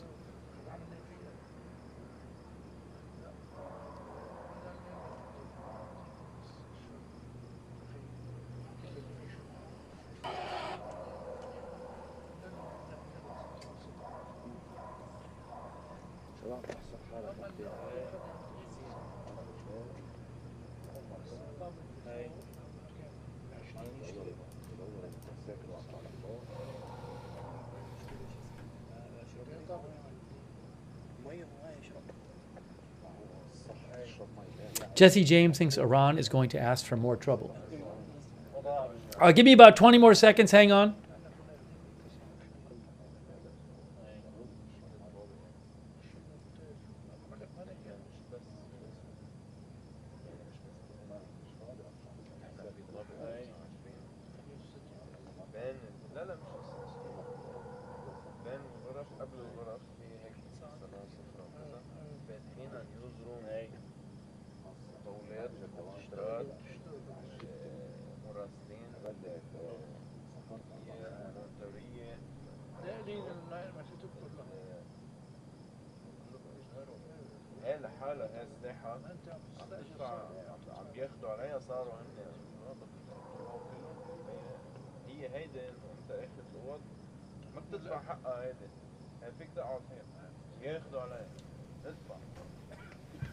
Eric P says oil price is dropping like crazy in pre-market. Yeah, I just read you an article about that a few minutes ago.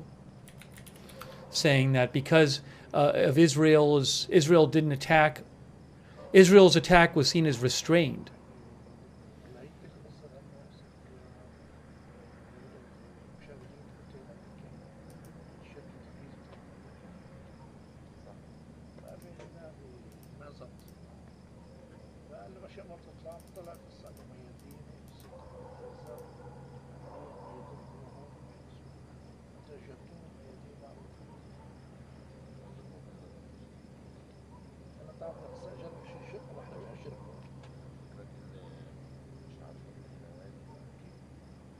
معروفة هذه من 2006 هذه 2006 معروفة هذه المنطقة مسوي فيها أنا بقول أنا تعب الاقتصاد يوم شفنا الشقة احنا شفنا الشقة ما بتطلي بس هيك ما بتطلي بس لما شايفها. All right, sorry, I'm a little bit, I haven't eaten, so I need to eat, then I'll have a little more energy. So my plan is that I'm going to eat, I'm going to leave the cameras up. If something big is going on, I'll stop eating and come back in here. In the meantime, I'll have the cameras will be up. You guys can hang out and chat. And when I'm done, I'll come back in, we'll do some more coverage, and we'll see what happens. And we'll go over some of the stuff that's gone on in the past day.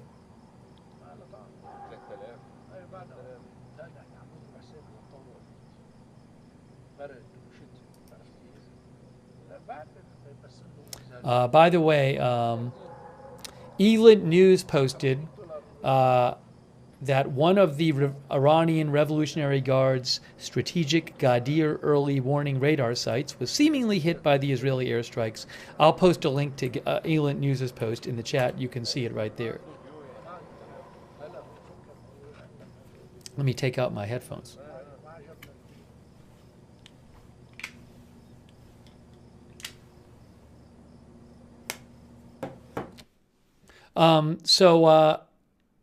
Oops, hold on. I appreciate all of our moderators here. Thanks to all of our moderators. And all right, so let me eat. I'm going to keep an eye on the broadcast while I eat on the feeds. And if there's an emergency, I will come in here. Otherwise, I'll come in after, and we will have some more coverage after I eat. Let me put up the sign that says I'm taking a meal break. I appreciate everybody joining the coverage today.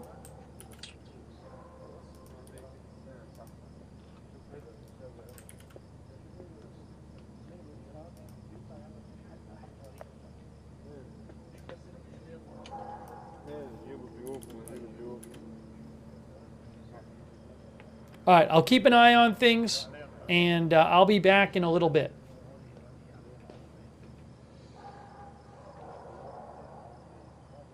عقوبات على الدولة مش على الصحفيين.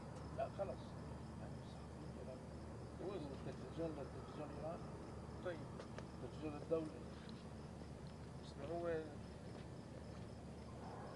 هيك ما حد عقوبات مش جاية باسم التلفزيون.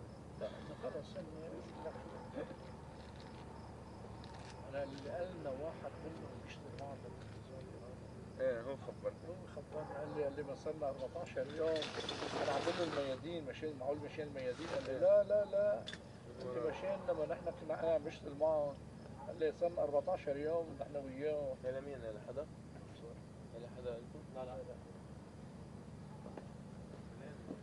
لا 14 يوم بركي هي حدا هلا هي الزلمة هنا بركي هذا الشاب اللي كان معك عادوا يعني قال لي صار 14 يوم عادوا هي كرسي 14 يوم نحن وياهم. قلت له هاي اللي عرفنا الخبريه لك.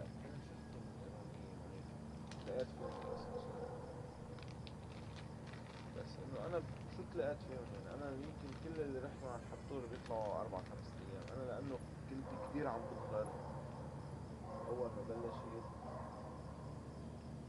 احنا اول ما بلش كثير انتشرنا في اكيبان جنوب اكيبان صيدا كانت واسعة كانت واسعة اكيبان بقاع عملنا نحن كنا مرجعيون اكيب بعلبة اكيبان شمال فكتير نقص العدد. أول ما بلشت صرنا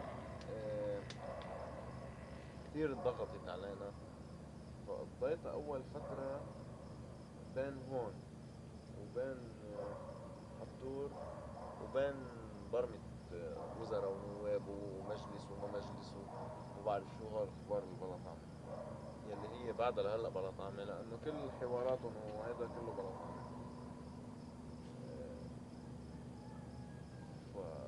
يعني هي كانت هالفترة هي اللي كنا فيها بالحطور نحن. يعني كل هيدي القصة يمكن وقتها لحد ما سكر الحطور يمكن أنا طالع عليه شي 4-5 مرات مش أكثر. مش أكثر. أنا أول ما طلعت أول نهار إجوا سلموني غرفة. أنا وفالي بالليل قلت لهم أنا يا عمي هاي الغرفة شو بدي فيها؟ أعطوها لحدا يستفيد منها، أنا كثير عم بظهر لأنه مش كل المصورين بيظهروا. قلت لهم أعطوها لحدا بدكم تقعدوه حطور أكثر مني. لا احنا عايزين الغرفة الثانية فعليا اللي بده يداوم بس بيطلع يستمتع. فعليا حتى حاطين عليها كاميرا 24. احنا من الحطور لهلا مثلا بالاوتيل الثاني صرت نازل مكان على اكثرية وقتي يا هون. معلم رئيسي قلت لي الريديسون. الريديسون ليك شو صار بالريديسون؟ الريديسون مزبوط. ليك شو صار؟ نزلنا الريديسون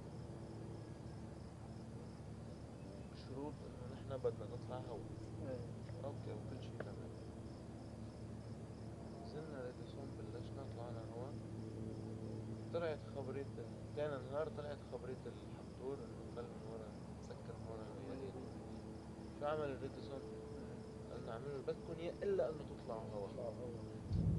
نحنا مش من النوع اللي منشارك، نحنا عاملين ديل معه كيف؟ وبنلتزم بكلامنا. صرت انت بدك تغير كلامك، ما فتنا معه بنقاش انه لا وما لا وهيدا فكرة معي. فبعدنا بالريديسون بس ما عم نطلع هون بالريديسون، نطلع هون غير هون.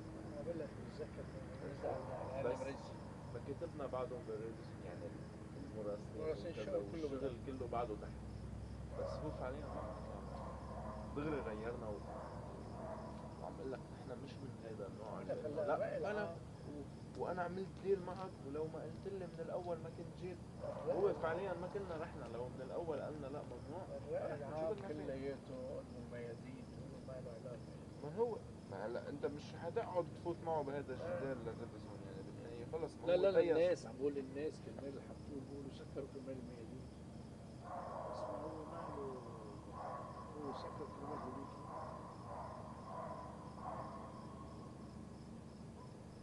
فهي الفكرة انه طلعنا من الريديسون بالضبط بأقل من 24 ساعة.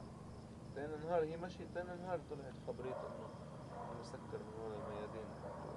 كل العالم عم دغري الإدارة تبع الريديسون اجت عم تقول انه ما تطلعوا من هون، ايه تكرم عينك وما بنطلع. الأدرس مالك، الأدرس مالك، وانت بالنهاية اصلا يعني كل وقتك كل شغلك اسئلجيات وقادر تطلع من حيالله لوكيشن. عشان هيك كنا شوي عم نشتغل هون زيادة عن اللزوم، لأنه فاجأنا بقصة حطور وريديسون دغري ورا بعضهم. هو مش أكتر خاف من خبرية هيداك، آخر هم خلص بنأمن لوكيشن تانية مش أزمة.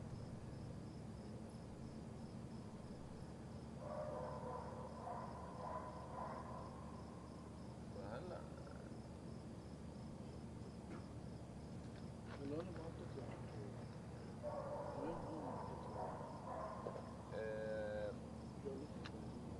لا ما حدا قالنا شيء. نحن ما بدنا كثير نتكل على هون، لأنه صار كذا مرة عامل مشاكل وما بدنا نكون مجهزين جدول هون ويجيك هون يقول لك لا خلص بدنا نفل، مع انه هو صار كذا مرة عمل بس ما حدا عم برد عليه. مشكلة هون صفيت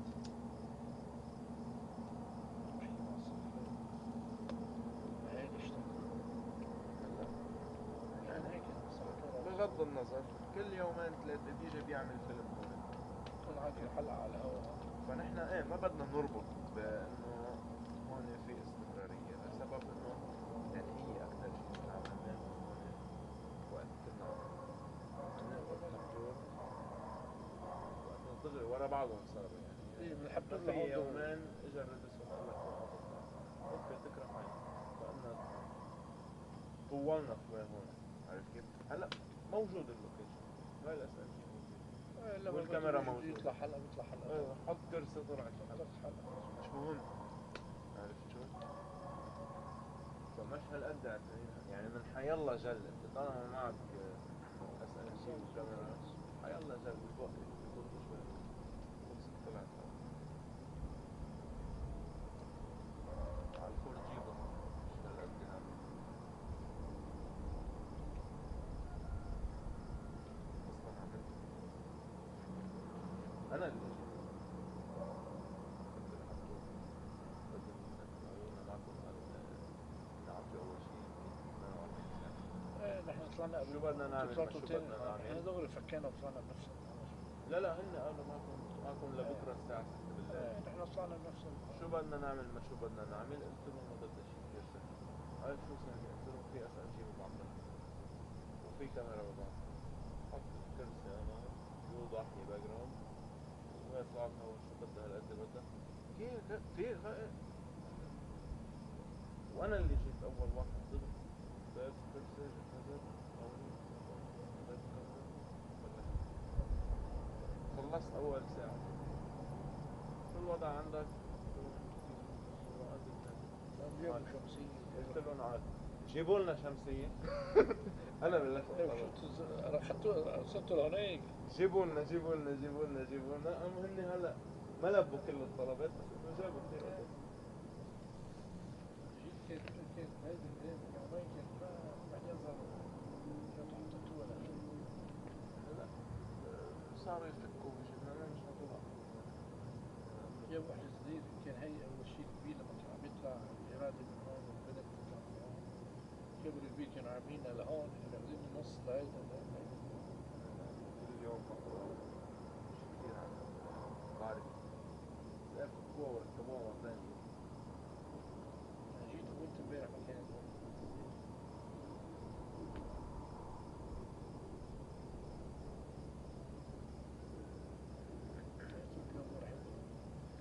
أنا طلبت أكثر طلبت لابتوب.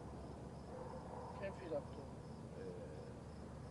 ايه استعملناها أوروبي وأنا طلبت لابتوب وبرنتر وزيع بالدورات كده. ما بعرف لا تكبروا على البرنتر. بدنا شيء كثير سهل تجيب برنتر. كنت تبعتوا له إياهم للنشرات وتخليهم بالإذاعة. هن شو صاروا يبعتوا له إياهم على التابلت يقراهم على التابلت. ابونا قال له انه من 6 ل 8 مبدو له سيارة من برا. 6 الصبح ل 8 من الصبح. كرمال الأهالي. الأهالي والظهر كمان مبدو سيارة من برا. نعطيهم الزون هيدا بضلوا جوا. بس كان عنده لابونا مشكلة مع الجامعة. كانوا ما في شيء. من ساعتها.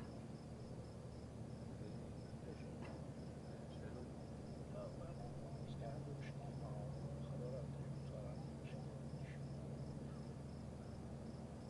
لأنه صار يمتوا صاروا يطلعوا على فوق منعهم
كل واحد بيظهر صاحبته يجيبها لهون.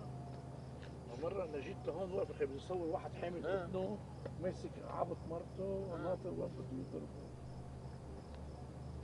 عملوها مسخرة. صرت هون ما فيك توقف، ما فيك توقف هون صار. تصلي أنا تجي الشتوية نوقف تحت الشتاء، نحن ما عندنا مشكلة. أنا قعدت سنة بالجنوب تحت الشتاء مش مشكلة. بس اللي صار حجمه كثير، وبعدين حتى أعلام صار كثير، يعني التركي والإيراني كله صار يجوا من الإيران يجوا لهون، بعد تركوا الحدود كلهم يجوا لهون.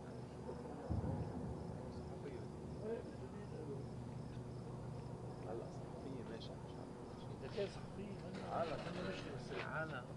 ايه أحيانا في أنا ظهر العالم عرفت كيف؟ أنا ظهر العالم نبيها هلا جينا نقف هون صار الشباب وهيك العالم بفوتوا ينزلوا تحت، خليكم ورا الكاميرات، صاروا ينزلوا قدام الكاميرات. هيك حسيته بعدين يمكن انه مكسور الهواء هون خيمة لأنه في خيمة.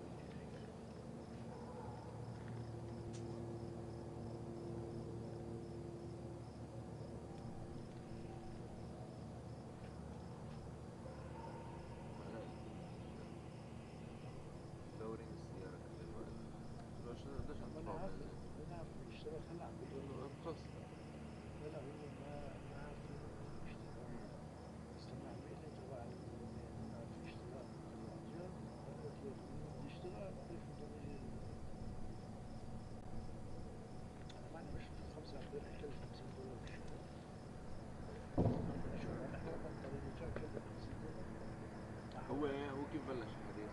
عم بقول له ليش اخذين البطارية مش اخذين هيدا حرام السيارة اخترق. قلت له ليش اخترق؟ ليش اخترق؟ جيت عم شوفها تسحب 2 أمبير ونص هذيك. قلت له ما بتعطيك السيارة 2 أمبير ونص. على الحمير واحترق.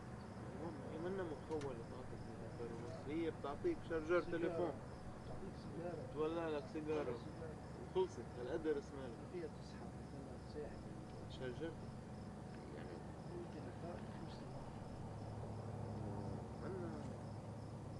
منا مخولة تعطي 2 أمبير ونص، حرام. أنا صاير عملهم بطاريات لأنه أنت عم تاخد من الدينامو، طالما السيارة دايرة عم تاخد من الدينامو دايركت. الدينامو بضل مش عارف اسمه كمان بيوصل لمرحلة بتحترق الدينامو عادي. منا 2 أمبير ونص تسحب منه. قلت له حرام ما بيسوى هيك. قلت له ما فيكش تسحب 2 أمبير ونص من السيارة. قلت له ليش ما بتعملوا مثل ما بده يشتغل؟ عارفين وين في يشتغل؟ تبع الموتور عنده حدا موتورات 24 هو عادي بطل فيه. قلت له نحن جديد حاكيين معه مدينة.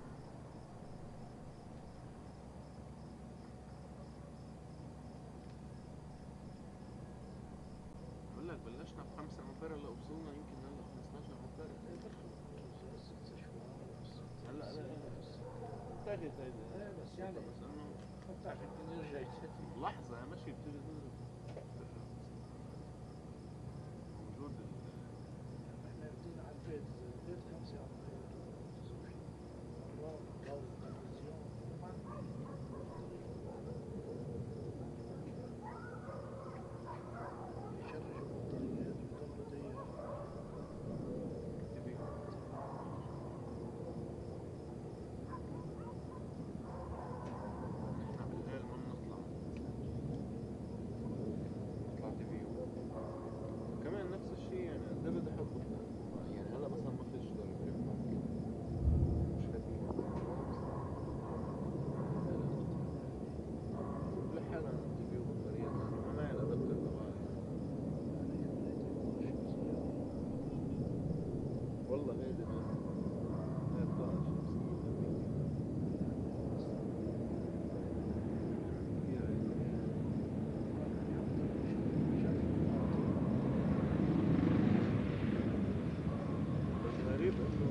شمس، طالما في شمس خلص.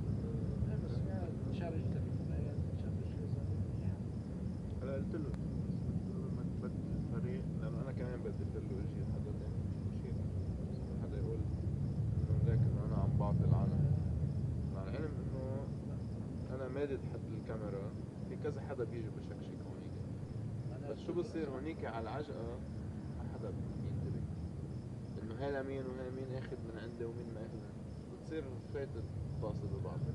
بس لأنه هلا جيت بدي أعطيه من هونيك، أنا كنت أقول له خليها، لقيتها مفاولة كانوا كتار. هلا إذا فضيت هلا خذ، تعطيته من هونيك، هونيك شو هونيك بلاحظ، لأنه هونيك ما حدا عم بروح لهديك الميلة غيرنا. هون إذا فضيت خذ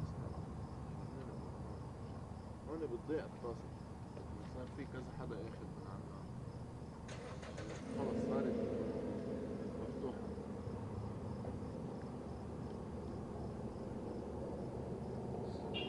وهي زادت يعني مازت من هونيك لهون. بس هون ما بقول لك ما بينتبهوا، كل ما حدا شوي بيجي بشكل. أحسن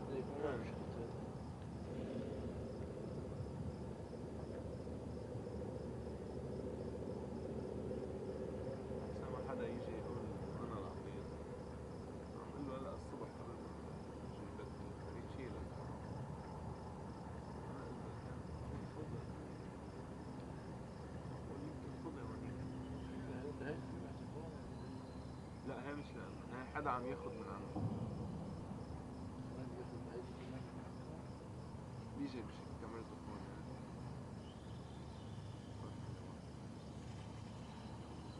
صار ياخد من عنده. هذا كان يجيب معه موتور معه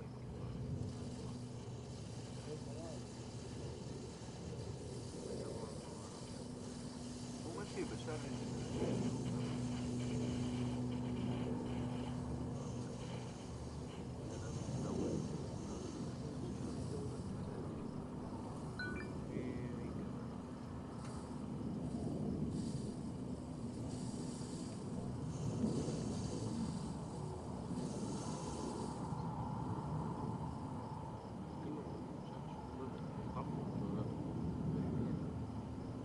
بعد شوي بتيجي الدورة بيقعدوا بطفي، كلنا بدنا ندور.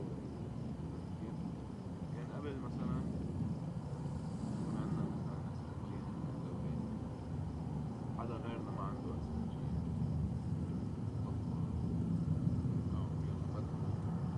بس نطفي نحن، يدور هو ياخد من عنده. هي هيك بتصير اللعبة.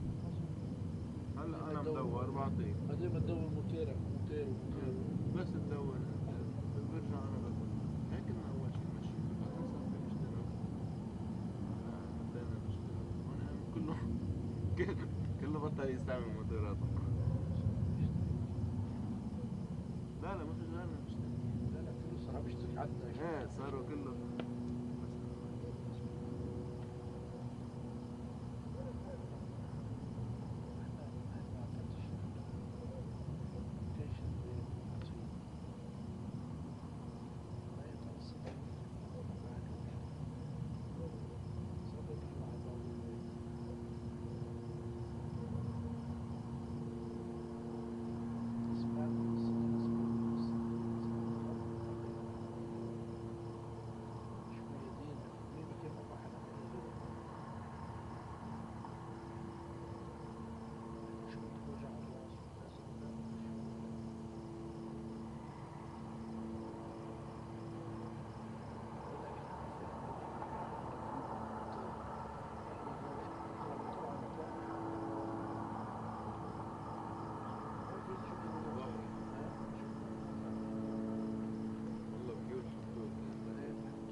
حاطين هون وحطوه. ما كنت بس كان مهم لو هون حطوه. ليش؟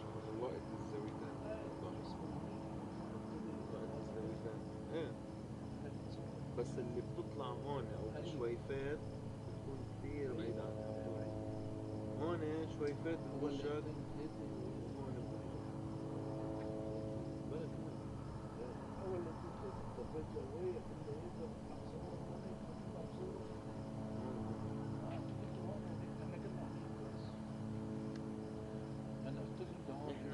أول الحرب فتحنا هون وهيك. شو 10 210 بعرف نحن كنا مستأجرين بدناش نستأجر دور قبل حرب منيح.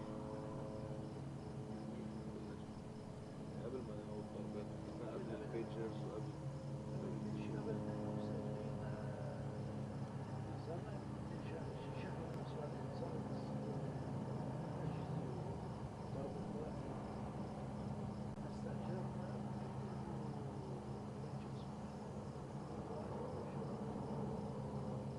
لما ضربوا استأجرنا لما ضربوا المعروف بعد شيء أسبوع. بس هو شو بقدر بدنا أصلا لو من الأول كنا استأجرنا كنا لقينا شقة لقينا مليون شقة كان كله فاضي.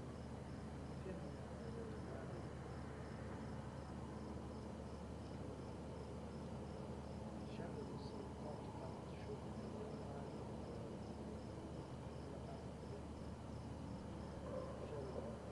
حتى وزعت جدا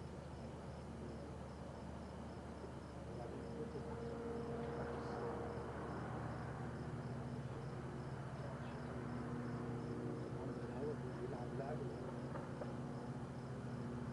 الأول الشمس والرياضة إيه طبعا. مش تدخل الكاميرا مقطع مظبوط يلا مظبوط تلفون في كان تعمل لها شيء بدك تصير انتوا ما فيكم تسافروا هون 24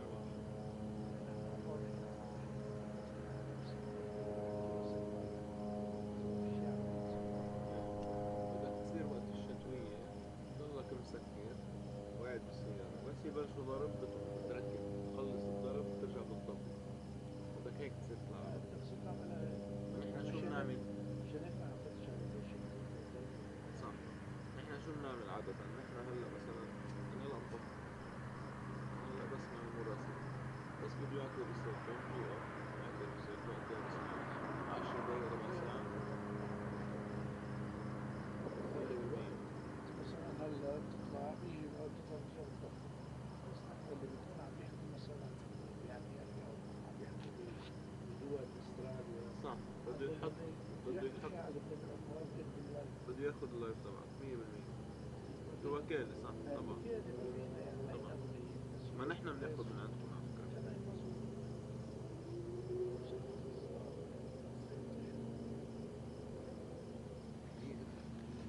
هاي رزع الجيش تاكل رزع الجيش؟ مش دايرهم؟ لا مش بعتولي اياها وجبة لإلي لو وانا اكل اصلا انا جاي العشاء. قبل ما اجي اكلت الدجاج بحطها للتسعينات.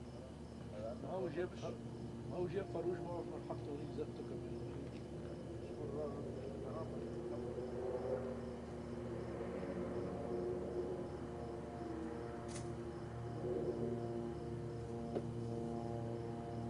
وين الدجاج؟ يا حيدر وين الدجاج؟ اجوا القطط. فيهم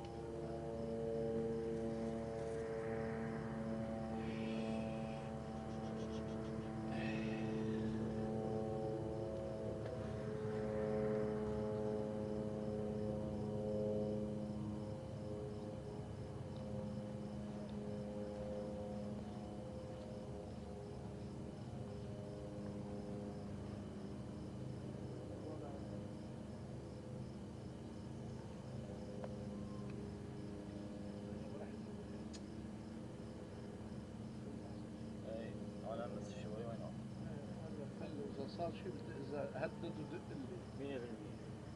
بس كيف أنا دوري بيجي ب 10 دقايق ربع ساعة بصير اي إذا صار في تهديد تمام. إنه هو إذا هدد ما راح يدق بلكي ضربه ويجي الصبح يجي الساعة 5 6 الصبح 4 بس يصير في تهديد دق لي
فاضي.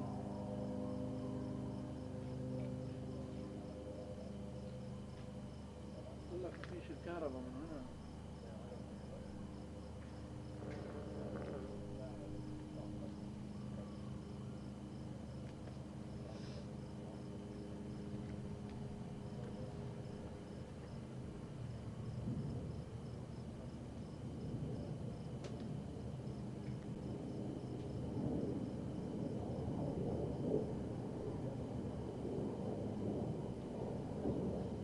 هون عملوا محطة، عاملين محطة هون. قال له إذا بجيب فيش حطوا فيش كهرباء هون. هو أعطيهم من هون. إذا فيش حطة هون. أسرق التليفون بالخمسة. إيه؟ أسرق التليفون بالخمسة شيل حط على الجنريتور مالته. الساعة 5. جيب الوصلة شقة بالله يجوز جماعته. لا ما هو عاملين هلا يفل أي. من هونيك ببين أي. تجيبها بتشكها من هون. هو ما مطلع هنا كهرباء. بلا أعطيهم كهرباء، هو الكهرباء كلهم من هون من عنده حي ما هو هلا عاملين الكهرباء. هيدا واخذ هيدا من هون لهونيك. كيف هلا ليش قال ليش هلا بمشي. قال لي بعد ما هون الصبح هلا فيش هلا بقول له في فيش هون فاضي. أي. في فيشين هونيك بتشيلها بتحطها لانه زاج الجماعه هيك بيعرفوا. يعني شلون نعرف إذا جت وطن؟ شلون نعرف إذا جت الدولة؟ طفي هلا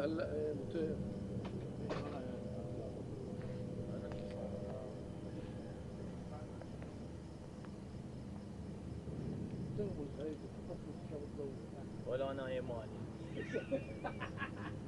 هلا هي ساعتين، هي صار ساعة وعشرين ساعة. هسه شغل على السيارة. اللي براسي وأنا. هلا من ساعة. أي.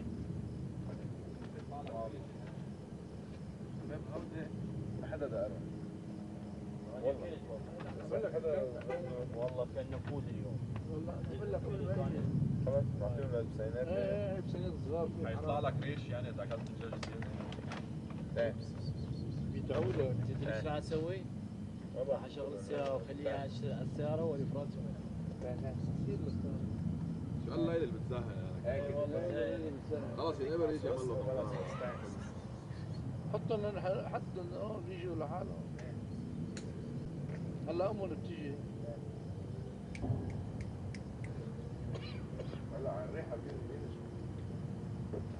طب سلطة منيحة منيحة هذا بده شفتها هيك مو يجي. سلطة والله.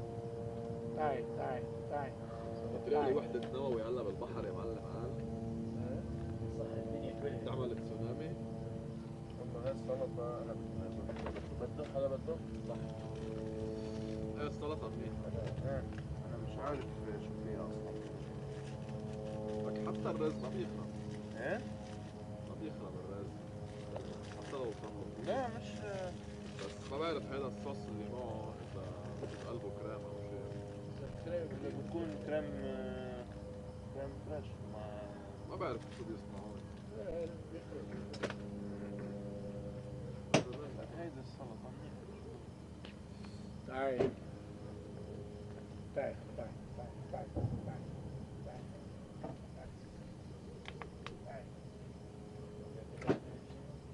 أنا رحت بدي أنام قعدت أحضر ما في مثل.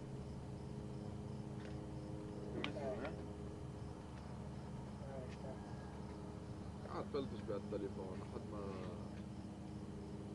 بعثت له هلا بيجوا لاني كان هون حد الكيس يعني انا ما بعت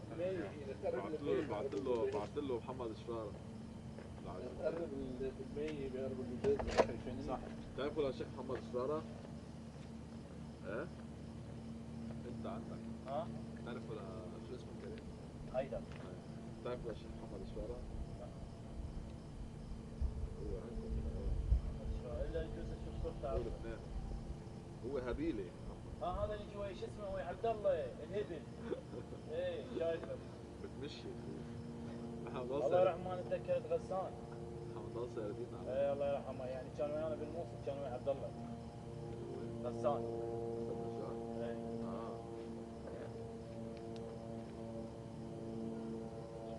بتقرب شوي شوي المسكين. ضل ساردين على فدخل لي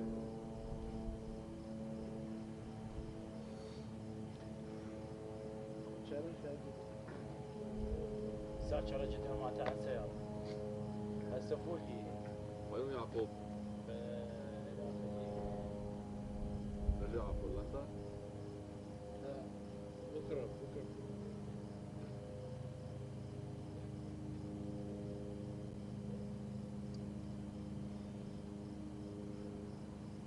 اللي حلوة بيروت. شو بحببهم فيها لبيروت؟ جاي من بولندا يقول لي حلوة بيروت. هذا من هذا؟ شو يعقوب اسمه؟ شو اسمه؟ كوبا؟ قال لي مش قال لي اسمه يعقوب، صراحة قال لي اسمه. لا هذا الولد اللي بعيون الزرس. معكم ايه اسمه كوبر؟ كوبا كوبر؟ كوبا. اقول لك شغله راح اخليه على شو اسمه، على المطار اليوم. خاف ينام ويخلص شحن وطفطف الجاي. زلمت انت وطفت الكهرباء وبدلت. كيف متحملينه ببولندا اسمه كوبر؟ والله خلي السيارة تشتغل وبيستخدم البنزين، بيستخدم الشركة بيني وبينك ما عندنا بعد. والله وتنام تروح اللايف.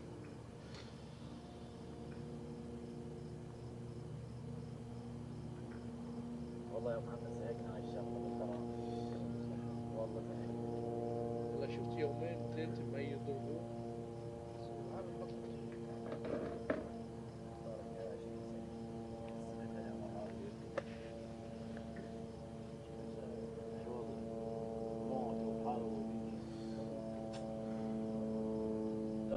والمناكير يروحون يغطون طوبة ومساوي. نحن فينا شو نعمل يا خالدو؟ نعطيهم صورة رويترز وبياخذوا صوتك. وبياخذوا صوتك. كيف بدهم ياخذوا صوتك؟ كونه لا شو بياخذوا الصوت عليك؟ على شو بدهم ياخذوا؟ سجل على الميكرو. على الميكرو. وين بدك تحطوه على الميكرو؟ على الكاميرا. كيف بدك تبعث لهم الصورة؟ بس دور التلفزيون. وقف قدام كاميرا. أنا ما فهمت. قدام كاميرتك بعطيهم اياها. ما فهمت شلون تخترع يعني؟ إلى العالم بصير بيطلعوا.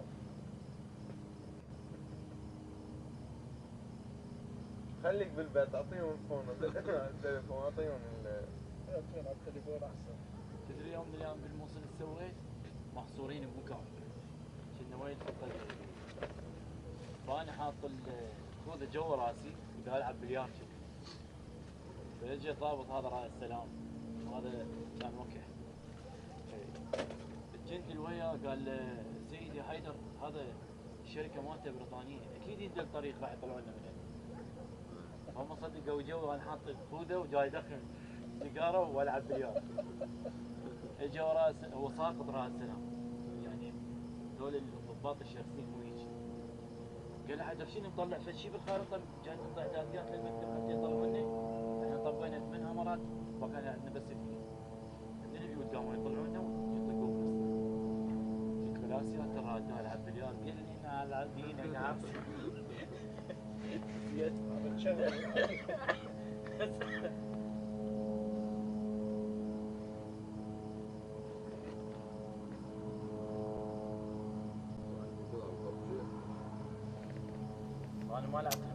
Hey everybody, excuse me. I appreciate you sticking around while I ate. So, hey, so look, here's what I would like to do. So, I know I said I was going to do some more coverage after I ate, but you know, we have been so busy here lately. We have been so busy here lately that I have not really had a chance to. There's some family stuff I have not been able to do, and there's a little bit of a kind of a small family gathering tonight, and I would like to go over there. So I think if hopefully with your understanding, I'm gonna end this stream a bit earlier than we normally would, and I'm gonna go do that.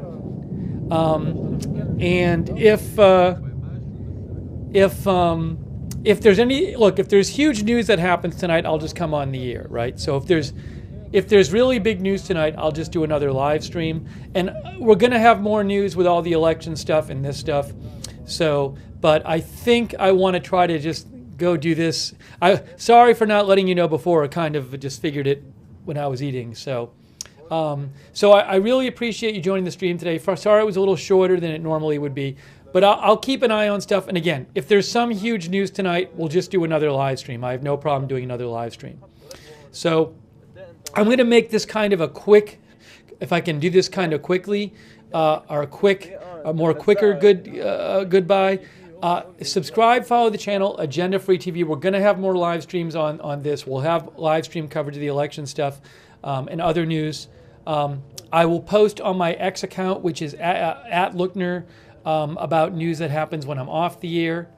You can follow me there for that. That's, where am I here? Right there, at Lookner. Subscribe, follow the channel, and turn on the notifications. We have a notification system. It's free. You sign up once and you get sent a notification whenever we go live, and it's really reliable, so you can know when we're going live. So the mods will post the link to that in the chat, and it's also in the description of this video too. But sign up for the notifications. And again, I do apologize because I know I said I'd do more coverage after I ate. But we'll have more coverage soon. I really do appreciate everybody watching the stream, sending me your comments, sending me news updates, letting me read your comments and questions on the air. So thank you for that. And thanks also to Amanda Dimmig, our new member. And a big shout out to our moderators who are amazing. They are the reason that we can even have chat rooms. We couldn't have chats without our moderators. So I want to shout out them again. On YouTube, Beth Mythical, Ruth Krafasi, Cynthia Moon, Roberts May Queen, and all of our other YouTube moderators, Linda Belk and Larry on X, over on Facebook, Margaret Riley, Charlotte Webb, Ronald Egnor, Kay Lowry Body, and Valerie Gale Griffin, and hold on a second here.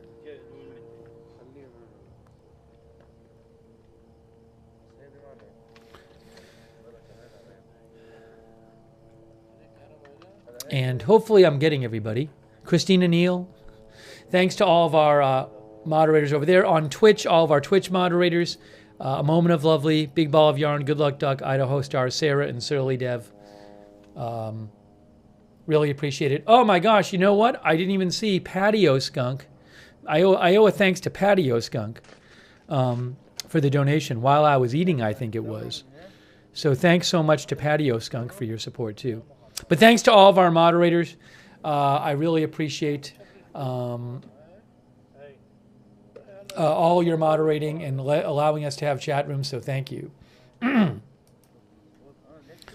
on one second here.